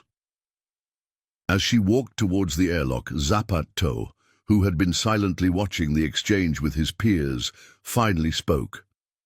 There is just one more matter to attend to before I leave you be, though you are under no obligation to agree to it. The captain's idea regarding utilizing any volunteered scans and samples was a very good one, and while we wouldn't normally do such things... Kate cut him off with a dismissive gesture. Yeah, the current desperate situation on the ground and/or surrounding this first contact necessitates it or whatever. I get it, all right? No need to be a broken record. Like I said to Mags, I'd be more than willing to donate some hair, skin samples, and whatever else you need if it can help save lives, so long as you don't take anything I can't grow back. Zapato nodded.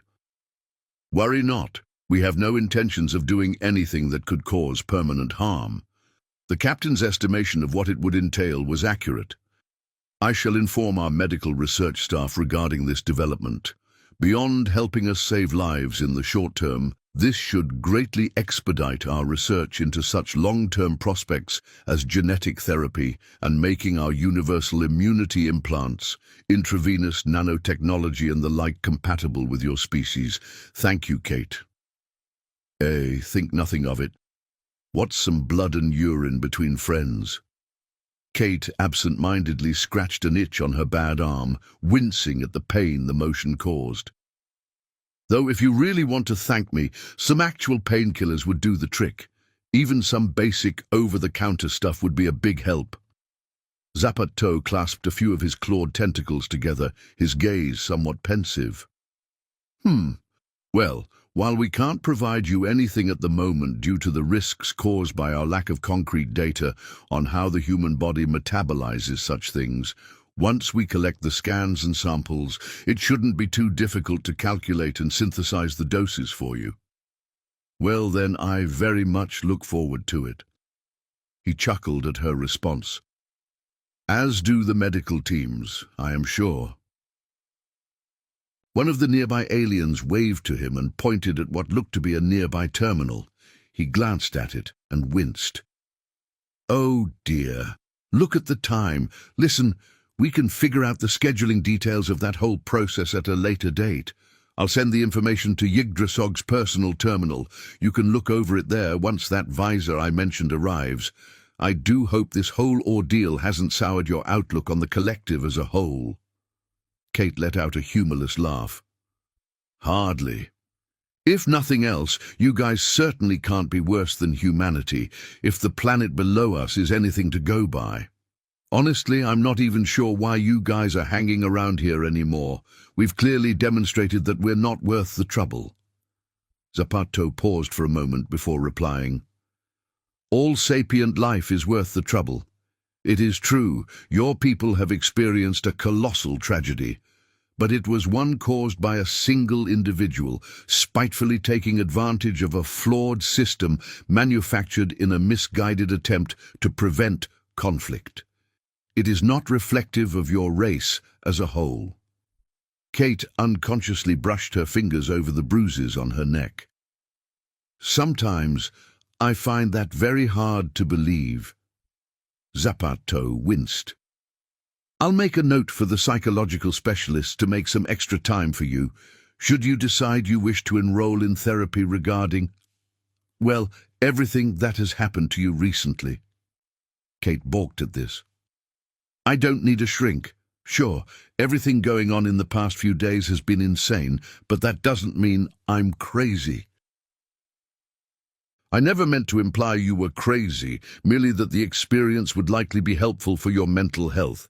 It is entirely up to you. Kate, for her part, just sighed. Fine, I'll think about it, all right? Fair enough. With that in mind, I shall leave you two to your own devices. Zapato pressed a small button, and suddenly the hologram disappeared, leaving Yggdrasil and Kate alone in the room once more. There was a brief, awkward silence. Yggdrasil turned to Kate. "Are you all right?" Before he could finish the sentence, Kate had flung her good arm around him and pulled him into a tight, one-armed hug, burying her face in his chest. He felt her tears running down his carapace. From below came two muffled words that carried the weight of the universe itself with them. "Thank you." As the shock of the moment wore off, he smiled, closed his eyes and gently returned the hug, glowing a contented pink as he did so. "My pleasure." It had been an eventful week since Yggdrasil adopted Kate. She was slowly but surely getting to grips with how to use her visor as her health improved, and could now use it to read updates sent to the ship about the progression of the events on the planet below them, and all that the collective were doing to help. Her medical scans had provided life-saving information on human biology for the medical teams to utilize when treating civilians, once the collective were able to establish communications with various heads of state to offer their aid, which, needless to say, continued to be very slow going. Finally, her arm was ever so slowly feeling better as the stab wound continued to heal, and she got access to such wondrous things as over-the-counter painkillers.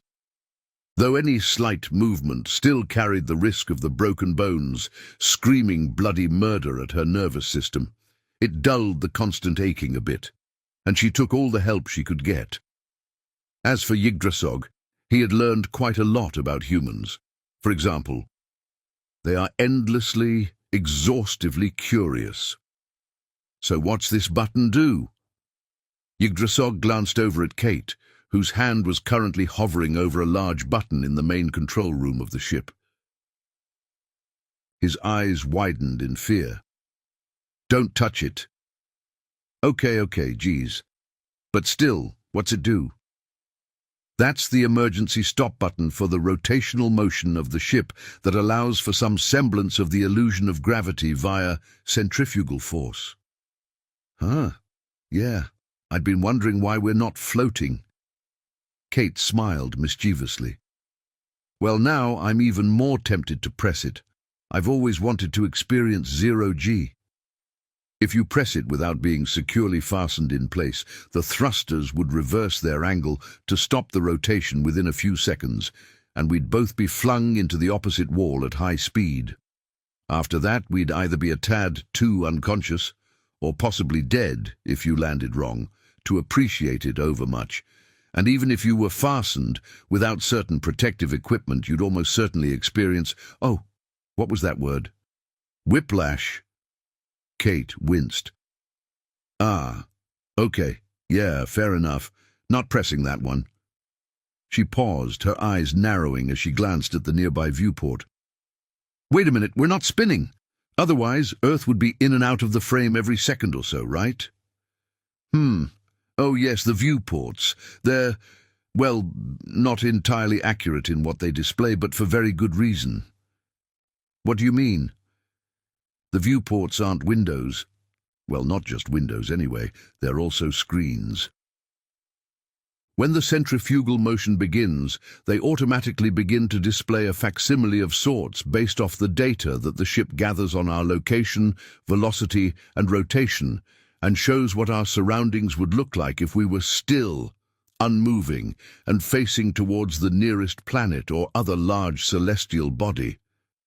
That way, it gives us a rough visual frame of reference to our surroundings without causing severe motion sickness in collective species susceptible to such things, such as you or I." So, what's it actually look like?" "While I could show you, I nonetheless have no desire to spend time cleaning up your vomit." "Oh, come on, it can't be that bad. Besides, I don't get motion sickness easily. Go on, show me what it really looks like." Yggdrasil sighed and shook his head. "As you wish, but you're cleaning it up." Kate smirked. "Ha! As if. You've got nothing to worry about. I've got a pretty strong stomach." Yggdrasil reached a single clawed finger forward and flicked a nearby switch on the wall, causing the front viewport to shimmer and distort, revealing the violently spinning view before them. Acting from experience, he screwed his eyes shut and mentally counted down. 3, 2. Yeesh, oh God. Turn it back on. Turn it back on. There it is. He flicked the switch back to its original position and opened his eyes. He began to glow an amused yellow at Kate's expression, though her pallor worried him. Okay, fine, Huck. Oh, Jesus. That was so much worse than I thought it'd be. Told you. She gave him a playful swat on the arm that he barely felt through his carapace, smiling as she did so. Oh, hush you. I didn't puke, just like I said. You still came rather worryingly close to doing so, for what it's worth. She pointedly ignored him and took a few deep breaths as the remnants of the nausea cleared, glancing at another portion of the control room. Okay, what about this thing over here, the one that looks like a three-dimensional grid map? Again, no touching. It's the manual controls for the atmospheric conditions of the ship. What do you mean? If there's a fire, or we end up getting raided by hostile forces, we can use it to detach certain portions of the ship from the rest, hermetically seal the various doors of the ship, or vent the atmosphere from any particular portion of the ship into space. Yikes, that wouldn't be a good way to go. All the more reason not to mess with it. She smirked. Fine, no touchy. I get it. Ever had to use it before? Yggdrasil was silent for a few moments, though Kate could see his bioluminescence shifting through several colors. When he finally answered, his voice was barely above a whisper. Yes. Kate began to open her mouth to inquire about such a cryptic answer, saw his bioluminescence had shifted to a distressed red, and thought better of pressing him for more information. Okay, changing the subject for no reason in particular.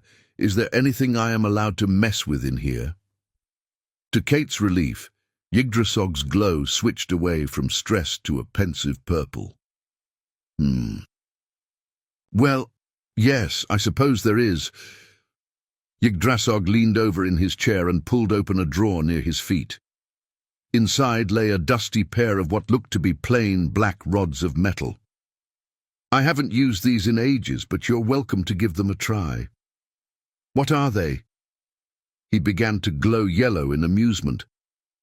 You have that visor now. Why don't you just read the label? Right, sorry, still not used to this thing just yet.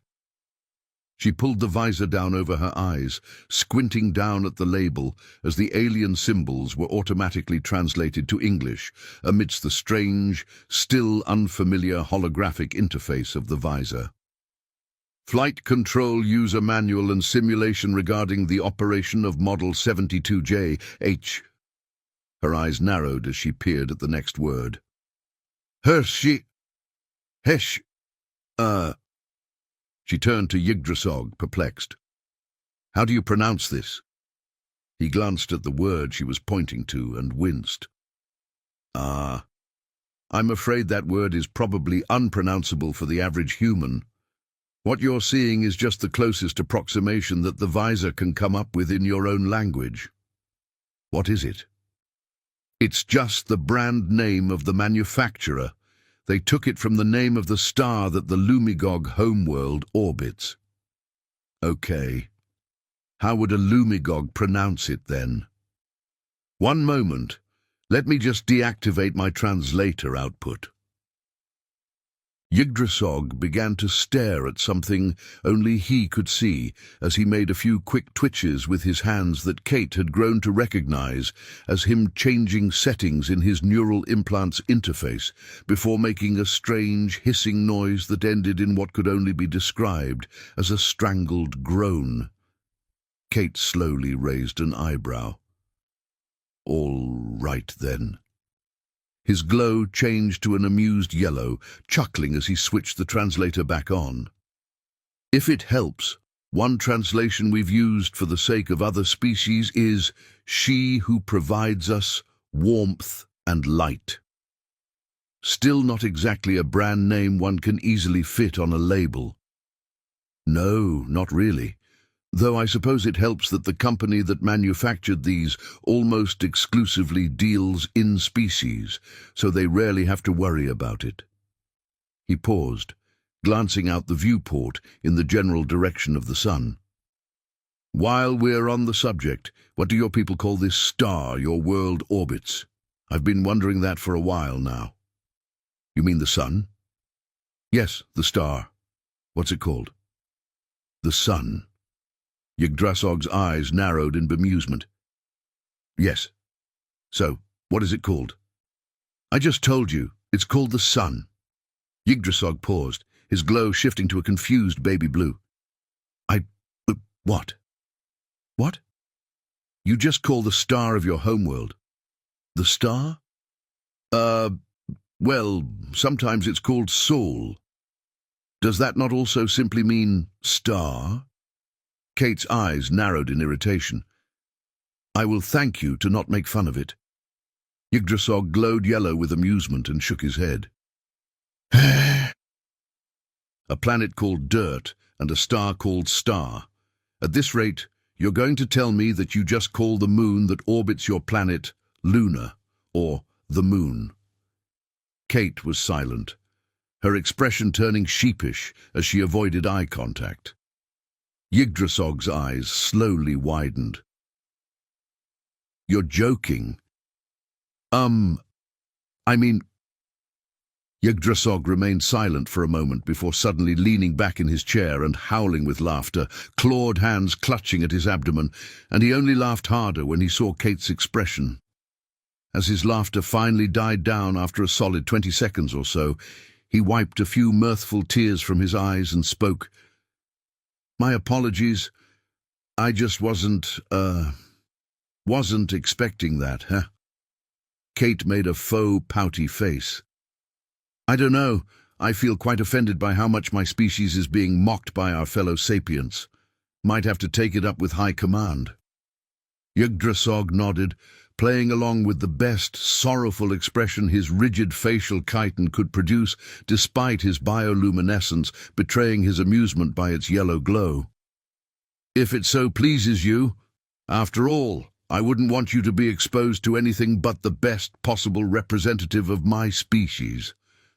They both stared at each other for a few seconds before they couldn't hold their grins back any longer, and simultaneously broke into giggle fits for a bit. You know, this whole name thing reminds me, could I just call you Yiggy or something? No offense, your name is just super hard to pronounce.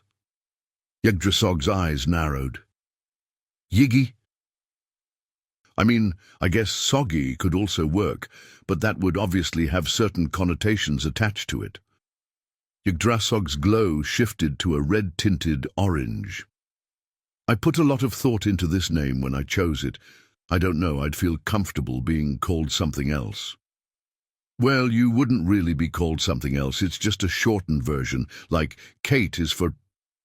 Kate paused. Wait, you chose your own name? Well, yes and no.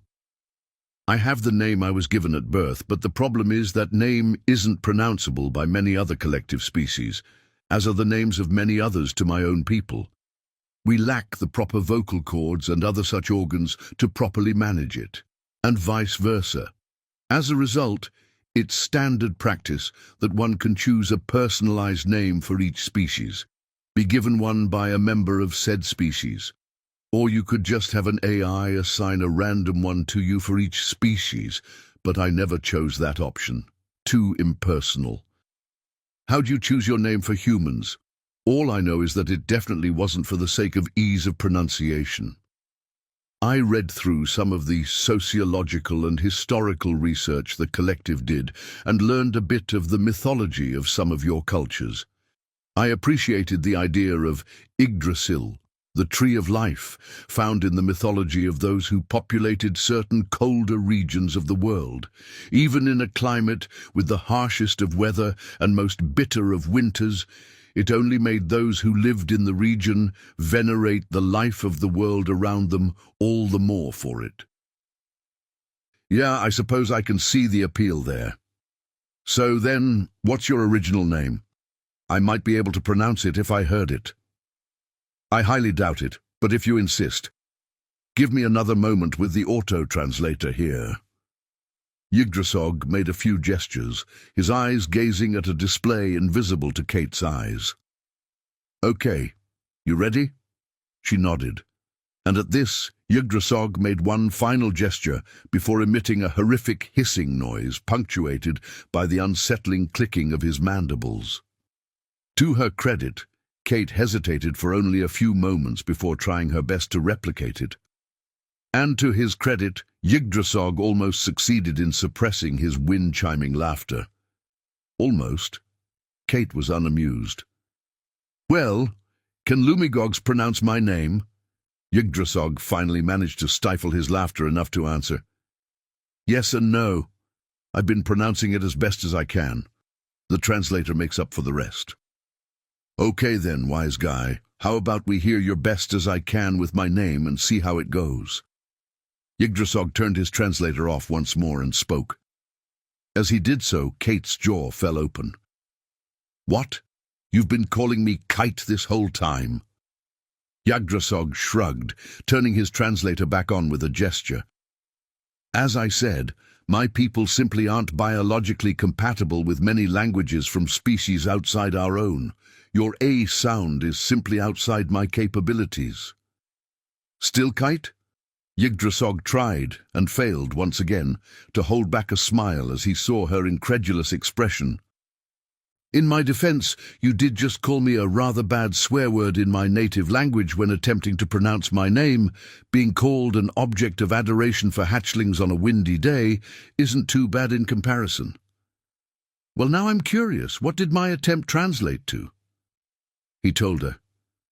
If anything, her jaw dropped even lower than the first time. You're joking. Yggdrasil's smile widened. I'd be glowing blue if I were. You know that. Seriously? Even the with a fungal pod bit? Indeed. Jesus. Beyond being among the most vulgar things I've ever heard, it's so, I don't know, weirdly specific. Like, that entire concept is summarized in one short word. That would give even Germany a run for its money. What can I say? When one cannot disguise their feelings, it tends to make one drift towards being very honest and specific with said feelings, and our insults and swears are not exempt from this. But with a fungal pod? Like from your homeworld? I remember you telling me yesterday those grow like 40 feet tall. How would you even... It's best not to think about the particulars of it, lest pesky things like the laws of physics get in the way and make a mess of things. All right, if you insist. Yiggy. Well, moving right along from my species' penchant for creative profanity and your own's lack of creativity in the naming department. He dodged her next playful swat, a wide grin on his face. Did you want me to walk you through how the simulation program works? Or would you perhaps prefer a different, more culturally sensitive representative of the collective be chosen to do so? Oh, I suppose I'll live if I have to continue dealing with the likes of a scoundrel such as yourself for the time being, irreparably wounded though my species' pride doth be by thy words. Yggdrasil playfully cocked his head to the side. If I may quote, I never said we were good at naming stuff. Touché. Now go ahead and show me, smart-ass. Yggdrasil winced as the sound of yet another simulated explosion erupted in the room. And that makes it, what, 27 crash landings? I've lost count. I'm getting better. You crashed directly into the spaceport. See? Better. All the other crashes were into random stuff floating in the atmosphere above the planet. This time, I crashed into what I was supposed to be aiming for. That's an improvement, right? Yggdrasil smiled, glowing yellow. If you say so. In fact, I do. In my defense, I'm only able to use one hand for the controls at the moment. Once I regain the use of the other one, I expect I'll probably be an even better pilot than you are in no time." He smiled at her playful teasing. "I envy your optimism. You'll find I have many enviable qualities." Perhaps you'd care to demonstrate any proof of that whatsoever at some point."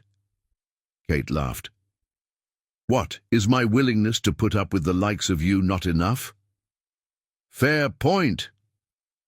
"Seriously, though, that was fun. For reasons that should be pretty obvious, I never had spacer as an idea for a future career path, but I actually think I might enjoy it." She paused, setting the controllers down and causing the holographic simulation to dissipate. "Say, that reminds me. Why didn't you tell me before the whole fiasco with our good friend Maggie that you were the one who found Earth?" Yggdrasil tensed up. You know about that?" "Yeah, Mags mentioned it. Or rather, furiously screamed something about it whilst trying her best to deafen us with that tirade, don't you remember?" Kate faltered as she saw Yggdrasil's bioluminescence shift to a stressed red. "So, why didn't you tell me?" Yggdrasil let out a long, shaky sigh. "I was scared." Kate raised an eyebrow. "About what?" He spoke so softly that she could barely make out what he said next. "That you'd hate me for it." Kate balked at this. "What? Hate you? Why would I hate you for finding Earth?" He closed his eyes. "Because it led to, well, everything else. The fission weapons, the bunker." "Yiggy, what the hell are you talking about? If I had never found your planet, none of this would have happened." Kate cocked her head to the side, her expression one of pure incredulity. "Dude, you scanned a planet. That's it. But if I hadn't, did you know that it would come to this when you scanned it?" "No." "Then you're not responsible." He shook his head. "I can't help but feel as though I am, regardless." "Then I guess I'll just have to keep reminding you that you're not until you figure it out for yourself." He merely sighed, glanced at his datapad, and winced. Seems our daily check-in is coming up in about 10 minutes. Kate rolled her eyes, annoyed at the interruption. "You'd think they'd learn by now that we aren't going to spontaneously combust at this point. We can obviously coexist, even if we're trapped in a tiny box together like this, and... She trailed off, unconsciously clutching at her broken arm. There was a brief, awkward silence. Yggdrasil's tone was somber as he finally spoke. "Have you given any more thought to meeting with one of the collective's therapists?" She glared at him. "I do not need a shrink." He tilted his head ever so slightly to the side. "Why are you so reticent towards the idea? You clearly have no problem with accepting medical care for physical injuries, so why not accept help for those of the mind?" He gestured out the viewport towards some of the other ships floating alongside them. "The specialists here are certainly qualified spirits. They were specifically chosen to be here due to being the best among the entire collective, and more importantly, they are far beyond willing to help you. Spirits. I'd hazard a guess that any one of them would be overjoyed to be chosen as the first to work with a human one-on-one." If anything, Kate's glare only intensified, and when she spoke, it was with a slight sneer. "I don't care how willing they are, I don't need it. I'm not some nutcase, and I don't need to run to some quack shrink at the drop of a hat because some jackass said something that hurt my feelings, or life threw me a few more lemons than usual. I can hack it in the real world. I'm not weak." Yggdrasil was silent for several seconds, his eyes narrowing, gazing at Kate with an inscrutable expression. Is there a stigma associated with those who seek therapy and psychological counseling in your culture? She shrugged her good arm. I don't know. I guess. He was silent for a moment. I see a therapist regularly. Kate's eyes widened in surprise. From a cultural perspective, would that make me weak or otherwise unfit to be your guardian in your eyes? And No, I just... If I'd have known, I never would have said those things.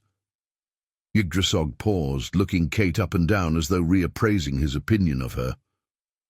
If that was supposed to be reassuring, it wasn't. Keeping that to yourself would be a lie of omission if nothing else. Kate winced, but remained silent. Yggdrasil gazed at the viewport with its facsimile of the planet spinning below them, his expression unreadable. Her name is Jeffrane. It was recommended I go to her by another of her patients after, well, a very, very bad experience I had. He glanced at the atmospheric grid of the ship, the events of which I have no desire to explain at the moment. After several long seconds, Yggdrasil eventually tore his gaze away from the hologram and back to the viewport. She and I just talk about my life, about the good times and the bad. Some of the better things I've seen and done that I draw from on and hold on to during the darker days, and some of the things I've seen and done that caused those dark days to begin with. She listens, without judging. She makes suggestions, throws out ideas and viewpoints for me to think on, but she never judges me. And at the end of the day, she's just a person, someone who has dedicated her life to helping others. Yes, but still just a person, not whatever preconceived image of a malicious quack you may have. He turned back to Kate. The mind is one of the only facets of any sentient creature that cannot automatically heal itself. Yet, it is worn down over time by negative experiences, like any other part of the body is worn down by physical wounds. Thus, one must be as careful in tending to it as one would any physical wound when it has been injured, for only the one who it belongs to can help it begin to heal. If the injury is an immense one, it may never truly heal, just produce a scab, and a fragile one at that, easily ripped off at inopportune moments. Therapists? Metaphorically speaking, they can help you keep pressure on the wounds of the mind to stem the blood flow, as it were, and when it has finally scabbed over, they hand you a box of bandages to be used whenever it pops open again, if that makes any sense. Kate, who had been silently listening up until that point, slowly nodded. I don't mean to insult you by implying therapy will fix you, for you are not broken, merely badly wounded, but not in a way one can address as simply as any standard physical medical procedure. All I ask is that you do not dismiss the option based on nothing but preconceived notions and cultural biases. Seeing a therapist does not make you weak, nor does it mean you are crazy. It merely means you are smart and resourceful enough to explore all options available to help you heal. And after all... He extended a hand toward her, palm up. She stared at it for a moment before placing her hand in it and squeezing, finishing the sentence as she did so. There's no shame in accepting help freely offered. I know. I'll have to think about it, okay? Yggdrasil could tell that she meant it this time, rather than the placating words she'd used for Zapato's sake. He nodded, smiling. Good. It is entirely your choice. I merely think it would be incredibly helpful to you, given all that has happened. He glanced at the clock on his implant's display. Oh dear, it seems we're a bit late. Well, let's not keep them waiting any longer. And as I've done for the past few days, I've once more double-checked all the internal systems of the ship. All are as they should be and operating normally. As they sat in the living room, the hologram of one of Zapato's many assistants that stood in front of them, this time a fellow Lumigog, nodded as Yggdrasil concluded his summary. Good. The absolute last thing we need is for you two to end up asphyxiating in your sleep or something due to a shoddy sensor or some such. Not only would it be a tragic loss of life, but the long-term diplomatic repercussions of Kate coming to harm in our care certainly wouldn't be pleasant. He turned to Kate. On a related note, I hope you'll be pleased to hear that the diplomatic relations on the planet below are progressing.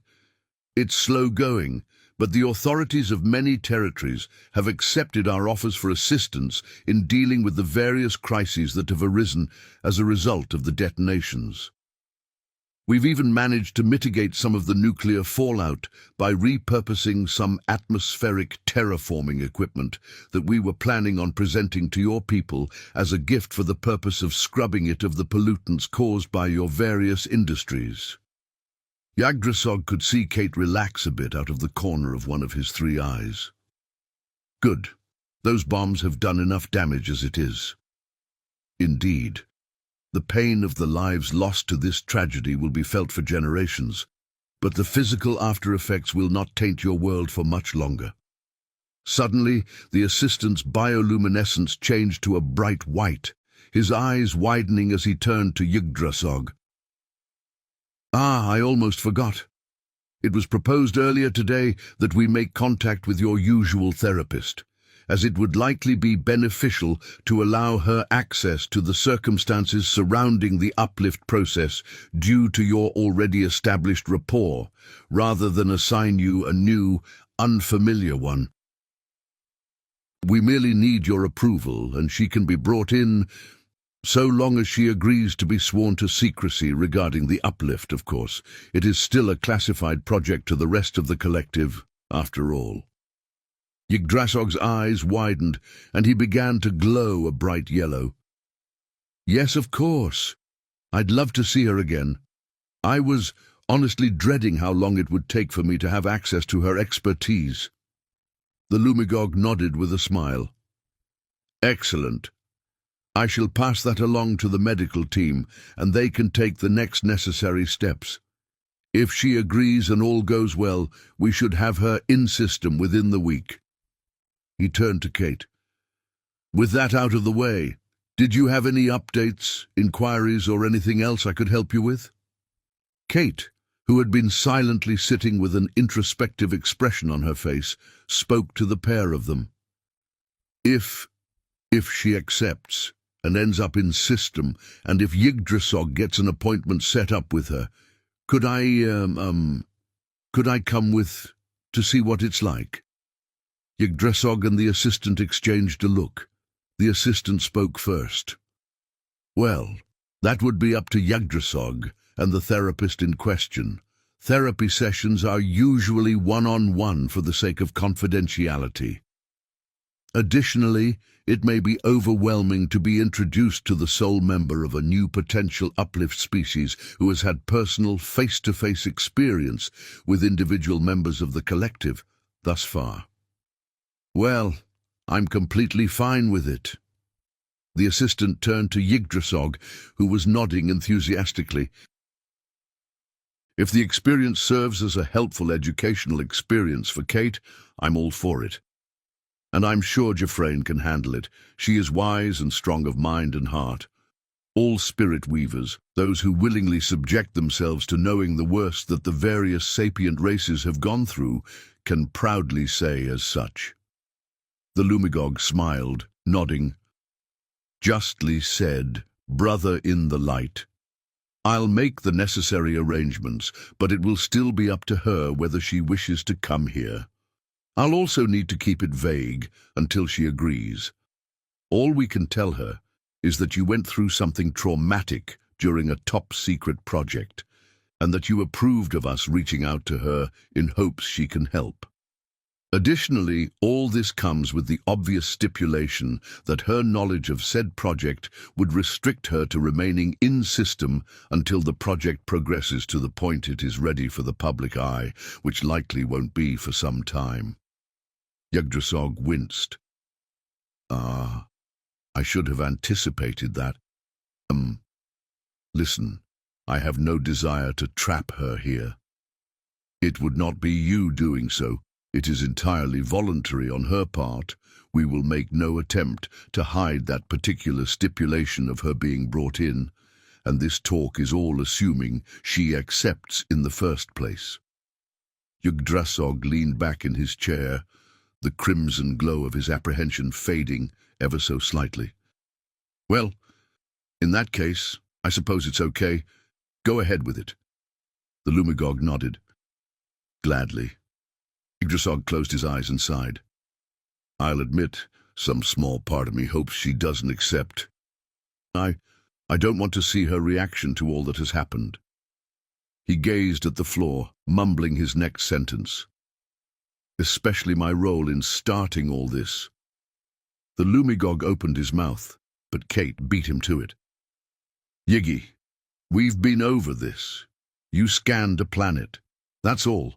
You can't keep doing this to yourself. He put his head in his hands. From a logical perspective, I know you're correct. Emotionally, on the other hand, I just... Kate gently placed her good hand on one of his shoulders, the feeling of her warmth barely penetrating through the tough outer carapace. You couldn't have possibly known how this whole mess would turn out. This isn't your fault, it's humanity's, or rather whichever waste of skin it was that launched that first missile. She speaks the truth, brother in the light. Yggdrasil lifted his head from his hands, blinking away a few tears. Part of me knows that, while the rest of me disagrees. The Lumigog assistant nodded. There have been many involved in the project that feel a similar way.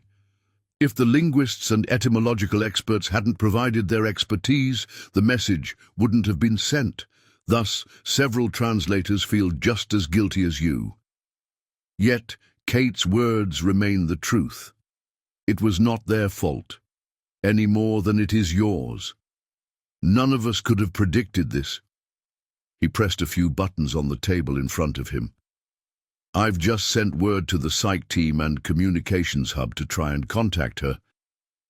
In the interim, all I can advise is to just try and remember to keep reminding yourself that their ichor is not on your claws, even if your spirit is torn on the matter. Yggdrasil half-heartedly nodded. I will try, but... Yiggy. He looked into Kate's intense gaze. She didn't say another word, because she didn't need to. Yggdrasil hesitated for a moment, took a shaky breath, then nodded, his tone much more decisive. I will try. Kate smiled. I'll hold you to that. The next morning, Kate had just finished her breakfast. She had finally gotten the hang of using the food box by herself, when Yggdrasil suddenly burst into the kitchen. Jafrane is in system! Kate's eyes widened in surprise as she reached for her water to wash down the last few bites of her meal. Huh. That was fast. Apparently she was already nearby, well, on a relative scale anyway, just under 1,000 light-years away. Kate nearly choked on her water, only just barely stopping herself from spitting it up across the table. That's considered nearby? Well, yes. It only took a single FTL jump. Huh. You know, that's another thing that's been eating at me. How the hell do you guys... Yggdrasil raised a claw to interrupt her. I must remind you that I'm still not a physicist or an engineer. I just push the right buttons to make the ship work. Yeah, I get it. Just give me the short version. Fair enough.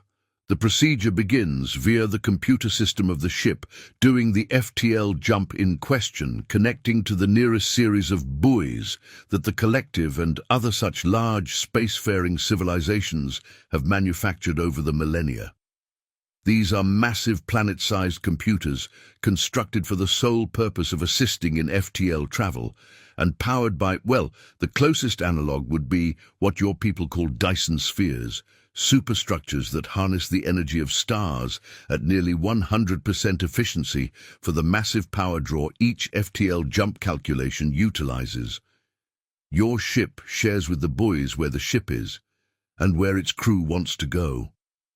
The sequence of buoys connect with each other and, using their combined computing power, determine if there is any debris in the path between the ship and its intended destination.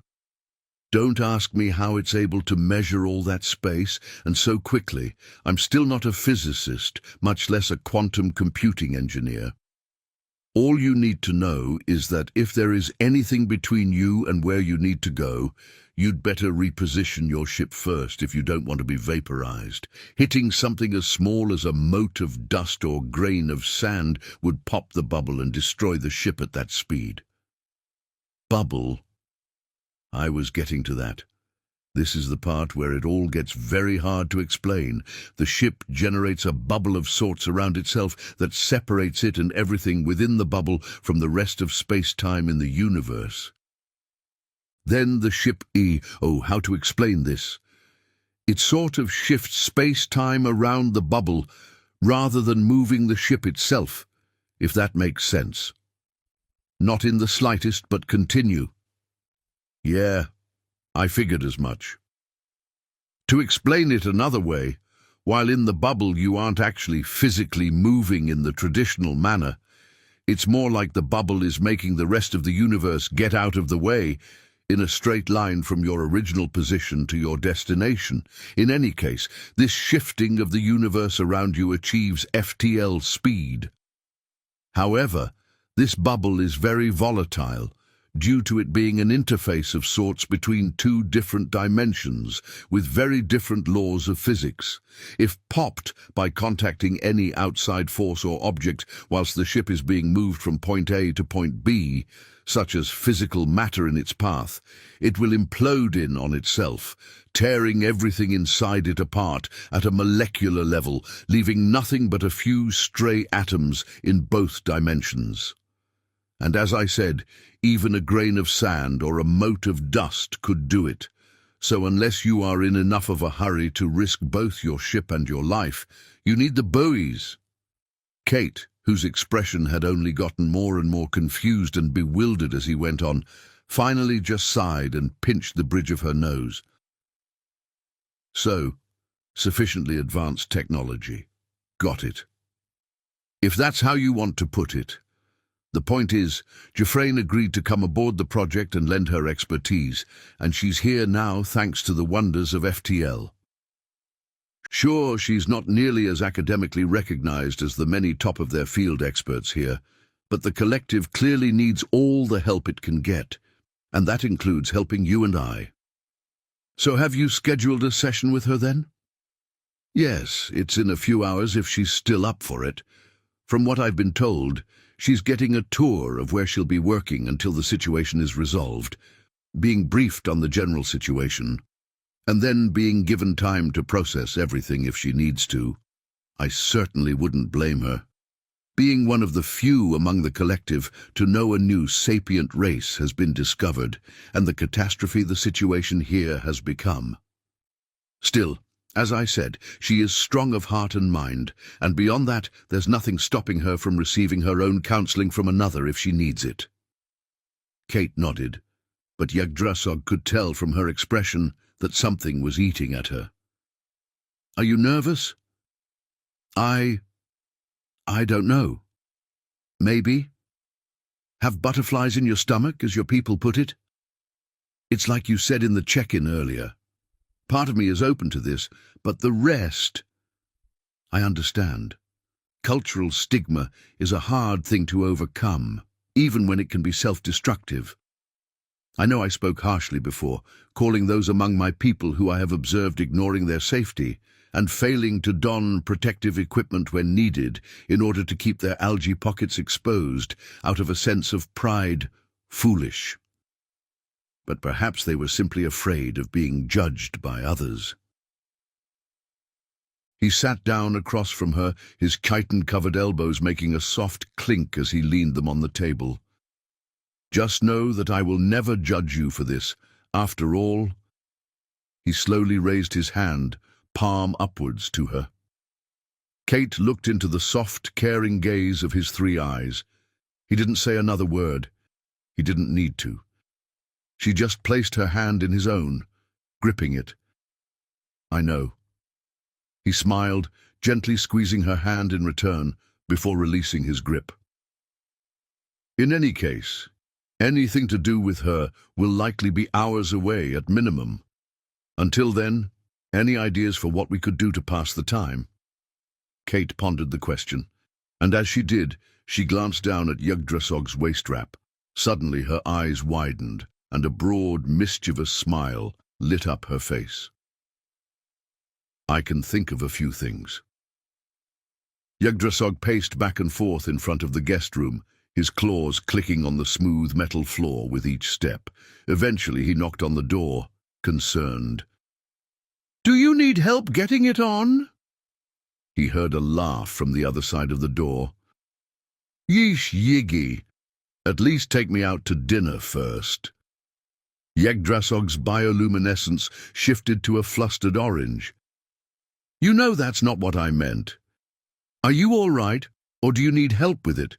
You know, with the arm and whatnot." "I'm okay, just one more there." Yggdrasil made an impressive effort to avoid breaking out into happy wiggles as the door began to open.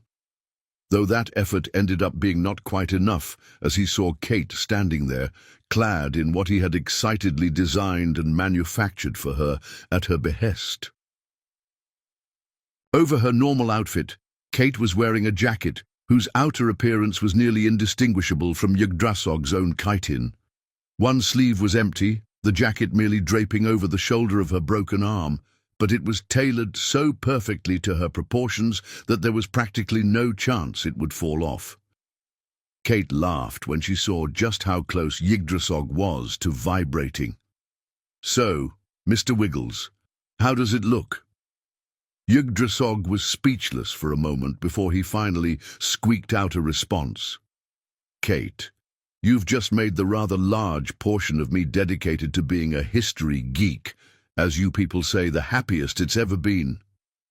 She smiled in response, doing a little twirl so he could see the entirety of the jacket.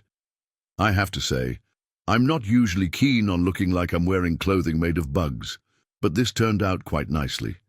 The designer must be quite talented." "Oh, stop you. I only punched the specs into the fabricator. It did the real work." "Well, you punched them in really good then. Need me to make any adjustments?" "I guess we'll know once I can get my arm into this other sleeve, but it's perfect for the time being. Fits me like a glove. Or a jacket from Geiger's designer clothing line, anyway." "What?" "It doesn't matter. Point is, you did good, Yiggy." He smiled. "Okay, yes, fine. That nickname is growing on me." Without warning, a blood-curdling scream filled the room. This was followed by the sound of snickering. Kate popped another kernel of popcorn into her mouth as they watched the holovid, before suddenly gesturing wildly toward the hologram. "Oh, wait! Look! Look, look, look! You can see the tube that all the fake blood is coming from under the table there." Yggdrasil winced. "Oh dear, that is rather obvious, isn't it?" "What were they thinking?" Well, to be fair, the scene may have been lit in such a way as to make the tube invisible to the species that produced this, the Kensare. Let me check. Oh. He cringed internally as he dismissed the search tab he had just opened in his neural interface with a gesture. "No, their light spectrum is quite close to our own. That would have been just as obvious to Mags, or any other Kensare." Kate laughed. "Oh man, this is just lovably schlocky. Not exactly hobo with a shotgun level, but close." "What?" "One of my favorite schlockfests. I might show it to you someday." "I'm curious. Why do you find these low-budget, blatantly flawed films endearing?" "Because they're so bad and cheesy that it loops right back around to being cathartic to watch, especially when they're intentionally leaning into the schlockiness to appeal to weirdos like myself. It's even better when it's clear that a lot of love and effort was put into it, but it ended up as schlock regardless. It lets you think to yourself, well, at least I haven't screwed anything up this badly. A small smile graced her face as she looked at the hologram. And as I've recently discovered, they're more fun to make fun of when watched with a friend. Yggdrasil smirked. Well, it seems this holovid isn't the only thing being, as you people put it, cheesy. Kate's smile widened. No, I suppose it isn't. She paused, her expression suddenly pensive, despite the hilariously artificial gore-fest in front of her. Cheesy? That reminds me. I've shown you the wonders of buttered popcorn. How about you show me a snack from your planet? Now it was Yggdrasil's turn to look pensive. I can think of a couple things. Just need to double-check and make sure they're compatible given the differences in our biology. I'll be right back. He got up and left, leaving Kate to snicker alone at the display in front of her. When she heard Yggdrasil returning, she turned and saw him holding. Kate's eyes widened in shock, her nose crinkling up in disgust. Yiggy, what the hell are those? Yggdrasil glanced down at the bowl she was pointing at, filled to the brim with what appeared to be giant maggots. Oh, this? Just the snacks, He faltered as he saw Kate's increasingly horrified expression. You eat those? Is there something wrong with that? Kate struggled for a few moments to find the words necessary to describe just how wrong she thought it was, but discovered that there weren't any to describe the level of revulsion she had at the idea. Yggdrasil cleared his throat, breaking the awkward silence. I looked it up, and they are indeed safe for both of our species to consume. Care to try one? If Kate shook her head any harder or faster, she likely would have given herself whiplash. No. I'm good. Thanks. Yggdrasil shook his head in bemusement as he sat back down next to her. If you insist, more for me. Kate only just barely suppressed a shudder as she watched him peel into one of the grub things with one of his claws to reveal seeds. Wait, is that some kind of plant? Yes. It's a species of fruit that grows very far inland on the Lumigog homeworld in cold, dry and mountainous terrain. As my species is mainly adapted for a hot, humid coastal environment, it should come as no surprise that in ancient times these were considered a luxurious delicacy for my people. He smiled in whimsical amusement as he popped one of the seeds into his mouth. I am, quite literally, eating like a king at the moment. He took another of the fruits from the bowl, peeled it, and proffered it to Kate. Are you sure you don't want to try it? You'd be eating like a queen. Kate hesitantly reached for the fruit. Despite the outer appearance of a slimy grub, the outer membrane that remained unpeeled was firm and dry, and the seeds felt like small grapes as she rolled them back and forth in her hand. She gingerly placed a seed into her mouth, chewing it with apprehension. Then she popped 5 or 6 more in to join it in quick succession. Oh my God, this tastes amazing. It's like pineapple but crunchy, and without those enzymes that eat you back. The what? Oh, pineapple, so that's a fruit on Earth. It tastes almost exactly like this stuff, but it has these enzymes in it that are harmful to human flesh. Eat too much at once, and it eats away at the inside of your mouth. When he didn't initially respond, Kate looked up from the seeds to see Yggdrasil staring at her in horror. That's disgusting. More than that, horrific. Why would you ever eat something like that? Kate stared at him with a blank expression for a few moments before bursting out laughing. What's so funny? I'll explain later. Let's just quit judging each other's choices of snack food for now, eh? Suddenly, there came a beeping noise from the terminal in the corner of the room. Yggdrasil got up and walked over to it, his claws clicking on the metal floor. His eyes narrowed as he performed a series of gestures to open up the interface and look at the message. Then his glow shifted to a happy yellow. "Jeffrane just messaged me. She's ready to see us whenever we are." He turned to Kate, his smile fading just as suddenly as it appeared upon seeing the flurry of emotions and expressions flying across her face in quick succession. His bioluminescence dimmed. "Are you okay?" She slowly shook her head, her eyes full of trepidation. I'm still not sure about this." He walked over and sat back down beside her. "Well, look at it this way. You'll only know one way or the other whether this will help by trying it.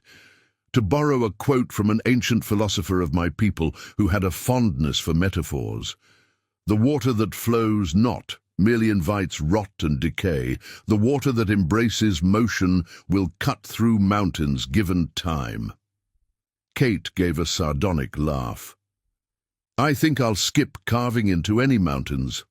I'd probably be satisfied with just being able to handle a glass breaking." She shuddered, struggling to steady her breathing before letting out an exasperated groan.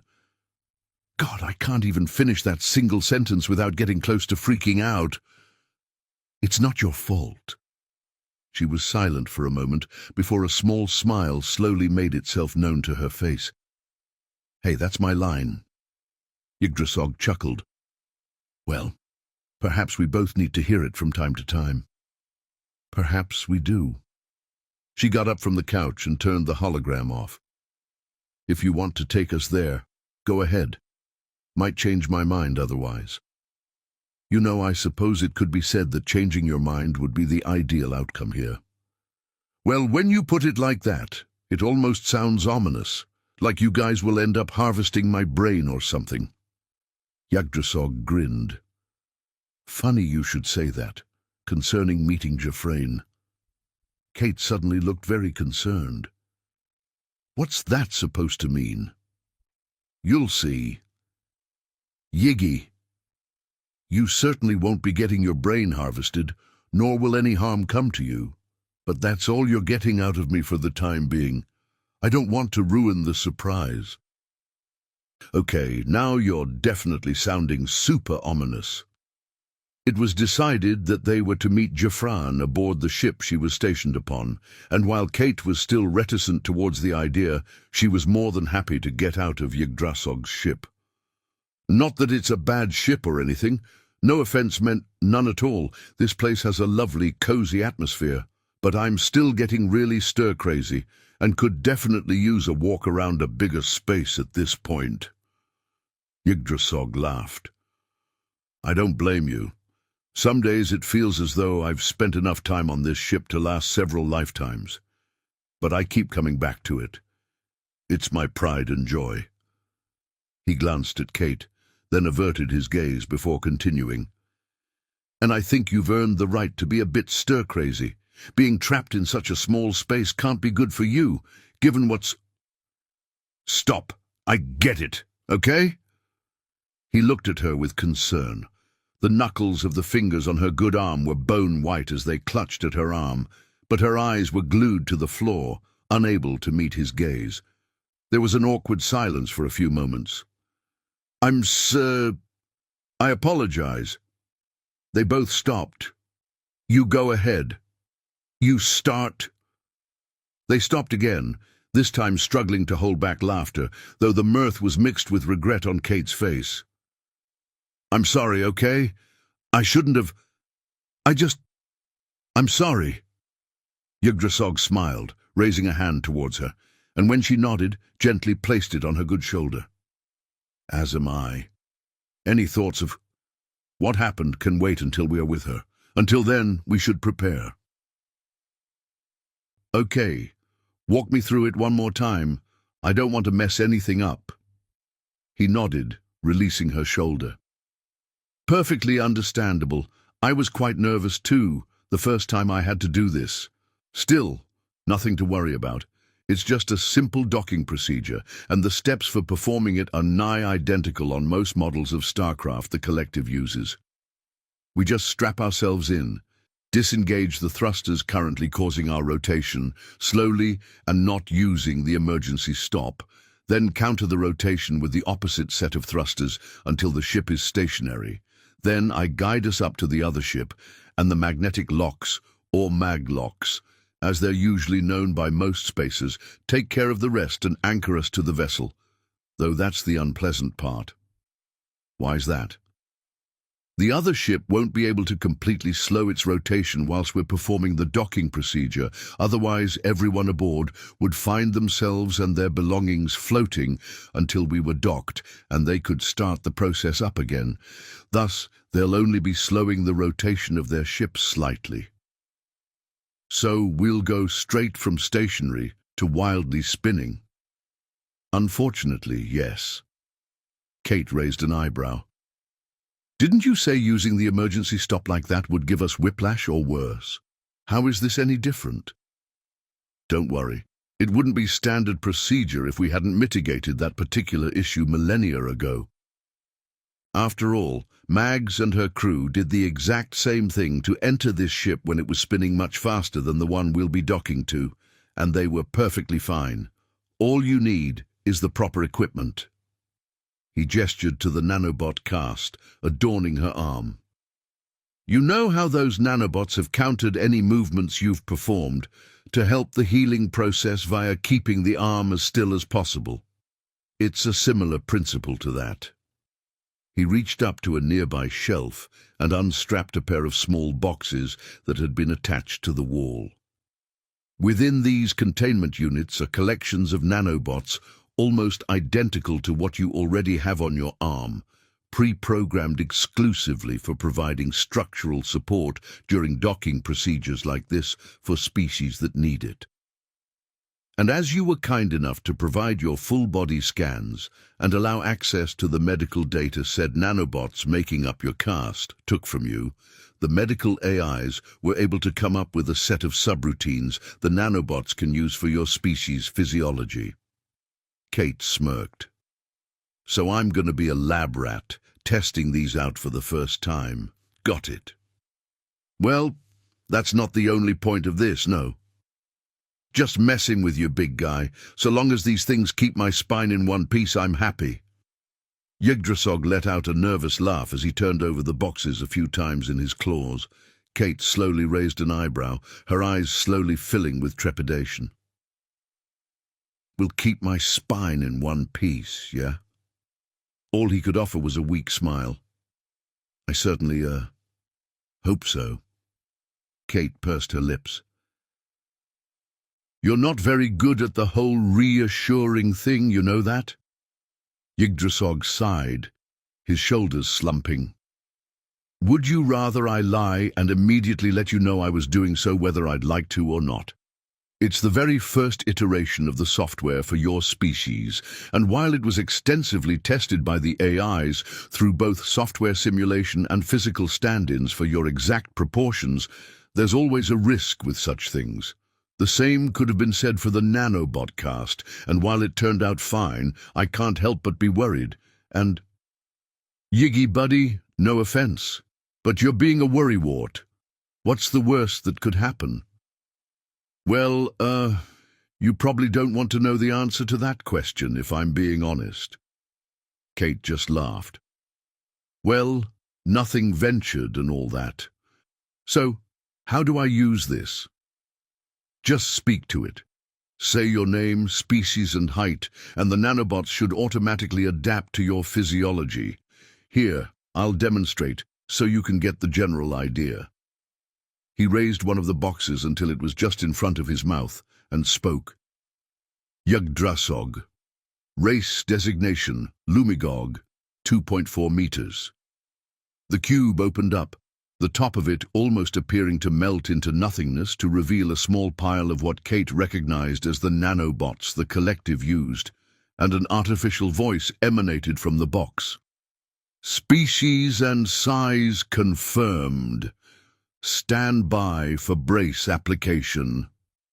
As Kate watched, the pile sprung to life and trickled slowly out of the box and into the air, circling Yggdrasil's head for a few seconds before landing on his neck and throat. They slowly formed themselves into a structure not entirely dissimilar from the type of neck brace one would wear after a spine or neck injury, only with the same liquid mercury texture as her arm. Yggdrasil shuddered, only just barely stopping himself from scratching at the new metallic structure lining his neck. I must admit, even to a species like mine, with chitin plates instead of skin, that both tickles and itches like mad, yet a necessity it unfortunately remains. He turned toward Kate, holding out the remaining box. "Are you ready?"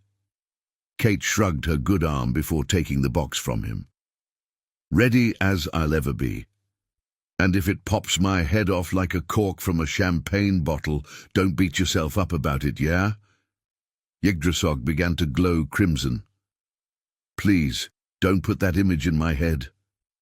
Kate just laughed and brought the box close to her face.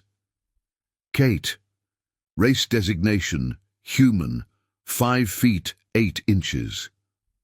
As the robotic voice confirmed her biometrics and the nanobot sprang to life, she braced herself for the itching sensation she remembered from when they adhered to her arm. However, she wasn't prepared for the pressure around her throat, nor the sudden, unadulterated panic it brought.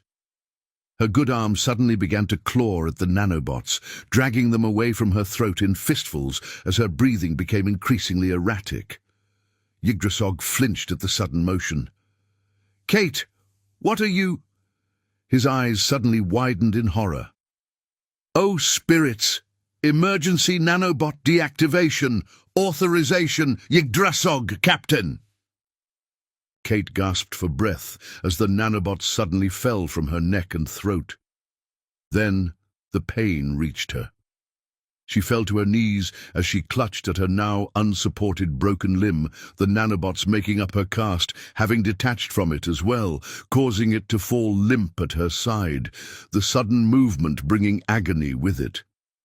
She began to slump forward, nearly blacking out from the shock of the sudden pain, but Yggdrasil caught her before her head could hit the metal floor, stammering apologies as he did so.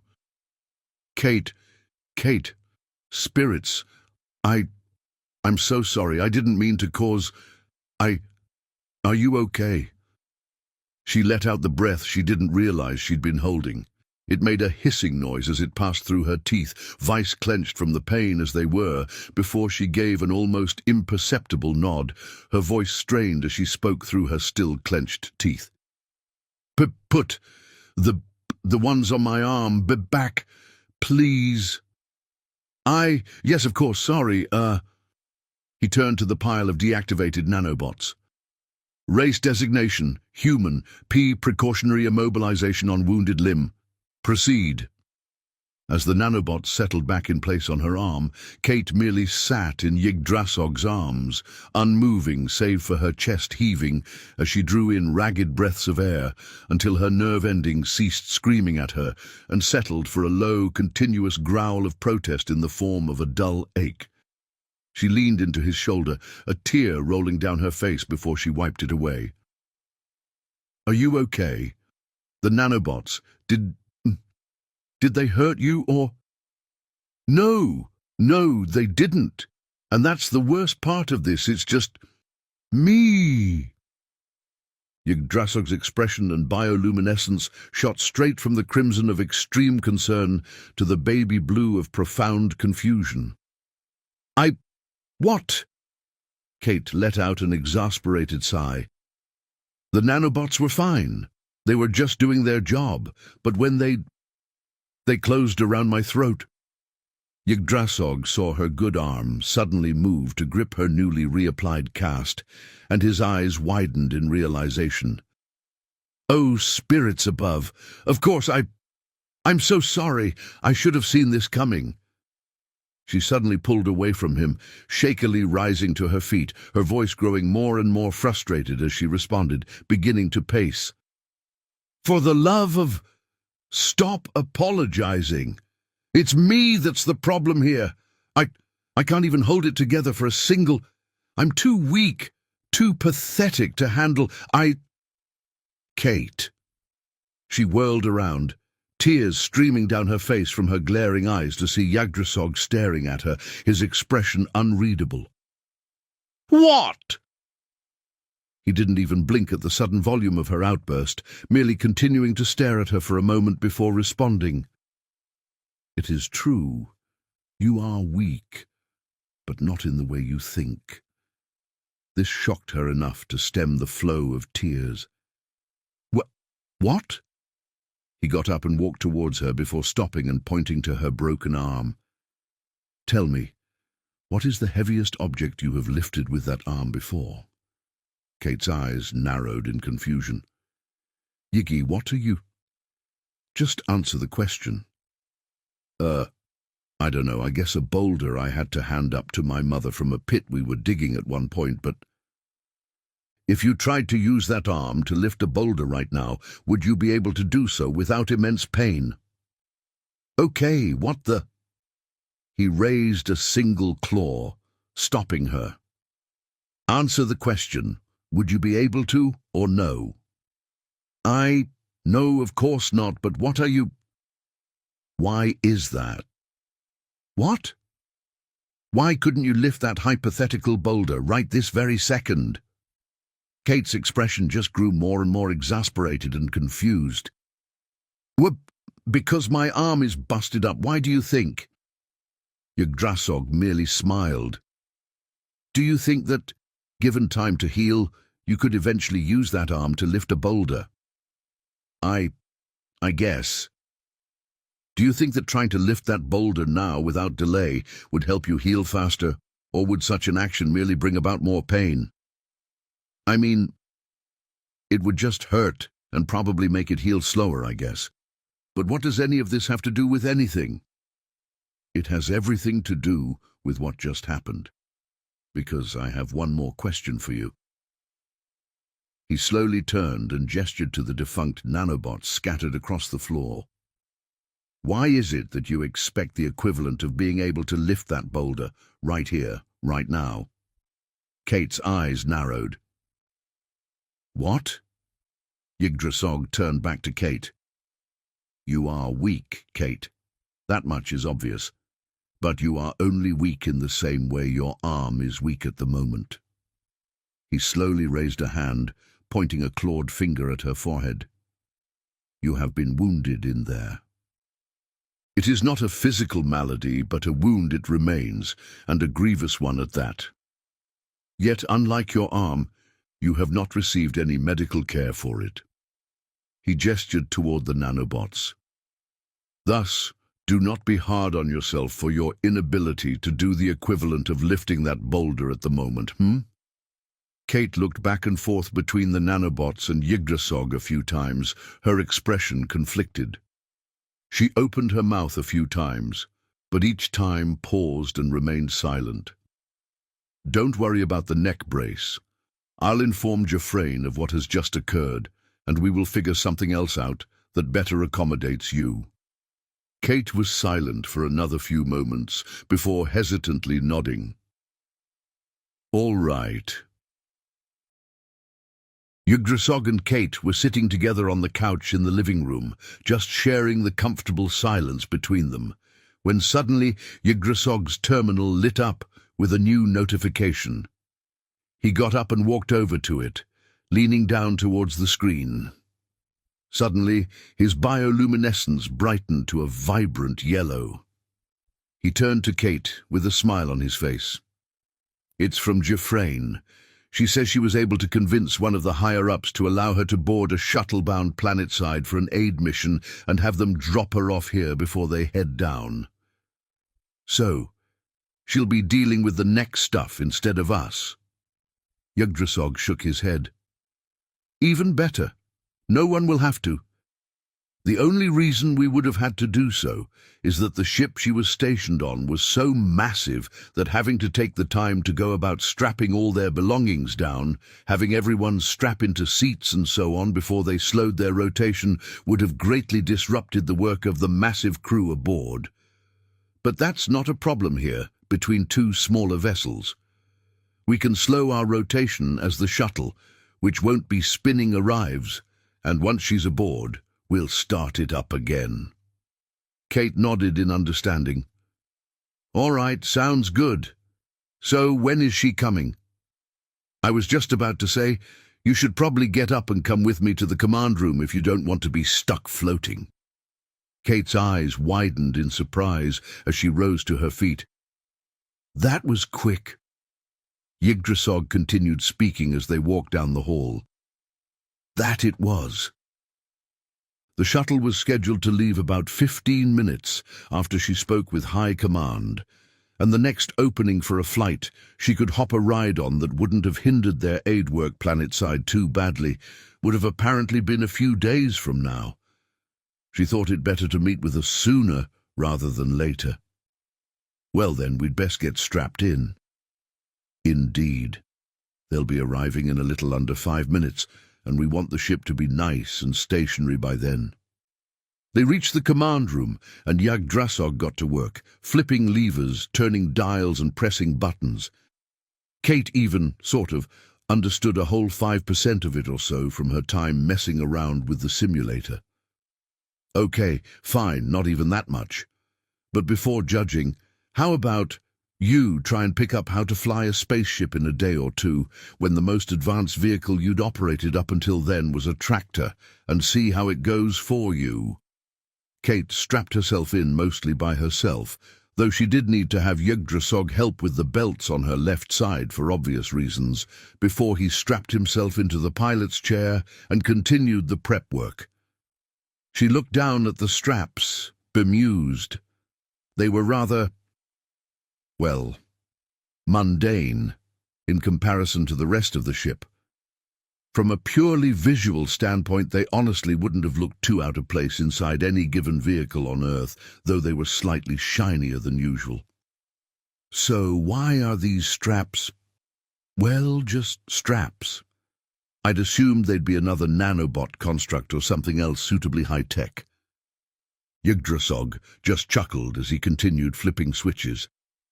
Electronics will only get you so far, and amazing though they may be, our nanobots have their limitations. If there were some sort of power failure, say, if we were hit by certain ship-to-ship weapons that utilize electric pulses, we'd suddenly be without any method of keeping ourselves strapped in, and nothing would stop us flying into the nearest wall in the event of an impact crash or some such. Yeah, all right. I could see that possibly causing a problem or two. Sometimes going back to the basics is better for all involved, though in this case the basics comprise an extremely complex weave of various polymers, a bit of kyanite, a few strands of diamond here and there, and other such hardy materials. Thus, worry not, it won't be failing you anytime soon. And if it does somehow fail, whatever might be powerful enough to have caused it to fail in the first place will almost certainly have long since killed you in the process anyway. Well, that's, comforting. Point is, it'll keep you safe. Now brace yourself. The fun is about to begin. He flipped one last switch, and Kate suddenly felt herself lurch to the side, causing her to clutch at a nearby handlebar on the wall for support. I've disabled the rotational thrusters and started the counter thrusters, so we should feel the sense of gravity lessening shortly. Ah, there it is. As he finished speaking, Kate felt as though she were becoming lighter. It was almost like that tingly feeling one gets in their stomach when going over the first drop of a roller coaster, but slower, more gradual. She couldn't help but let out a shocked giggle at the sensation. Yggdrasil started at the sudden noise, then laughed when he figured out the source. You'll find that it only gets better from here. Rotational speed slowed to 30%, 25, 20. As he continued counting down, Kate felt something tickling at her face. She glanced around and saw that her hair was starting to float. She watched with fascination as it swayed back and forth around her, as the artificial sense of gravity slowly continued to disappear. 10%, 8, 5, 4, 3, 2, and we're ready. Kate watched as he unbuckled himself from the pilot chair and began to float. He pushed off his chair and headed toward Kate, stopping himself by grabbing the handle she had been holding on to. "I'll go take care of the airlock. In the meantime, I advise staying strapped in until we regain rotation." Kate couldn't help but grin at the spectacle of him floating horizontally in front of her. "What, you don't think I'm up to a little floating about?" There was a brief silence. Yggdrasil opened his mouth, closed it, and then sheepishly averted his gaze. Kate's smile faded as she finally broke the now awkward silence, the slightest hint of annoyance creeping into her voice. "You know, the correct answer there was, of course not. I'm sure you can do anything you can put your mind to, Kate." Yggdrasil steepled his fingers as he continued to float in front of her. "It's your first time in microgravity, and you don't even have use of all of your limbs. So yes, I would advise caution here, and no, I'm not entirely sure you're up for it at the moment. I just don't want to see you get hurt, well, even more hurt, and—" He sighed. "Look, how about this? I'll go and let her in. Restart our rotation, and we can practice microgravity movement later at some point after the session, okay? I'll be right back." With that, he pushed away from the wall and out the doorway before she could answer. "Whoop! Yiggy!" All she heard in response was a distant, "Sorry." Kate stewed in her harness for a few moments before unbuckling herself. "I can do this. Even with one arm down, I can do this."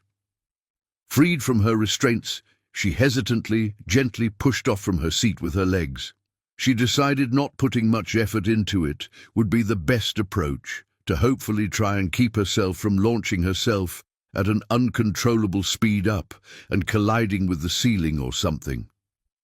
However, as her lack of momentum slowed her to a stop in mid-air, out of reach of any nearby surfaces, she realized she probably could have pushed just a bit harder.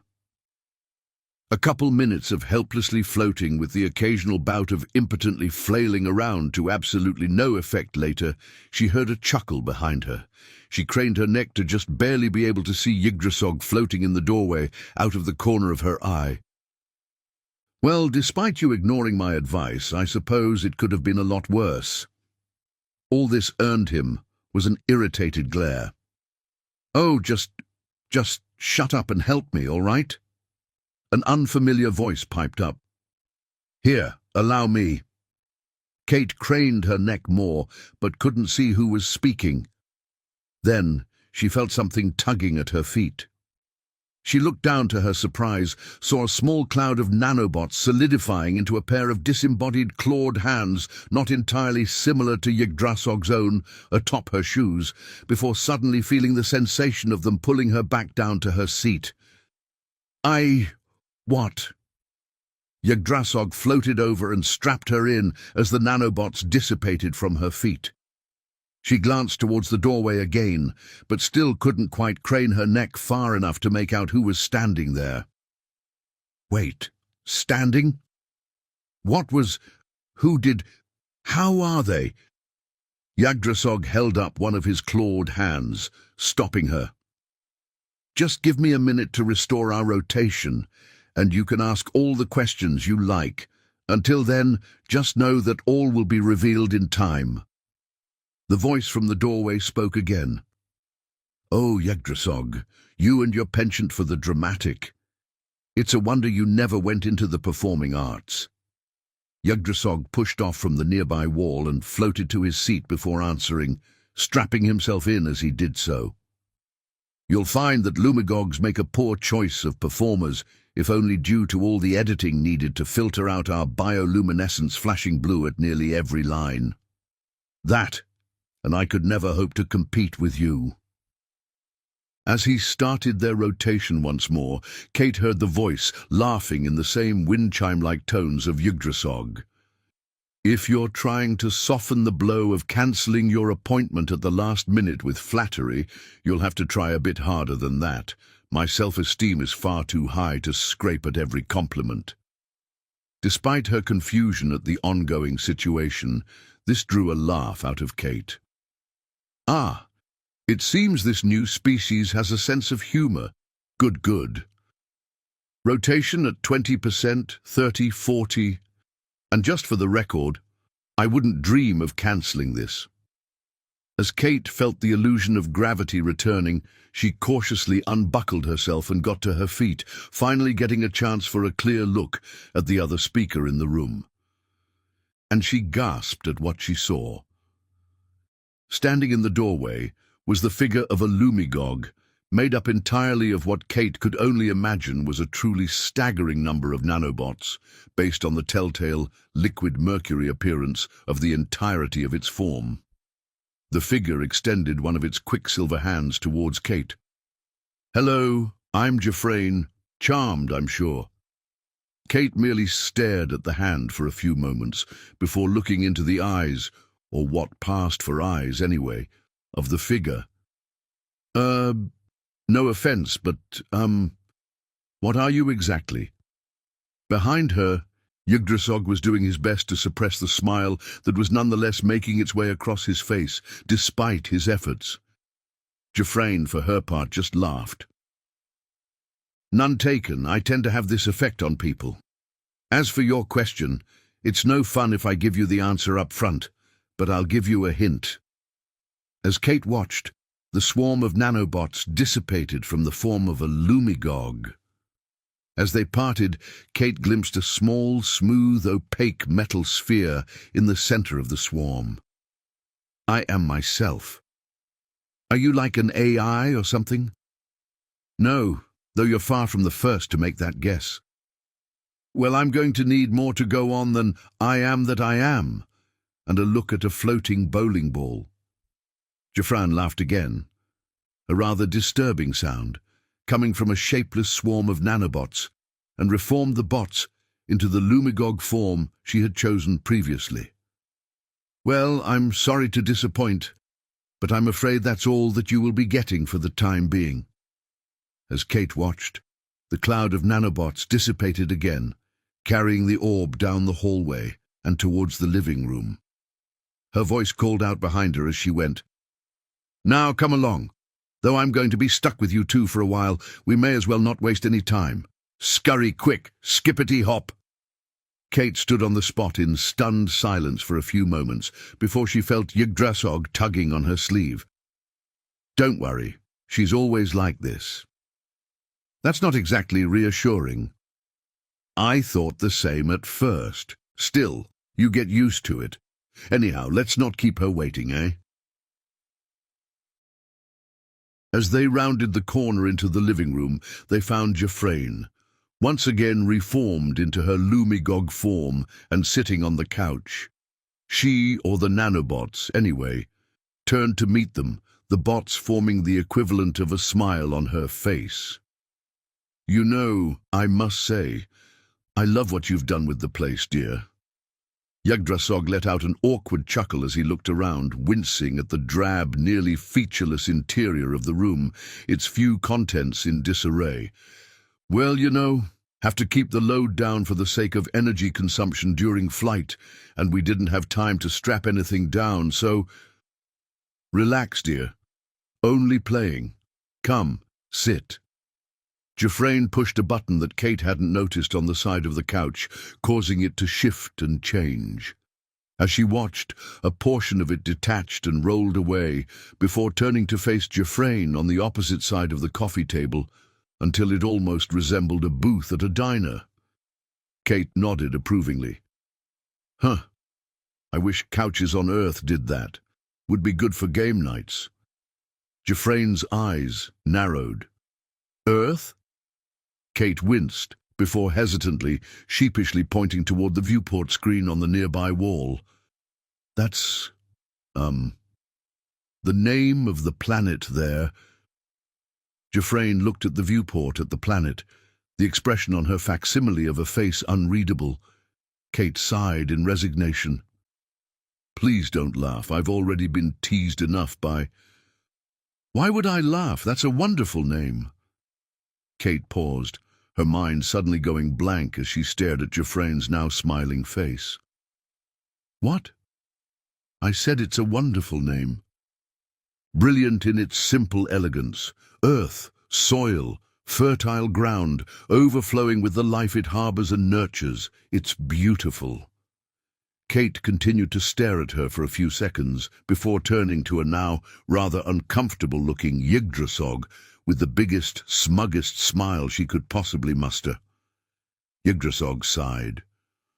Okay, yes, fine. I suppose when you look at it that way, it doesn't sound as bad. Ah, the mea culpa. Truly one of life's greatest pleasures. At least when you're not the one doing it, huh? Yggdrasil's hue shifted to an embarrassed orange. Hush. Jeffrain laughed at the exchange. Now, Kate, play nice. After all, this session is for the sake of his mental health. Besides, being able to admit when one is wrong or has failed to take something into account is good for one's personal growth. Kate winked at Yggdrasil as she went to sit down across from Jeffrain. Yeah. I was just messing with you, big guy. Yggdrasil followed her to the booth, sitting next to Kate. Kate couldn't help but stare at the figure in front of her. As she watched, the portions mimicking the algal sacs began to glow a bright yellow as the nanobots lit up like metallic fireflies. You're lucky I take staring as a compliment, you know. Kate looked up into the artificial eyes in front of her before averting her gaze. Sorry, I'm not sure what to make of, well, no need to explain. My rapturous beauty has taken you by surprise, yes? Kate let out an awkward, forced laugh. I'd like to know who or what I'm speaking to right now. Jeffrain winked 2 of her 3 eyes at Kate. Trying to fit the universe into a box, are we? I see. Kate's eyes narrowed in confusion, but before she could respond, Jeffrain let out a dramatic sigh. Oh, fine, if it so pleases you. Let me tell you a story. One day, a loving, doting, if naive and misguided mother took her child for a checkup as the poor thing wasn't feeling well. After a few tests, the doctor came in, their face somber and morose. The mother learned a horrific truth that day. Her child was slowly dying due to a genetic defect. You see, the mother wanted her child to be untainted of such things as gene therapy and cell manipulation as she grew. She was old-fashioned like that. But as a result of that choice, the child was wasting away of a now terminal illness that would have otherwise been entirely preventable. The mother then learned of a procedure that could save her child's life, a desperate measure, one rarely chosen by adults, let alone children. But she and the child agreed to it. And so it was that the child died, but only mostly. While their body was a flawed, wretched thing, fading away like the light of a dying star, the seat of their mind was intact, untainted, and it would flourish, given time. Kate's eyes widened as she recalled Yggdrasil's earlier ominous words. You mean you're just a brain? Jeffrain scoffed. Hardly. I'm not just anything. But the organic bit of you, I mean. Organic machine. It doesn't matter where one ends and the other begins. It's still all me. I am that I am, as you put it. Kate's brow furrowed in thought as she processed this. All right, fair enough. Still, how are you even alive right now? Jeffrain parted her form again, revealing the sphere once more. This little ball is one of, if not the single most complex pieces of medical equipment the collective has in its toy box of scientific playthings. This specific model was designed for the organic needs of the brains of my original species, but there are models to cater to every sapient species we know of, save for your own, of course. So, you were initially a Lumigog then? Jeffrain merely laughed in response. And why exactly should that matter? Why wouldn't it matter? It's who you are. All right then, I'll let you in on it.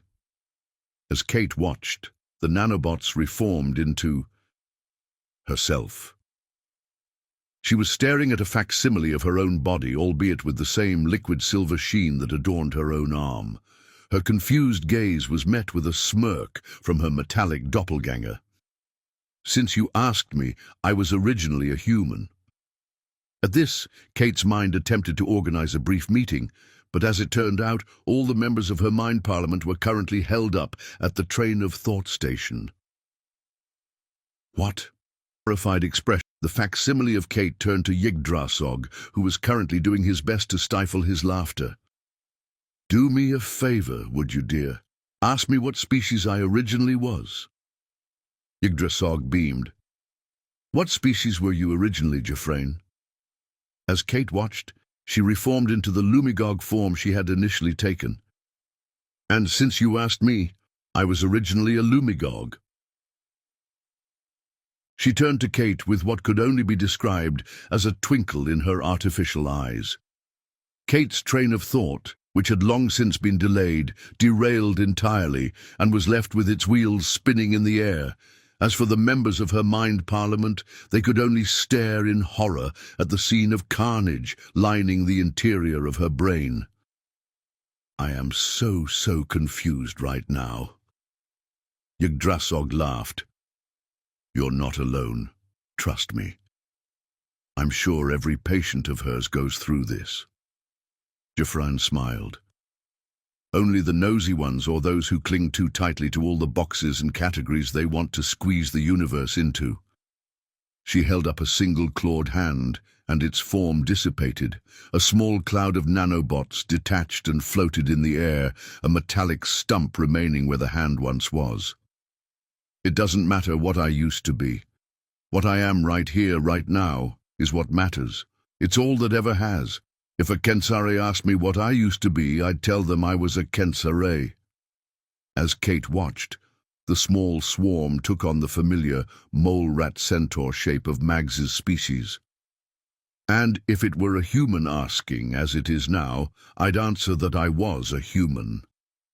The cloud shifted once more to a miniature version of Kate's own form. I've learned many things over the course of my life, and one of those is that everything in existence is just the universe playing dress-up with itself.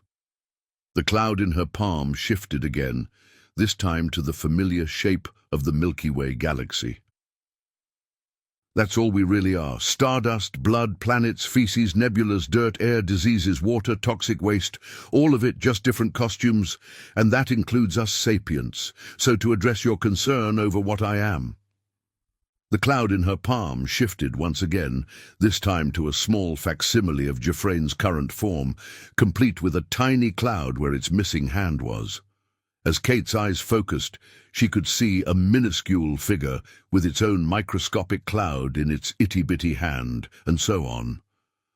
I am Jeffrane. I am that I am. And that's all you're getting.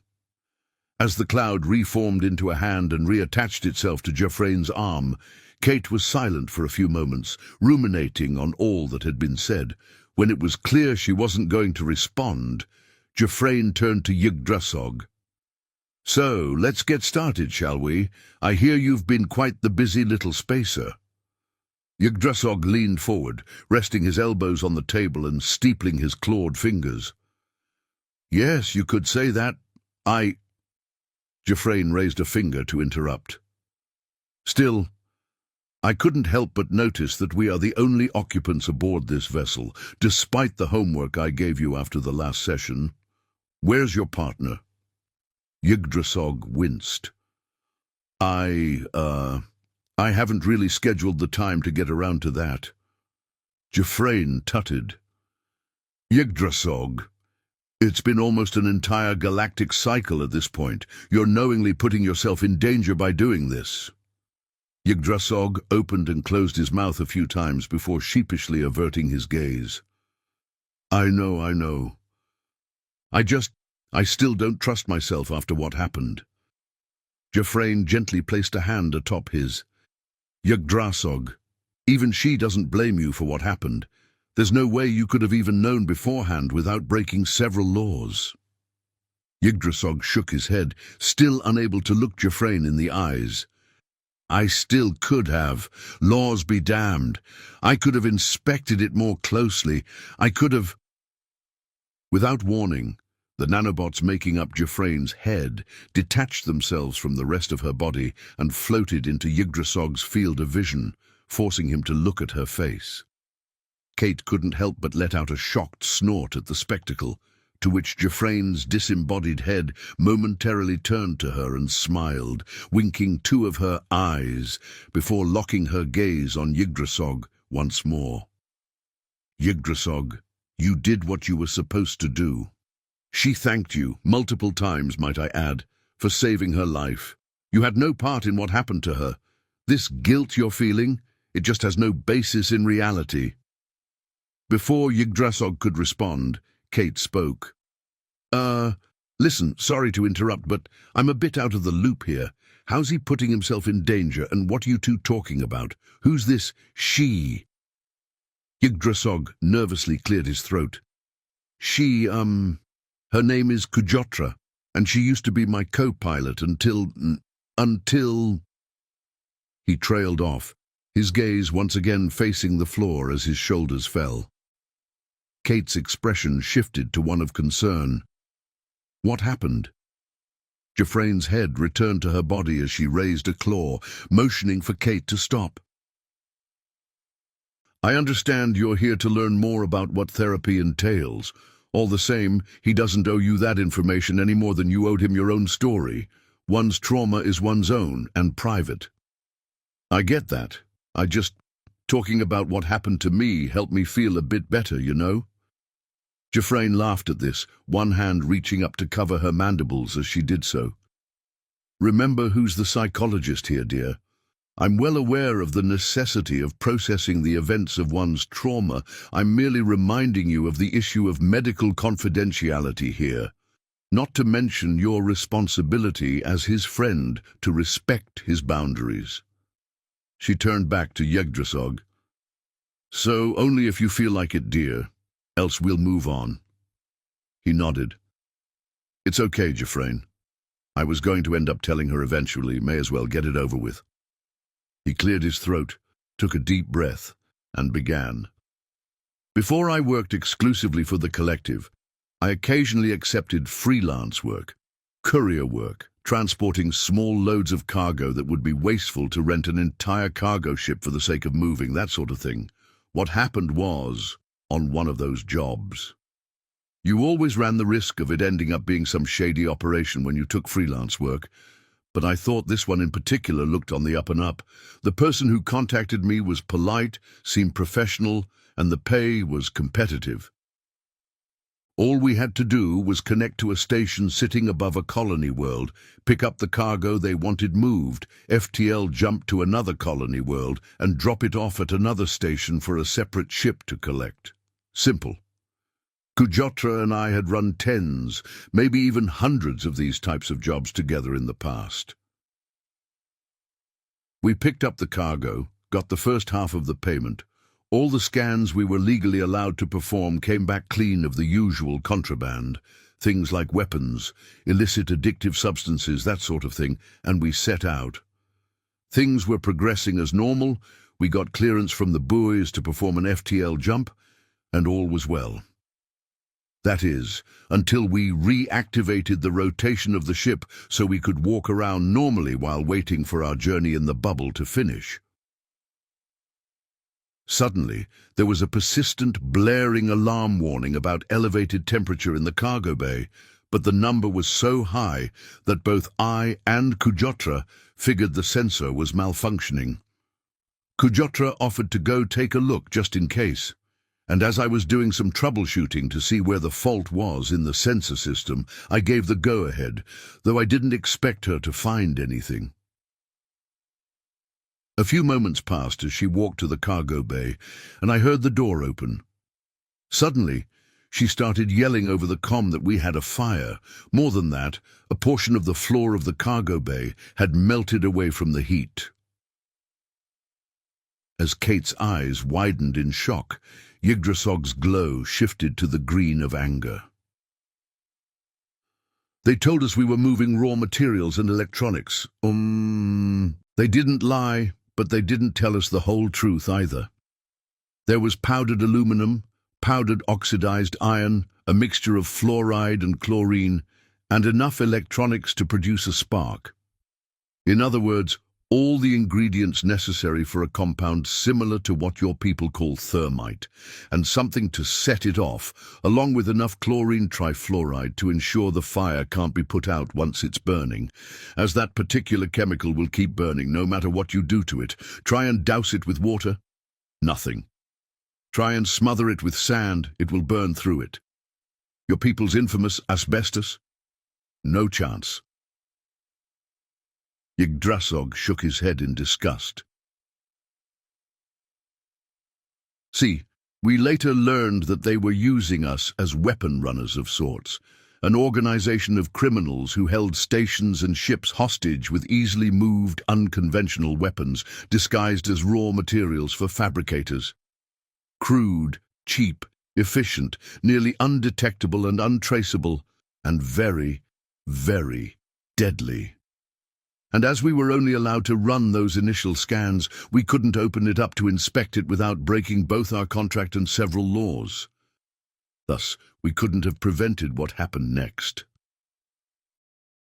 Yggdrasil turned to look at the viewport, staring at the glowing blue facsimile of the planet on it, his eyes tracing over the faint lines of smoke visible in the atmosphere as he continued speaking. Most everyone on the galactic stage, whether they're a part of the collective, a similar conglomerate, or choose to be independent, lives a post-scarcity way of life. They want not for food, drink, housing, entertainment, and so on. Yet greed will always poison those who are never satisfied with enough. They have a gaping hole inside them that they believe can be filled with more wealth, more excess, more. And like an addict, they will do anything to get it. I'd pity them if they didn't knowingly cause so much harm to others, and we very nearly helped enable them to continue their work. Some small part of me is almost happy that the electronics malfunctioned while we were in transit.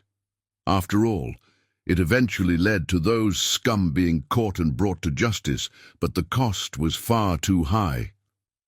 A small green teardrop fell from his middle eye.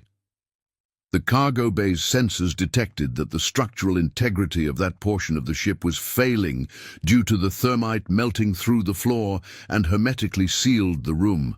An automatic response, and unlike most automated responses of the ship, it couldn't be deactivated or circumvented.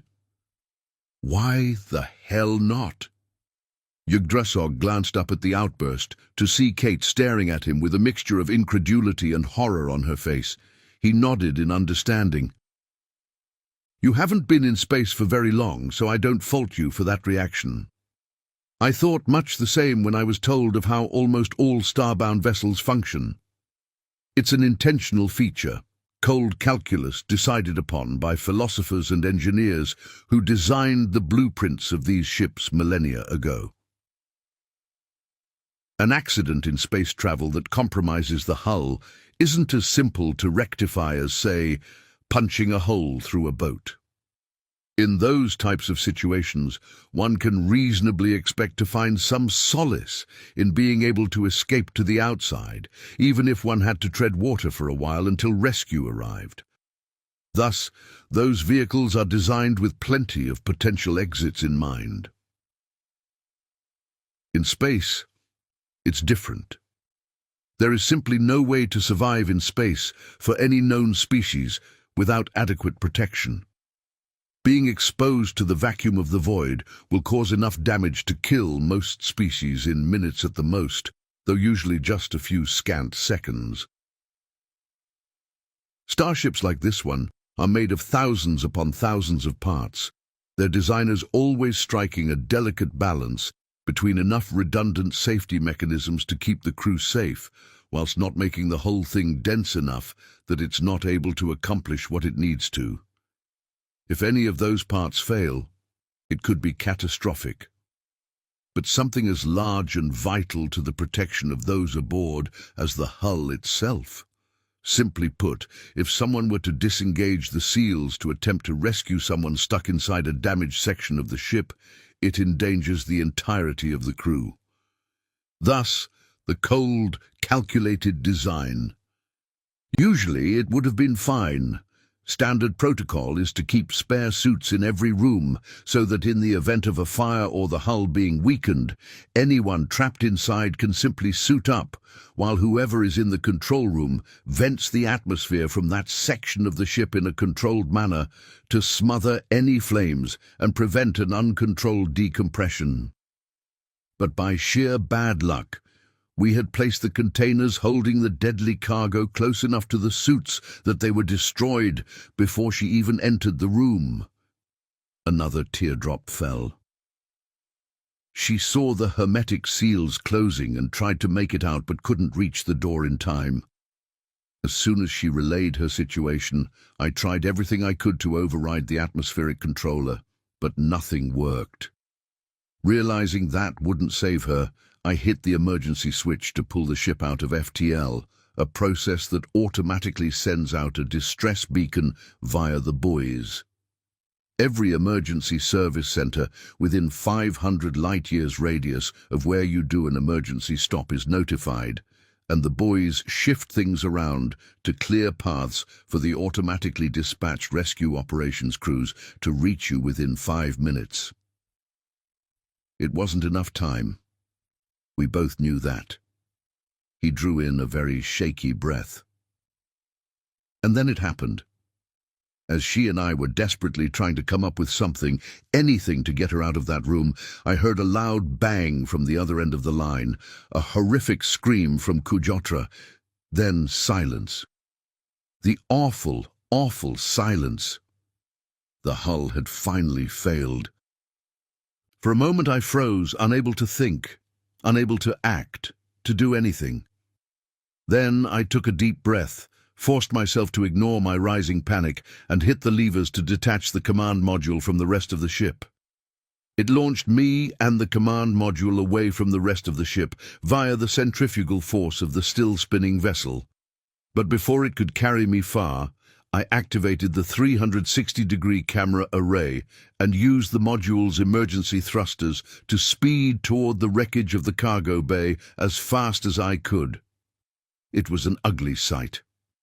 When the hull failed in that section of the ship, it had sent the entire contents of the cargo bay alongside lethal molten shrapnel from the melted hull in all directions. I knew there was a very good chance I was going to find her lifeless corpse floating there, likely in multiple pieces, but I had to try. It was almost impossible to spot her in all the chaos, but I could just make her out, a small shape glowing red in the void, though that light was swiftly fading. When I reached her, I delicately swung the module around until the pilot module's emergency airlock was pointed towards her, grabbed my helmet and sprinted over to the door. I knew that I didn't have time to suit up properly. If I took the time to do so, there was no chance the spirits wouldn't have claimed her by the time I got to her. I put on my helmet and hoped it automatically configuring itself to adhere to my neck would provide a good enough seal to prevent my eyes being damaged and the air from my lungs rushing out into the void. As soon as the airlock cycled open, I clipped the tether to one of my waist wrap belts, threw myself out the airlock towards her, grabbed her with one arm and slowly, arduously, dragged us both back inside with the other. In the process, the algal sacs on my chest froze and ruptured, paining me greatly, but it was nothing compared to the state Kujotra was in. When she had been flung out into the void through the breach, she had been covered in the compounds that melted through the hull, and while they had been smothered out in the vacuum of space, it didn't happen fast enough. His 3 eyes screwed shut as the crimson of his bioluminescence reached its absolute zenith. Spirits, the burns. Neither his closed eyes nor his face falling into his hands could stem the flow of tears. Kate shifted uncomfortably in her seat. Listen, if you don't want to continue, we don't have to. He was silent for a while before the slightest hint of yellow crept into the blood-red glow of his bioluminescence, and he let out a weak chuckle. Hey, that's my line. Yiggy, I'm serious.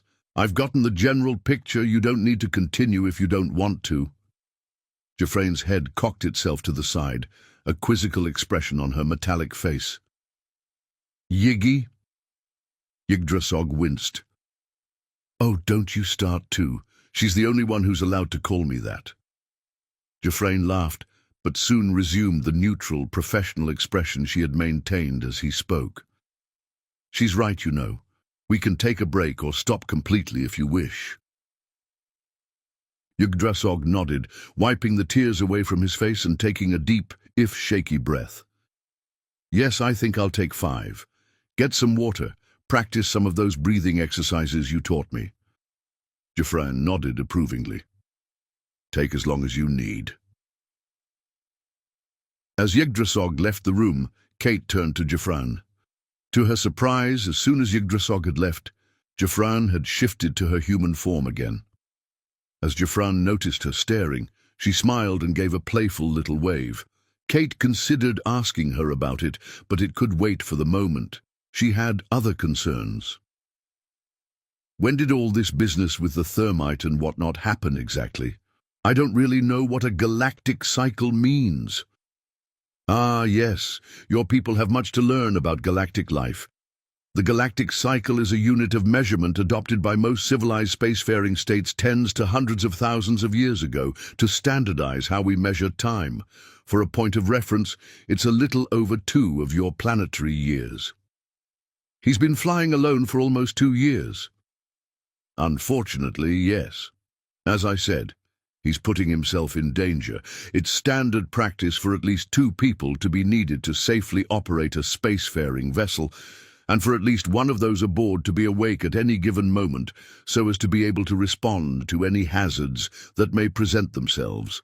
He disregards that particular guideline with every day he proceeds alone. If anything were to happen while he sleeps, it could easily result in his death before he could wake. Why would he put himself in danger like that? Jeffrain shook her head, letting out a sigh that carried no air with it. Why do you react like you do to sensations like choking, pressure on your neck, or the sound of shattering glass?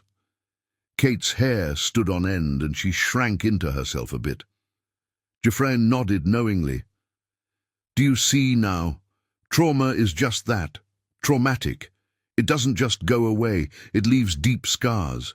It overstays its non-existent welcome by planetary months, years, galactic cycles, and it can be brought to the forefront of your mind at the worst of times. He is reluctant to bring another person on board this ship for the long term because it would serve as a reminder of what occurred the last time he did, and he's afraid it could happen again. Jeffrain smiled as she glanced at the doorway Yggdrasil had exited the room from. Frankly, it was a much bigger step than you initially realized for him to take you aboard in the first place, even more so to let you stay with him, rather than turning you over to another ship of the collective. I'm proud of him for that. It shows a lot of progress on his end. Kate stared at the doorway that Yggdrasil departed the room from, pondering this. No wonder he dotes on me so much. He must be worried I'll end up like her. Jeffrain laughed. Well, to be fair, you are among the most potentially volatile variables in this entire uplifting process, so he'd be plenty motivated to keep you safe regardless. Kate let out an exasperated huff. Yeah, I've been getting that a lot. I don't doubt it. As the conversation dragged, Kate figured it was time she had her curiosity sated. She gestured towards Jeffrain's humanoid form. So why the sudden change when Yiggy left? Just as you would put on layers to deal with the cold or use your sunscreen to prevent damage from solar radiation, I've found it best to adapt to the circumstances around me. It's a simple fact that statistically speaking, people are usually most comfortable speaking with their own species. You see, we sapients like to form these silly little things called categories that they use to split the universe into little boxes, with the worst being us and them. Thus, I find that it simply makes my job much easier to appear as us to all around me. It helps people open up. Is that why you never tell people your original species? Right you are. That and, well... She shook her head, tutting. Bias, bigotry, prejudice, inequality, hatred, all these awful things come from us trying to fit the universe into our little boxes, instead of just taking the time to appreciate the various ways in which it dresses itself up for us. If I am unidentifiable, there can be no prejudices formed by a biased first impression, and I may even be able to open the mind of people afflicted by such notions to changing their ways in the end. I guess that checks out, unless you're talking to someone biased against women. Rather, females of their species. Jeffran smiled mischievously before suddenly shifting her form once more, and Kate found herself looking at a vaguely male humanoid shape, save for the face being featureless, almost like a mannequin. Suddenly, despite the lack of a mouth, a deep, rich, and unquestionably masculine voice emanated from it. I wouldn't go that far. Kate could only stare in stunned silence, earning a chuckle from the object of her focus. Jeffran formed one of their hands into a literal hand mirror and faced their eyeless head towards it, staring at themselves before continuing to speak. Certainly not my best work, but I lack any three-dimensional references for my nanites to work with, just pictures I've seen of the average males of your species, though I think we can both agree there's no such thing as an average person, eh? Kate finally found her voice again. So it doesn't weird you out, looking and sounding like a guy? Jeffran let the mirror dissipate and tilted their featureless head to the side. Who's to say I'm not one already? Kate's face blanked as she pondered the ramifications of this. Yiggy called you a she, so I just assumed that, well... As Kate trailed off, embarrassed, Jeffran shifted back to their female humanoid form before drumming their fingers along the tabletop in thought, speaking with their original feminine voice as they did. Did he now? I suppose he would. At my first appointment with him, I asked him what form and voice of mine would be most comfortable to speak with, something more neutral, what your species would call androgynous, something resembling the males of his species, or something resembling the females. He chose the latter. Kate's eyes narrowed. Why? An amused smile crossed Jeffran's face. While I do know the answer to that question, it's up to him to disclose it to you, confidentiality and so on. Kate nodded in understanding whilst simultaneously desperately trying to keep the internal struggle known only to herself from showing on her face. Brain, please. Don't make it weird. Don't make it weird. What if it's because Yggdrasil has a thing for women in medical uniforms? God damn it, Brain. As a fistfight broke out among the members of her mind parliament, Kate decided it was high time to change the subject and gestured towards Jeffran's body. So then, which gender were you Kate stopped herself, a half-irritated, half-amused expression on her face. Oh, why bother? You're just going to feed me some lines about boxes and the universe or something, then refuse to tell me, aren't you? Jeffran smiled. You catch on quickly. Good. Kate let out an exasperated sigh, though not without a smile to match Jeffran's own. Her smile disappeared as she pondered her next question, or more accurately whether it would be a massive faux pas to ask it in the first place. So, no offense meant, but, Do you ever miss it? Having your original organic body, I mean. Jeffrain's smile faded, their expression unreadable for a few moments. I did at first, almost non-stop. Not so often nowadays, but some days, unbearably so. They looked down at their metallic body. I tried to always maintain that mindset I described, that it doesn't matter where the little organic material I have left ends and the much larger mechanical portion begins, and I succeed for the most part. But you wake up on some days and reflexively go to stretch muscles that are no longer there, and suddenly you find that mindset stalling out for a minute or two. Kate winced. Sorry, I shouldn't have asked. Don't be. One should never apologize for one's desire to know more about the world around them. A whimsical smile formed on Jeffrain's quicksilver features as they formed their hand mirror again, gazing at their reflection. Immediately after it happened, all those years ago, it felt like I had lost myself. I was that body, I thought. I was those limbs, that face, even the organs. But as I grew up, I realized that so long as you still have that drive to help others, the desire to experience all the universe has to offer, that itch to get out there and just do whatever you damn well please that day, that beautiful, insatiable part of you that's not just surviving, but living. So long as you still have that, you haven't lost anything worth talking about. Jeffrain tilted the mirror so Kate could see, and to her surprise, Kate found herself staring at an image of a brain where Jeffrain's reflection should be.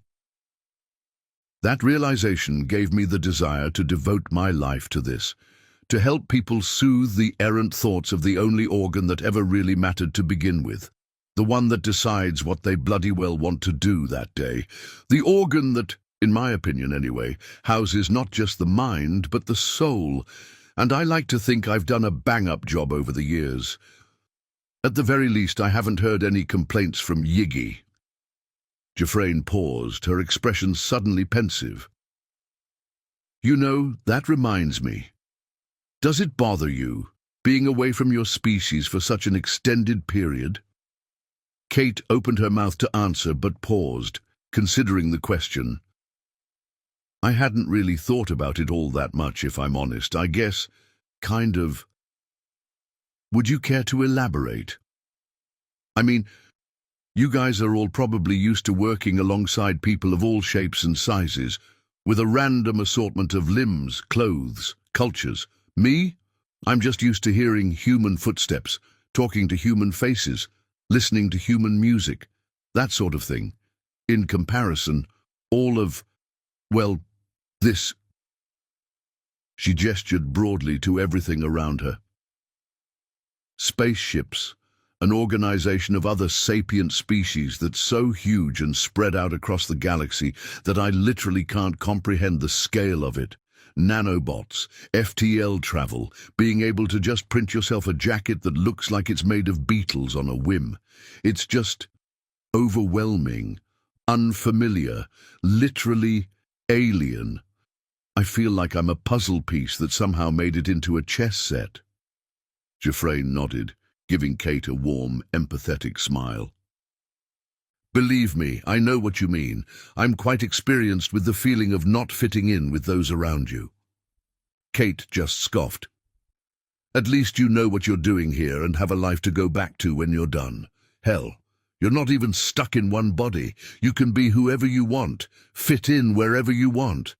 I'm stuck as some nobody from nowhere, Montana, and a representative of one of the most utterly worthless, destructive, evil species that ever existed, who'll be a laughingstock or a liability to the rest of you if we ever even recover at all. Jeffrain's smile faded. Do you truly believe that of your people? How could I not? Look at what we've just done to ourselves. I still don't know what good you all think you're doing hanging around here. We're clearly not worth it. Wordlessly, Jeffrain lifted one of their arms, letting the hand attached to it detach and dissipate. As Kate watched, the cloud of nanobots reformed itself into a small metallic scale model of Earth, slowly spinning as it hovered in front of them both. I was briefed on a lot of things in the past few hours. The collective have observed the planet below and the people upon it, in what will undoubtedly be one of their darkest hours. In that time, they have seen misery, cruelty and death, yes, but have also seen many, many more selfless acts among your people in the past few days than selfish ones. Survivors and refugees sharing supplies with those in need, no matter how desperate their own situation. The young and healthy adults caring for the sick, the feeble, the children and elderly, when it would be much more advantageous to their odds of survival to merely leave them behind to fend for themselves. Their smile returned as they continued speaking. You know, I have personally spent over 30 galactic cycles, that is, around 60 of your years, give or take, working alongside and providing care to members of every single sapient species known to the collective, every single one. Despite all our myriad differences, be they cultural or biological in nature, one trait has proven itself to remain constant. In the worst of circumstances, people reveal who they truly are, for better or worse. With their remaining hand, they pointed to the silvery globe in front of them. Yes, it is true. Many of your people have revealed themselves to be cruel, spiteful, destructive, and selfish. And the actions of one of them in particular have been particularly ruinous. But far more have shown themselves to be kind, caring, and supportive of one another, no matter how dire the situation around them may be, and even if we didn't have plenty of evidence to prove it. They pointed at Kate. Your actions have been evidence enough. Kate's eyes narrowed, her face betraying her confusion. What do you mean? You'd only known Yggdrasil for, 3 of your days when the good captain appeared aboard this ship and accosted him. Yet, despite that, more than that, despite the panic attack you were experiencing at the moment that she had unwittingly induced, you leapt to his defense without a second thought when his life was threatened, even if it potentially meant your own doom. Well, yeah, of course I did. He saved my life and was nice to me. I wasn't about to just stand by and watch him get killed.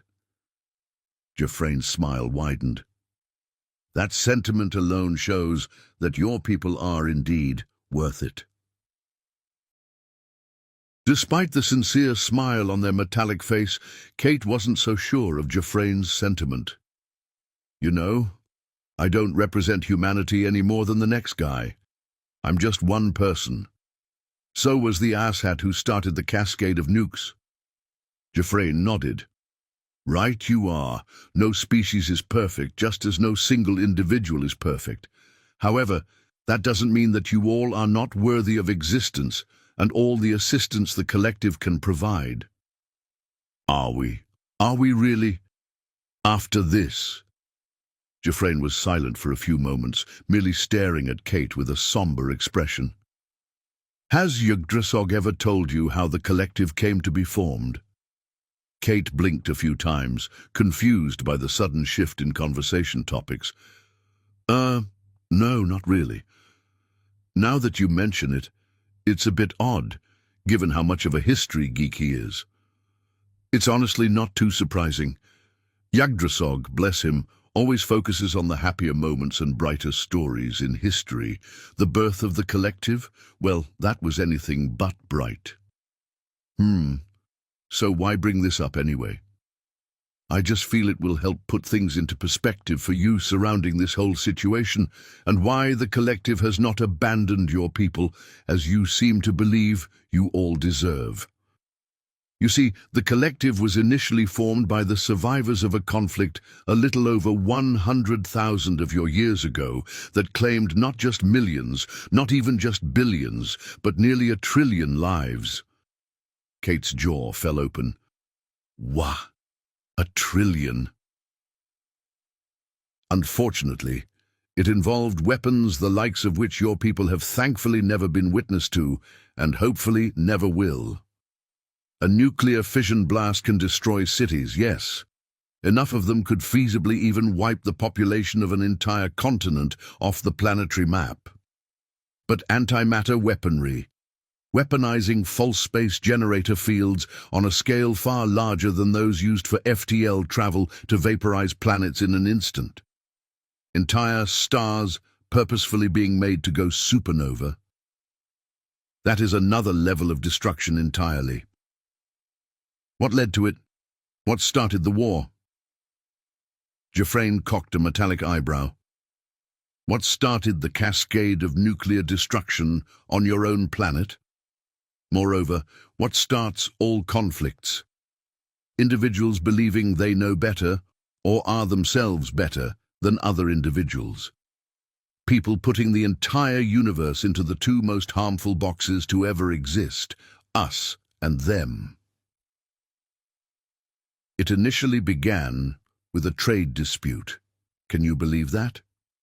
An argument between two galactic nations over how many resources should be offered in exchange for other resources from other nations. Neither side could reach an agreement. Tensions escalated. Then, the complex web of allegiances, generations-old grudges, ideological differences, and those blasted boxes all contributed to the galaxy falling apart into chaos as more and more were dragged into the conflict. The only reason the galaxy was not rendered completely devoid of developed, spaceflight-capable life was that each and every species eventually realized that there was not a soul among them that had not known this life of ongoing war. It had literally lasted longer than a generation, and that is saying something when certain species' generations are measured not in what you call decades, but in centuries. It had gone on so long that none of those involved had first-hand memories of the catalysts that led to it. And so, one by one, many of those species shrugged off the enormous burden of war, a burden weighing the entire galaxy down from progress in any way, but finding new ways of killing one another. They shrugged off the stagnation that war brought with it, and for the first time in centuries focused on life instead of death. It certainly didn't happen immediately, nor gracefully, but eventually the survivors of most of the species involved banded together and formed an alliance hinging on one goal above all else: to lessen the suffering in the universe for the sake of the collective good of its people, and from that concept it took its name. And the rest, as they say, is history. Jeffrane turned to the viewport and pointed at Earth.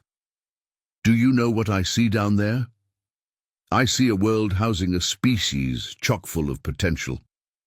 A world of people no better or worse than the rest of us.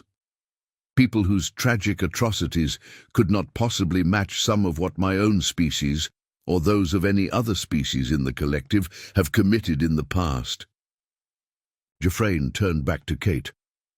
So let's not be hasty to judge your species for stumbling, or in this case, a solid faceplant, on the road to progress, eh?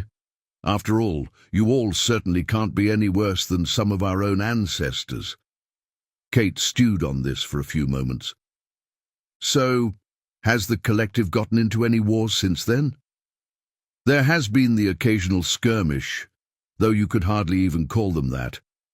Mostly against larger organizations of pirates and slavers, that sort of thing.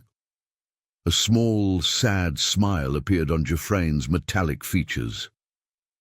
Yggdrasil was right, you know. Another of the most problematic boxes people like to sort the universe into is enough. A box that people put everything they value into, for they believe that once it is full, the person who it belongs to will be satisfied. The issue is that the more that you put into it, the more the box tends to grow and grow and grow. The larger it grows, the more empty space within. The more empty space within, the lower one typically tends to be able to stoop and live with themselves. It just demands more, more, more, until it encompasses the universe entire. Kate, for her part, just sighed, though with a smile on her face. For the love of, do you exclusively speak in riddles and box metaphors? At this rate, I'll need a second therapist just to recover from interacting with you. Before Jeffrey could respond, a voice came from the doorway. Like I said before, you get used to it. As one, they turned to see Yggdrasil walking back towards the table. You okay, Yiggy? He nodded. I'm ready to continue, if you're willing to hear the rest. Though there isn't that much more to tell if I'm being honest, but of course, you'd know if I weren't. He sat down next to Kate, who gave him an encouraging smile. So you were just getting to the part where, the burns. I know. He sighed. When the paramedics arrived and took Kujotra from my trembling arms, I could tell by their expressions that her odds weren't good. If we were limited to your own levels of medical science, I have no doubt she would have died within the first day, likely within an hour at most. No offense meant to your species, of course, merely trying to give you an idea of just how bad it was. I seldom left her side for the first few days. Her heart stopped multiple times, and little wonder, the flames had reached them too. I remember how my lungs ached whenever they stopped beating. Each time, I found myself holding my own breath until she breathed again. I couldn't sleep. Mostly because I was deathly afraid to do so. Afraid that if I allowed myself to close my eyes and pass beyond the welcoming wall of sleep, she would pass into the void, without any of her loved ones at her side. Yggdrasil sighed. Her loved ones. That was the worst part. They sent word to her parents and her sole sibling, a brother. But they were in another arm of the galaxy entirely. It took them 3 days to get there. He winced. I had never, and will likely never hear again, a noise more gut-wrenching than the keen wail of despair her mother made when she saw her daughter's burned form. Her father had to be restrained by the medical staff and her brother. When I rose to greet him, barely keeping my eyes open from the 3rd straight day of my unceasing vigil, he nearly cracked my carapace from how hard he struck me in the abdomen, knocking the wind out of me. As he struggled against the medical staff to get at me, he kept screaming over and over, "You killed my baby girl! You killed my baby girl!" Yggdrasil chuckled as he saw Kate's incredulous expression. You know, it almost seems funny, as I lay there looking up into his wild eyes as I struggled to remember how to breathe. All I could focus on was that his bioluminescence had shifted from the vivid green of the rage he was feeling, and was now more blue than green. In that moment, he didn't truly believe what he was saying. Kate balked at this. Then why would he do that? You saved her. Jeffrey interjected. If I've found one thing to be true above all others during my years as a therapist, it is this. People do very strange things when they're stressed. Yggdrasil nodded. Indeed. I could have pressed charges, but I did not blame him for his actions. After all, he almost lost his hatchling. More than that, he could lose her at any moment as she lay there, her body desperately struggling to survive its single darkest hour. Any parent would have... He winced as he glanced at Kate. Most parents would have been just as, if not more, distraught. He apologized profusely about 10 minutes afterward, once he had calmed down. He told me that he had always disagreed with Kujotra about her wanting a life among the stars. That he had worried every single day she had traveled with me, that he'd received the call that he did 3 days ago. The call that finally proved his worries weren't unfounded. He admitted that he'd directed all these cycles of anger and worry at me. that it was easier to direct it at me for enabling her to pursue her dreams of being a spacer by allowing her to work with me as co-pilot on the ship than to process it in a healthy way and admit that his daughter had grown up and needed to make her own choices, even if they put her at risk. But at his core, he knew this wasn't my fault. Maybe it was my understanding of his feelings, the lack of sleep, or the guilt I was still feeling, that sense of responsibility for her condition. But I forgave him. Really? That quickly? It certainly hurt, and his actions were definitely wrong, yes. But they were at least understandable given the circumstances. He was not in his right mind when he did it. Regretted both it and all the anger he'd held toward me for years, almost immediately after striking me, and was able to be restrained before further harm could be done. Thus, I told him there was essentially nothing to forgive. Yggdrasil smiled, chuckling. He very nearly cracked my carapace again from how hard he hugged me after I said that. And when he released me, I almost didn't notice a hoarse, barely audible voice speaking. Damn, he really was scared, huh? He never hugs people. Her father and I looked over to see Kujotra looking at us from her cot. As she noticed my staring back in disbelief, she gave me a smile with what little remained of her mandibles and winked at me, speaking in a voice slurred by sedatives. Yggdrasil, no offense, but you look worse than I do. Go take a nap or something. I knew then that she was going to make it. Yggdrasil smiled as he recalled the memory.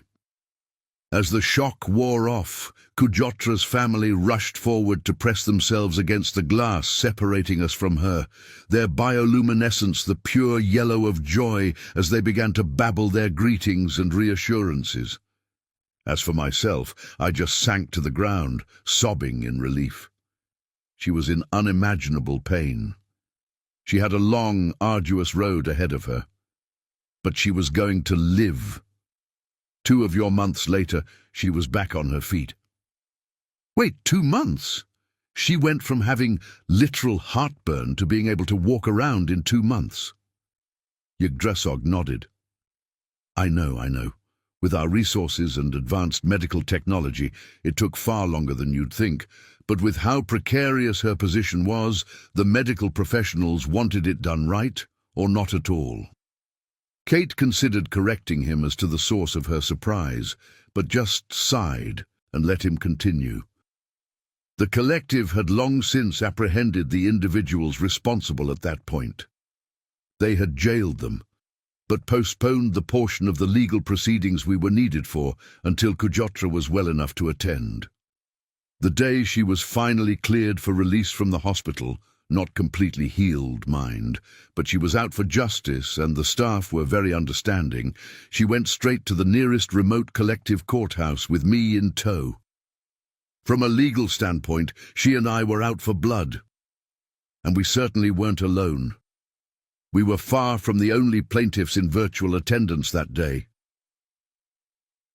Those bastards had hurt so many people, caused so much damage without a thought to the consequences. All in all, some 200 plaintiffs or so were present. It was an open and shut case, over within hours. For context, that's almost unheard of due to how tangled a web our legal system is, considering the differences in law from planet to planet, star system to star system, species to species. The culprits protested their innocence, but it didn't matter. The collective is very thorough when it comes to gathering evidence, and the other plaintiffs had plenty of time to meticulously organize and present all the legal documentation they had while Kujotra was in the hospital, and that's not even counting the evidence that the collective authorities had gathered themselves. While the materials the perpetrators weaponized were nearly untraceable due to their crude simplicity, the documents and correspondence found within their dwellings proved to be their undoing. They thought themselves untouchable and were so arrogant, stupid or both, that they didn't even bother encrypting their data, much less deleting it before the collective could get to and seize the servers hosting it. Each receipt and conspiring correspondence served to damn them further. By the end of it all, each guilty individual had received no less than 450 galactic cycles of prison time, with the ringleaders of the operation receiving much more than that. More than double the lifespan of some, and still far exceeding the maximum lifespan of even the youngest and longest lived among their number. Yggdrasil's bioluminescence gained a slightly green tint as bitterness crept into his voice. I think about them sometimes. Wonder whether any of them ever regretted their actions, not getting caught, but the actions that led to their eventual imprisonment. All the fear and suffering they spread, all the lives lost. If they do, that regret came far too late. His eyes narrowed, and while his next words were steady, his bioluminescence spoke volumes to his emotional state as it shot straight to a pure, unadulterated green of raw hate. And if their only regret was getting caught, and nothing else, if they are truly irredeemable, and their prison sentence yields them aught but bitterness and hatred for the innocents who put them there, in their search for justice and to remove a few sources of agony and cruelty from society. I wish that every moment they have to endure in their cells could be sevenfold pain-filled as Kujotra's recovery was. Spirits, I wish I could be the one to inflict it on her behalf. There was an odd scraping sound, and as Kate glanced toward its source, she saw that Yggdrasil's claws had dug their way into the surface of the table as he spoke. When it became clear that Yggdrasil wasn't going to say more, Kate cleared her throat, giving him a worried glance. "Are you okay, Yiggy? That last bit, it was very unlike you." He let out a mirthless chuckle. "If I was okay, would I be in a therapy session right now?" Jeffrane interjected. "He remains the same person as he was, Kate. Frankly, I'd be a bit worried if he didn't have an emotional reaction to nearly losing his friend the way he did, even after all this time. Anger, sadness, bitterness, rage, hatred. All of these are just emotions, natural responses to painful experiences. Emotions by themselves are fine. It is what you do with them that determines whether they are harmful." She turned to Yggdrasil. "All the same, remember, don't let those feelings completely overtake you. Feel the emotions of this moment, accept them, then let them pass. Don't let them eat away at you." He nodded, taking a deep breath and letting it out slowly. When he breathed in once again, Kate was relieved to see his bioluminescence returning to a relaxed, content pink. Looking to change the subject lest his thoughts return to such unadulterated anger, Kate spoke. "So, what happened to Kujotra?" Yggdrasil paused for a moment before speaking. "She made a full recovery." "Ugh, but where is she now?" "She and I parted ways shortly after the trial ended." A hint of red crept into his bioluminescence, coinciding with him hanging his head in shame. "At my insistence." "Wait, what? Why?" Yggdrasil buried his face in his hands as more and more red crept into his bioluminescence.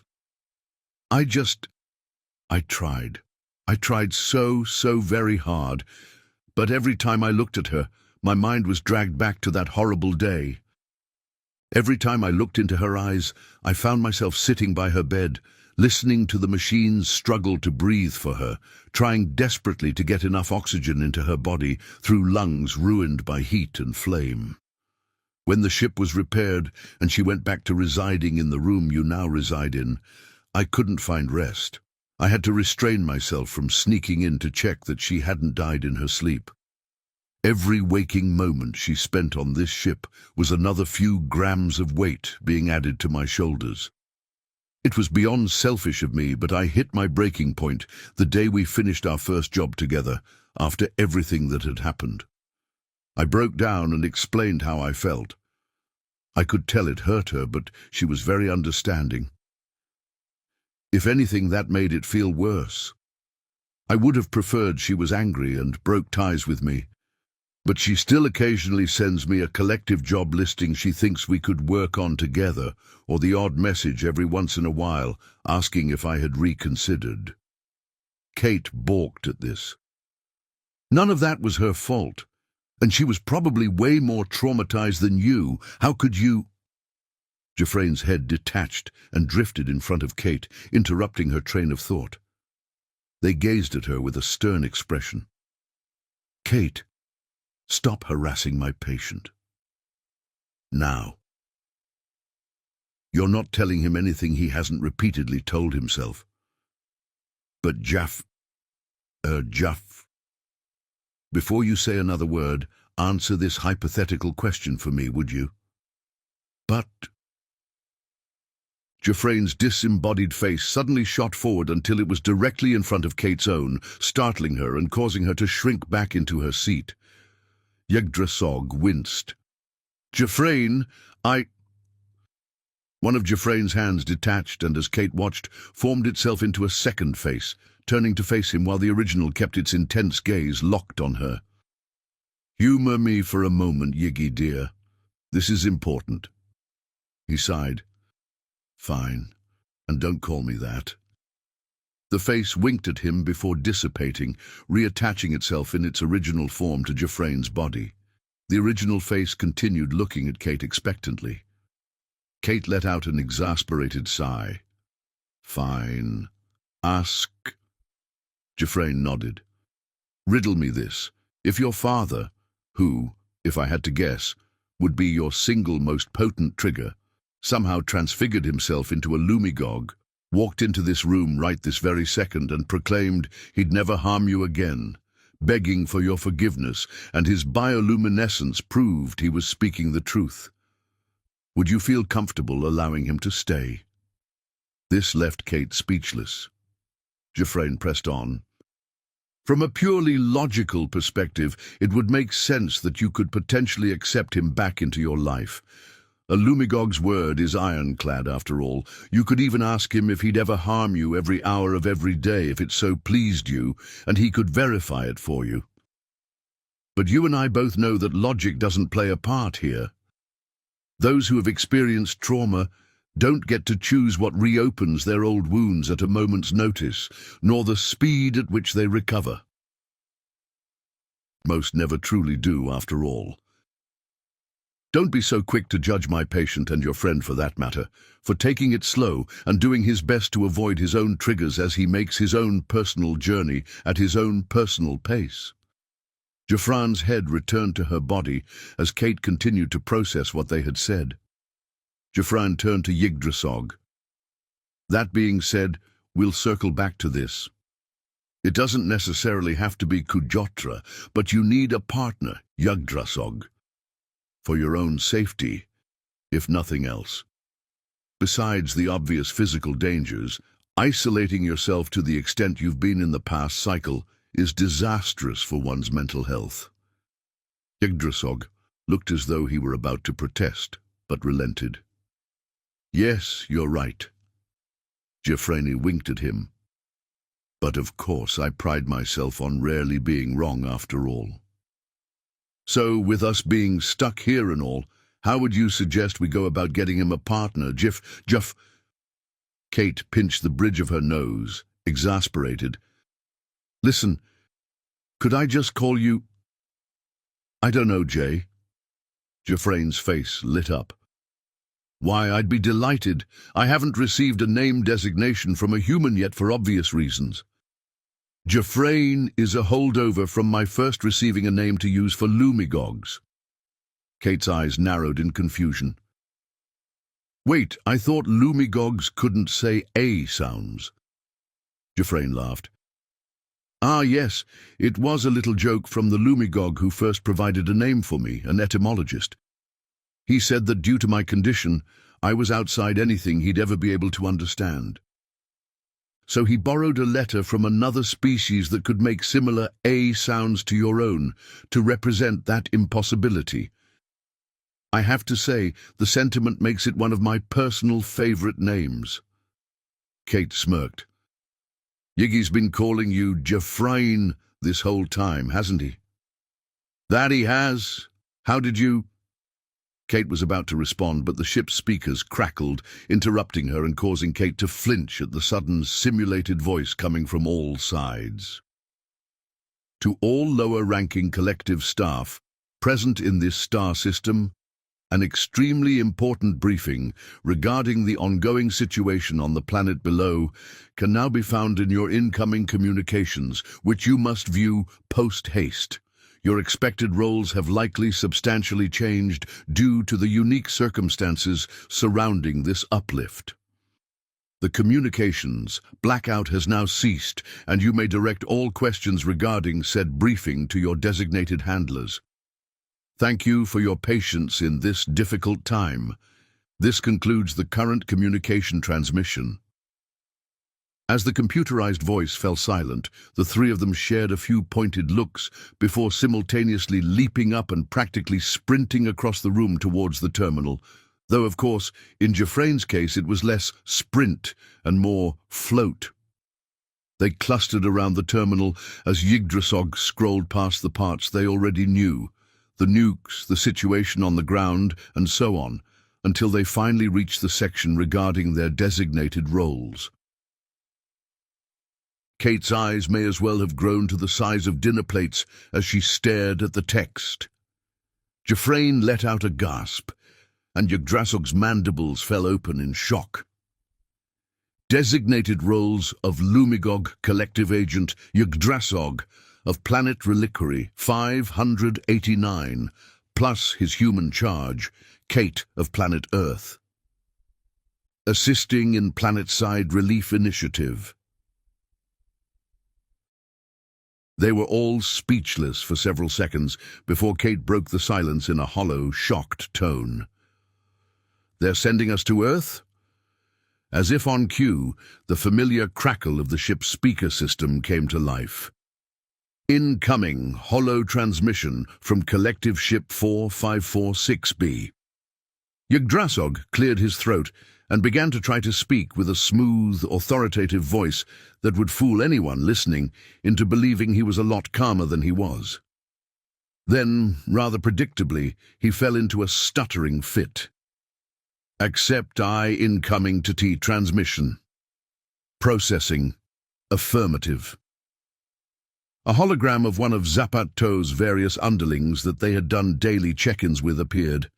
A male Kensere named Zulwea Walamu, who had previously informed Kate that she could call him Lama for short if she preferred, to her endless delight.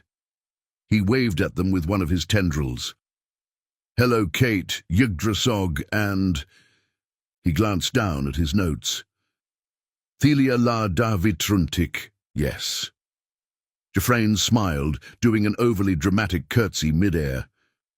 Present and accounted for, dear. Thelia.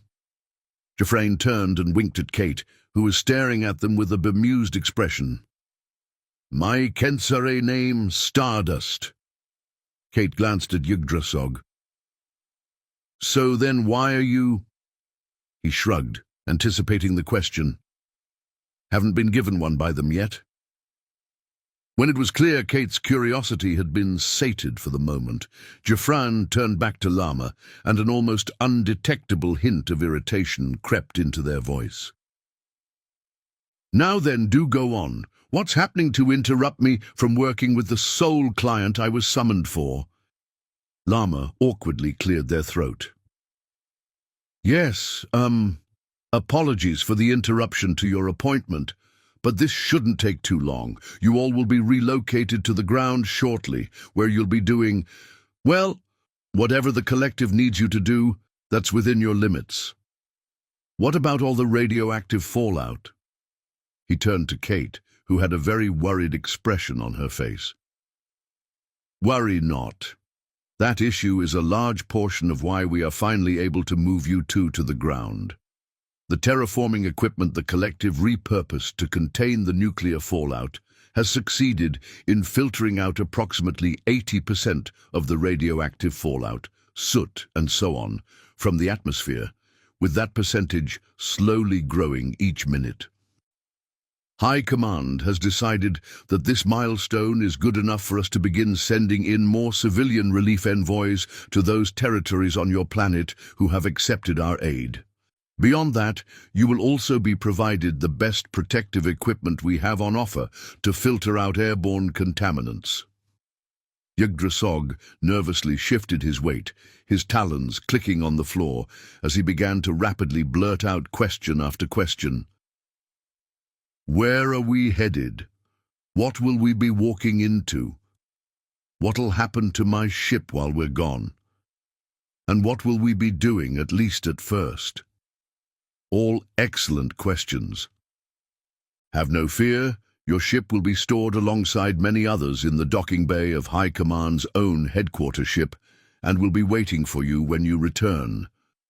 The pair of you will be deployed in the planetside subsection of the United States of America, known as Minnesota. Specifically, an area near its capital, St. Paul. Wouldn't that have been hit by the bombs? The capital city was indeed hit, but you will not be working in the immediately hazardous zones. You will be working alongside a coalition of collective agents and the human military, alongside civilian volunteers in a place called Fort Snelling. Neither of you will be expected to participate in anything dangerous. You'll likely be sorting material resources, distributing rations to locals and refugees, that sort of thing. Refugees? Where from? Mostly surrounding areas within the state, but you may also see the occasional group from other subsections of the country. Many citizens who owned older vehicles that didn't rely as much on electronic systems were still able to utilize them after the EMPs. With plenty of dead vehicles sitting around with full tanks of fuel, you'd be surprised how far one can get, even with the roads as choked as they are.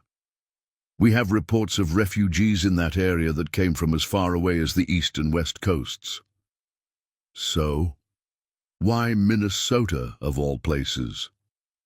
It, alongside other central landlocked states, had more time to prepare. From what we've been able to gather, the larger population centers on the coasts being hit first gave the military installations located in the relative center of the country a few minutes of warning. Not much at first glance, but it often meant the difference between cities being completely annihilated and cities whose military presence were able to shoot down the fission weapons heading their way, remotely bypass and disable their electronics or other such countermeasures.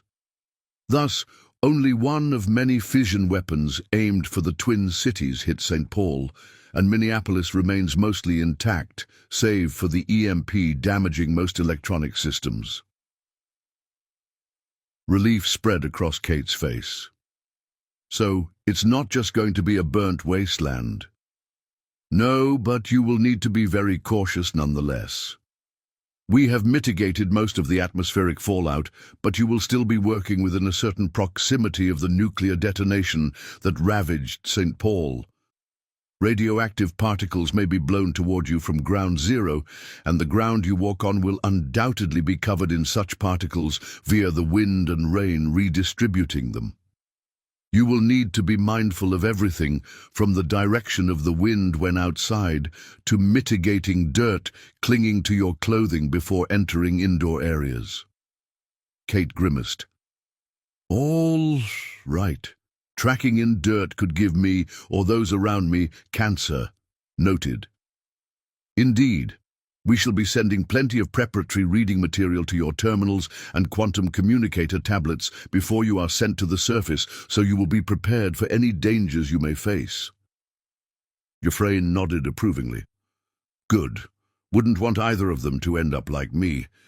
And speaking of myself, where shall I fit into this whole endeavor if these two are planetside? Given your designated role and skill set, it was decided that you should accompany them. allowing you to administer care to both them and others. Jafrane glanced down at her nanite body. You're sure it's a good idea for the humans on the ground to see this level of technology? As excited as I am at the prospect, it might be better to take it slow, not overwhelm them. It's a calculated risk. We need as many personnel as we can spare on the ground, doubly so for those trained in the various aspects of medicine. If need be, we can relocate you once more reinforcements from the collective arrive. Kate's eyes narrowed. Wait, why haven't there been reinforcements? Jay here was able to get here in a day, so why aren't there, I don't know, 1,000,000 more ships next to us right now? Lama merely chuckled before responding. Tell me, if you were still on the ground and lacked the vast majority of the knowledge you have gained about the collective in the past few days, how would you react to a massive reinforcement fleet suddenly appearing above you when your world was at its weakest, directly following an unprecedented nuclear bombardment across your world that happened mere hours after the sudden appearance of ships above? Kate winced. Okay, yeah, I see your point. Still, every second that passes without more of your people here to help us is more lives gone. Lama wrapped their tendrils together in front of him, as if steepling fingers in thought. We do not wish to appear as though we are warmongers. You see, there has been plenty of resistance on the ground, several attacks on our agents from your people. It's happened even in territories where the local government has accepted our help. Many humans on the ground seem to believe we are the source of the bombardment, that we somehow hacked into your computer systems and caused the launches or launched them from our own ships, and that us swooping in afterwards to pick up the pieces is a trick meant to gain your trust before enslaving you or something else suitably heinous. Given all that has happened, it is not an unreasonable suspicion, and I do not blame any who still think this way, especially given the global breakdown of communication. Thus, we have kept the operation small for the time being. Trust is a very slow thing to build, and we must not jeopardize all the work we have put in over the past several days. Kate balked at this. So, what, you're going to slow down this whole operation, probably costing thousands of lives, just because you're afraid you might make some conspiracy theorists grumpy? Lama gave Kate a stern, cold look. You think this decision was made without cause? That we would throw away lives without reason? Several of these conspiracy theorists you are so dismissive of are your people's government officials across multiple countries. Many of them have ordered that representatives of the collective be shot on sight or otherwise met with violence. Their face fell. We've lost people, good people, some of whom I'd worked alongside for many cycles. As but a single example among dozens, the regional governors of one of your native country's states sent a communication to us, accepting our offer for help after your president finally gave us permission to assist your country on a state-by-state basis. The governor directed us to send aid workers to a specific site, as was the case with countless other territories we have assisted. When they arrived to the specified site, a small neighborhood in a rural area, it was completely deserted.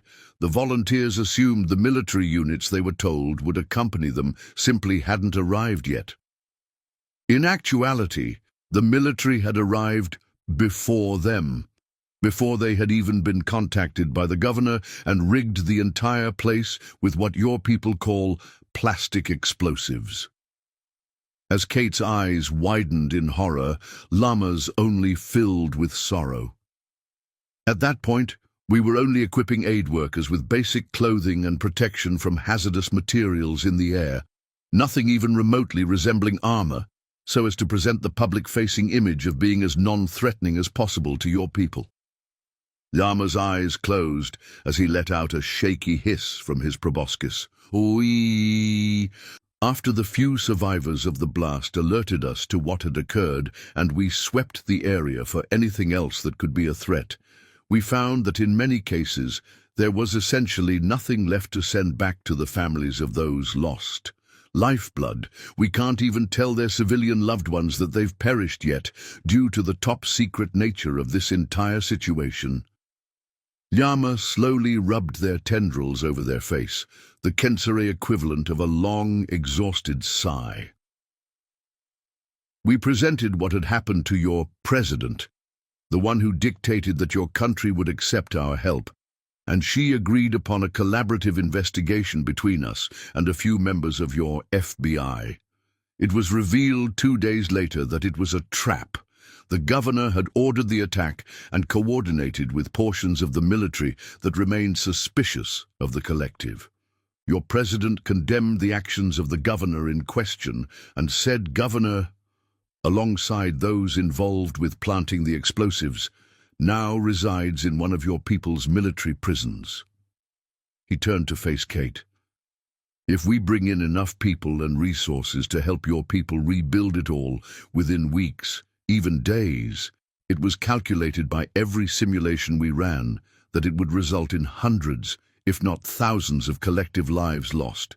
Even with our technologies, it would be seen by almost all of you as an invasion force, and isolated incidents like I just described would become routine, commonplace.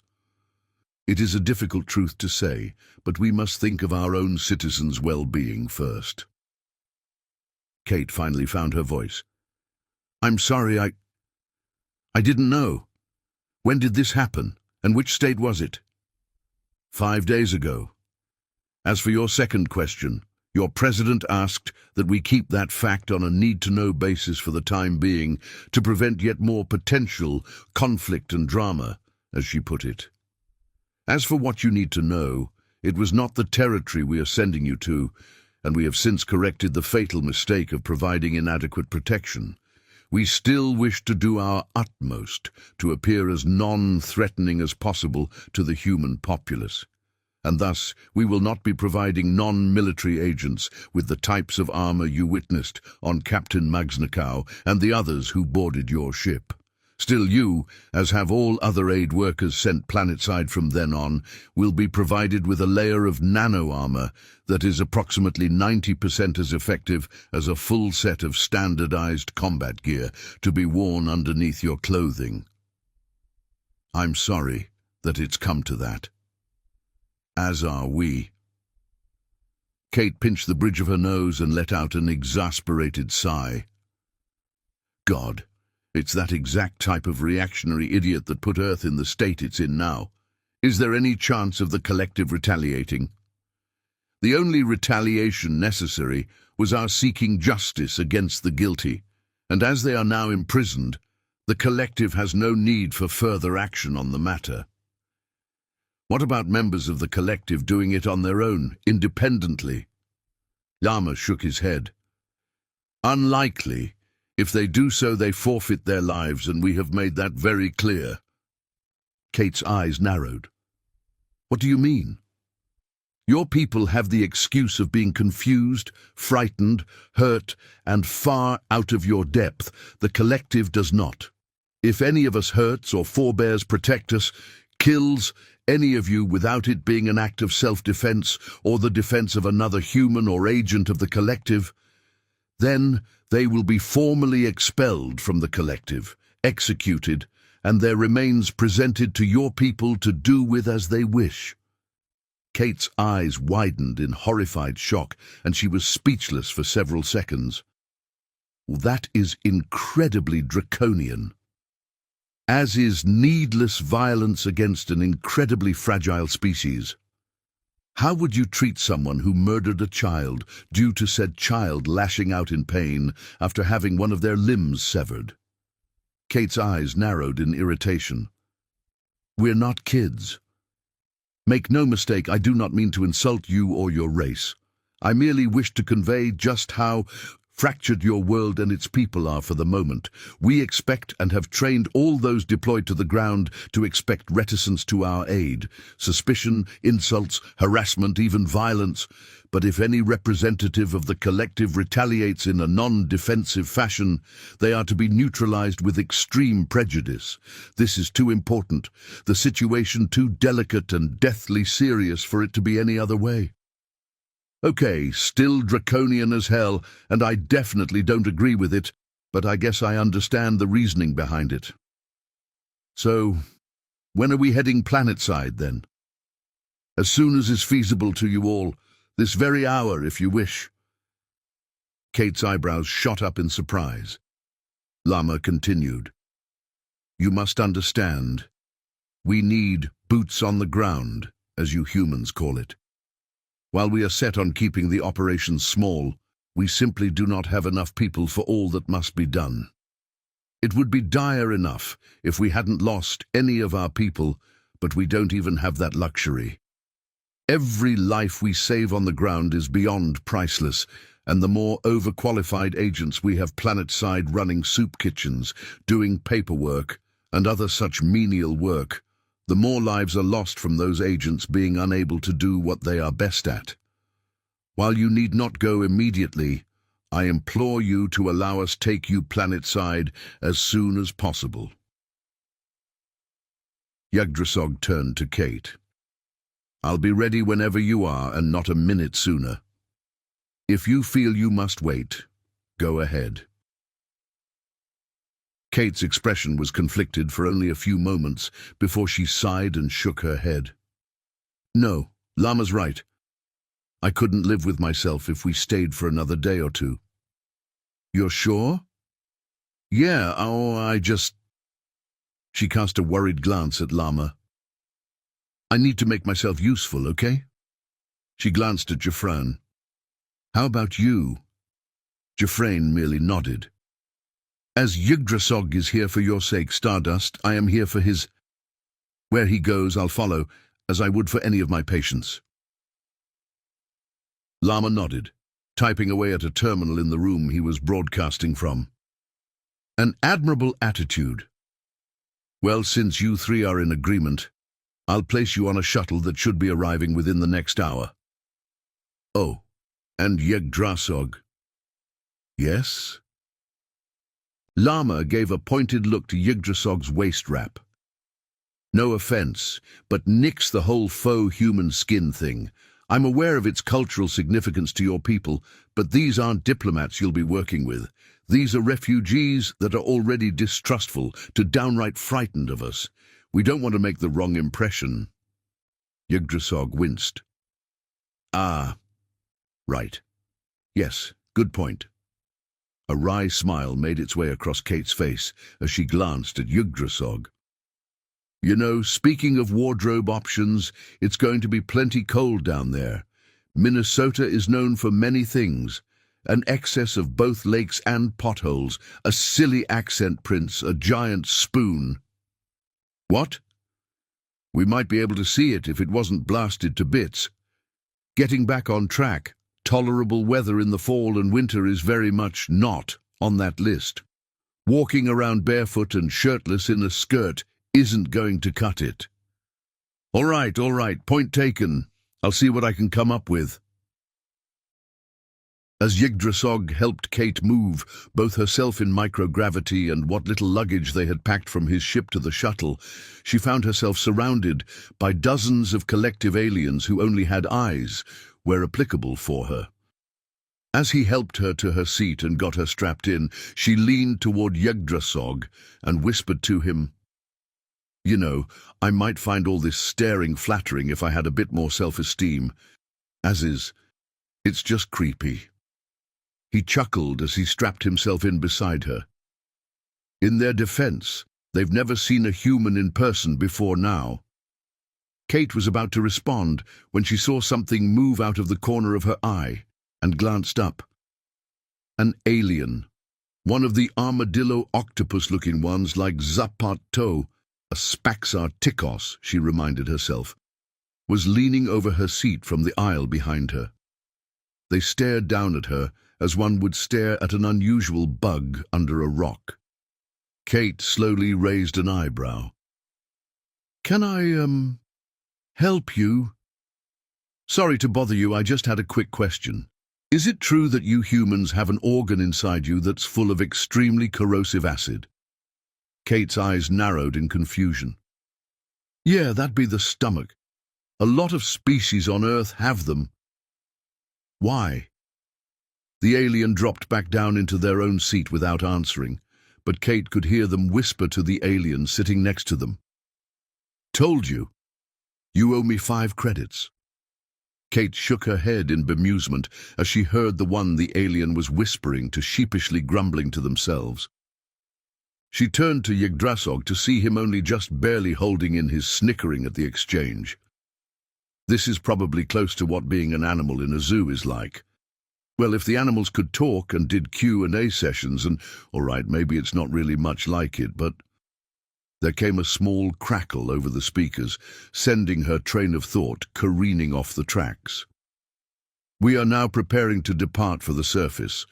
Keep yourselves strapped in for the entirety of the descent. Descent beginning in 3, 2, 1. And with that, the shuttle lurched as it turned and slowly began to accelerate towards the planet below. Kate rarely stopped staring out the shuttle windows at the tortured landscape of her planet as the ship descended. She had seen plenty of smoke in the atmosphere and the occasional wildfire from Yggdrasil's ship. But it was another thing entirely to view it all from this close.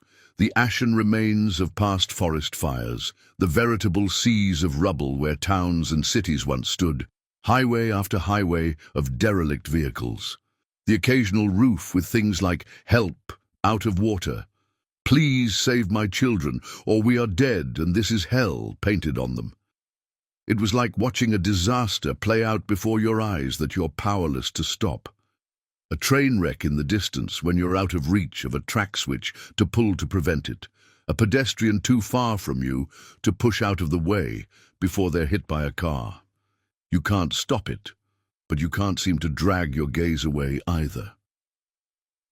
She only realized she had started crying when Yggdrasil nudged her, holding out the familiar cylindrical container of silk tissues that she accepted with a grateful nod. He gently put his hand on her good shoulder. "The collective can fix this. It might take years, but we can." Kate glanced at him as she dabbed away the tears. "Can you guys bring back all the people who died?" Yggdrasil merely remained silent. Kate pursed her lips. "Then you can't fix it, can you? No one can." "It is true. We can't bring back those who were lost. But we can still do our utmost to rebuild and help those who remain." "At this point, is it even worth rebuilding it? Helping us?" Yggdrasil winced at the bitterness in her voice. "If you truly thought it wasn't, would you have agreed to come down here?" Kate stared at him for a few more seconds before a small smile finally cracked through the emotionally exhausted look on her face. "You always know just what to say to pull me back from my bad thoughts. You know that?" Jeffrain's disembodied head floated into view from their seat behind the pair of them. "What can I say? He had a simply marvelous teacher." This spurred Kate to laughter, finally banishing her sour mood, if only for a time. As the shuttle touched down, Kate zipped up her jacket and put on the beanie cap Yggdrasil had fabricated at her request. The same grey as her Geiger-esque jacket, the cap was an artificial wool weaved so tightly together that it retained all the benefits of wool without any of the itchiness associated with it. She turned to see that Yggdrasil had just finished struggling his way into. "Yiggy, what are those?" He glanced up at her as he finished fastening the last strap. "Just my shoes. Or at least the closest thing to them I can wear to protect my feet from the cold anyway. I just wish they weren't such a hassle to put on and take off." It was all Kate could do to keep herself from bursting into laughter as she stared down at the footwear, For all intents and purposes, they resembled the feet of a duck, albeit a grossly oversized duck with an extra toe in the back. A thin membrane extended between each of his forward talons, presumably to retain warmth between them like a mitten would for fingers, and to top it all off, they were made of some shiny, bright orange material. Yggdrasil's eyes narrowed in suspicion as Kate averted her own gaze, trying and failing to hide her smile as she only just barely continued to suppress her laughter. "What's so funny?" Well, it's just that, never mind, it's not important." If anything, his eyes only narrowed further as his suspicion reached its zenith, but he had other things to attend to. Right then. With that, he pulled his own jacket out of his carry-on, and, with her defenses already weakened, Kate couldn't hold back an amused snort, much to Yggdrasil's chagrin. "Oh, what is it now?" "I snuck. I'm sorry, but that is by far the single ugliest jacket I've ever seen." Yggdrasil looked down at the pink, orange, yellow and green, all bright neon crime against fashion he had fabricated, and winced. "Is it really that bad? I only really had visibility in mind when making it, in case I were to get lost in one of these blizzards I've read about. On that front, you are 100% good to go. You're probably going to be visible from space. Never mind. Maybe it'll grow on me." As Yggdrasil put the jacket on and zipped it up, he looked down at his now covered chest with disdain and let out a reluctant sigh. "Ugh. I know I've made fun of lumigogs who never cover up, but I can't remember the last time I wore anything over my sacks. It just feels so weird. Still, I guess it can't be helped." "Oh, chin up, Yiggy. You're a big boy. You can do this." "Doesn't mean I have to like it. Now where did I put those zip-up leggings?" As Yggdrasil finally finished bundling up, the shuttle came to a stop and parked. The pilot, a large but squat alien in an orange uniform that resembled what would happen if you were to somehow take a malformed gorilla with dwarfism, graft the skin of a rhinoceros onto it, and then give it some steroids for good measure. Addressed them one last time. "All right, everyone, remember, make sure to always mask up whatever body parts you need to when you're outside to protect your internal organs.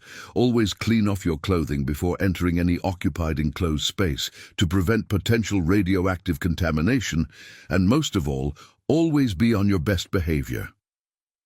Each and every one of you represent the collective, and the governing powers of this particular planetary territory have extended to us the enormous privilege of allowing us on their homeworld when they are at their most vulnerable. We do not want to give them a reason to regret it. Got it? Good. Now get off my shuttle already. I have 20 more rounds of volunteers to bring to various territories today alone." As Kate and the rest of the first round of volunteers made their way down the shuttle's exit ramp, she winced at the sudden drop in temperature that brought the occasional snow flurry with it as they exited the controlled climate of the ship and entered the crisp, late autumn air. Suddenly, she heard a sharp intake of breath from beside her. "Spirits! How can you people survive in these conditions?" She turned to see Yggdrasil clutching his coat closer to himself, his mandibles chittering together under the translucent face mask they had both been issued to protect themselves from fallout. Kate couldn't help but grin under her own mask at his reaction to the chill. "Oh, don't worry, it gets much worse from here on out. In a couple months, you'll be wishing it were only as cold as it is now." "Ugh. Forget the taboo. Remind me to print another 3 coats or so. Maybe then I won't worry that my algal sacs might crystallize before my very eyes." As they continued down the ramp, Kate looked around at the flurry of activity around them on the runway they had landed on. The vast majority of it was human, but she recognized a few aliens amidst the crowd. It was hard not to when almost every human around was giving them a wide berth. Suddenly, one such alien began to approach them alongside a human in a military uniform. Kate struggled to hold back her laughter at the alien's appearance. It seemed as though the collective contained a species that, against all odds, resembled a stork of all things, albeit with a large blue cranial crest, not unlike that of a rooster, and thicker legs with small hand-like appendages instead of feet, opposable thumbs and all. They were wearing a sleek blue uniform alongside several bags hung about their body at seemingly random intervals. The alien's auto-translated voice was bright and cheery as they met the new arrivals. "Greetings! You must be the first of the rounds of volunteers coming planetside, correct?" Kate nodded as the aliens around her made similar gestures or noises of affirmation. "Yeah, that's us." The alien's feathers ruffled slightly in mirth, and the man in the military uniform looked at her with a cold, unamused gaze before speaking. "Sorry, ma'am. He was talking to the collective representatives here."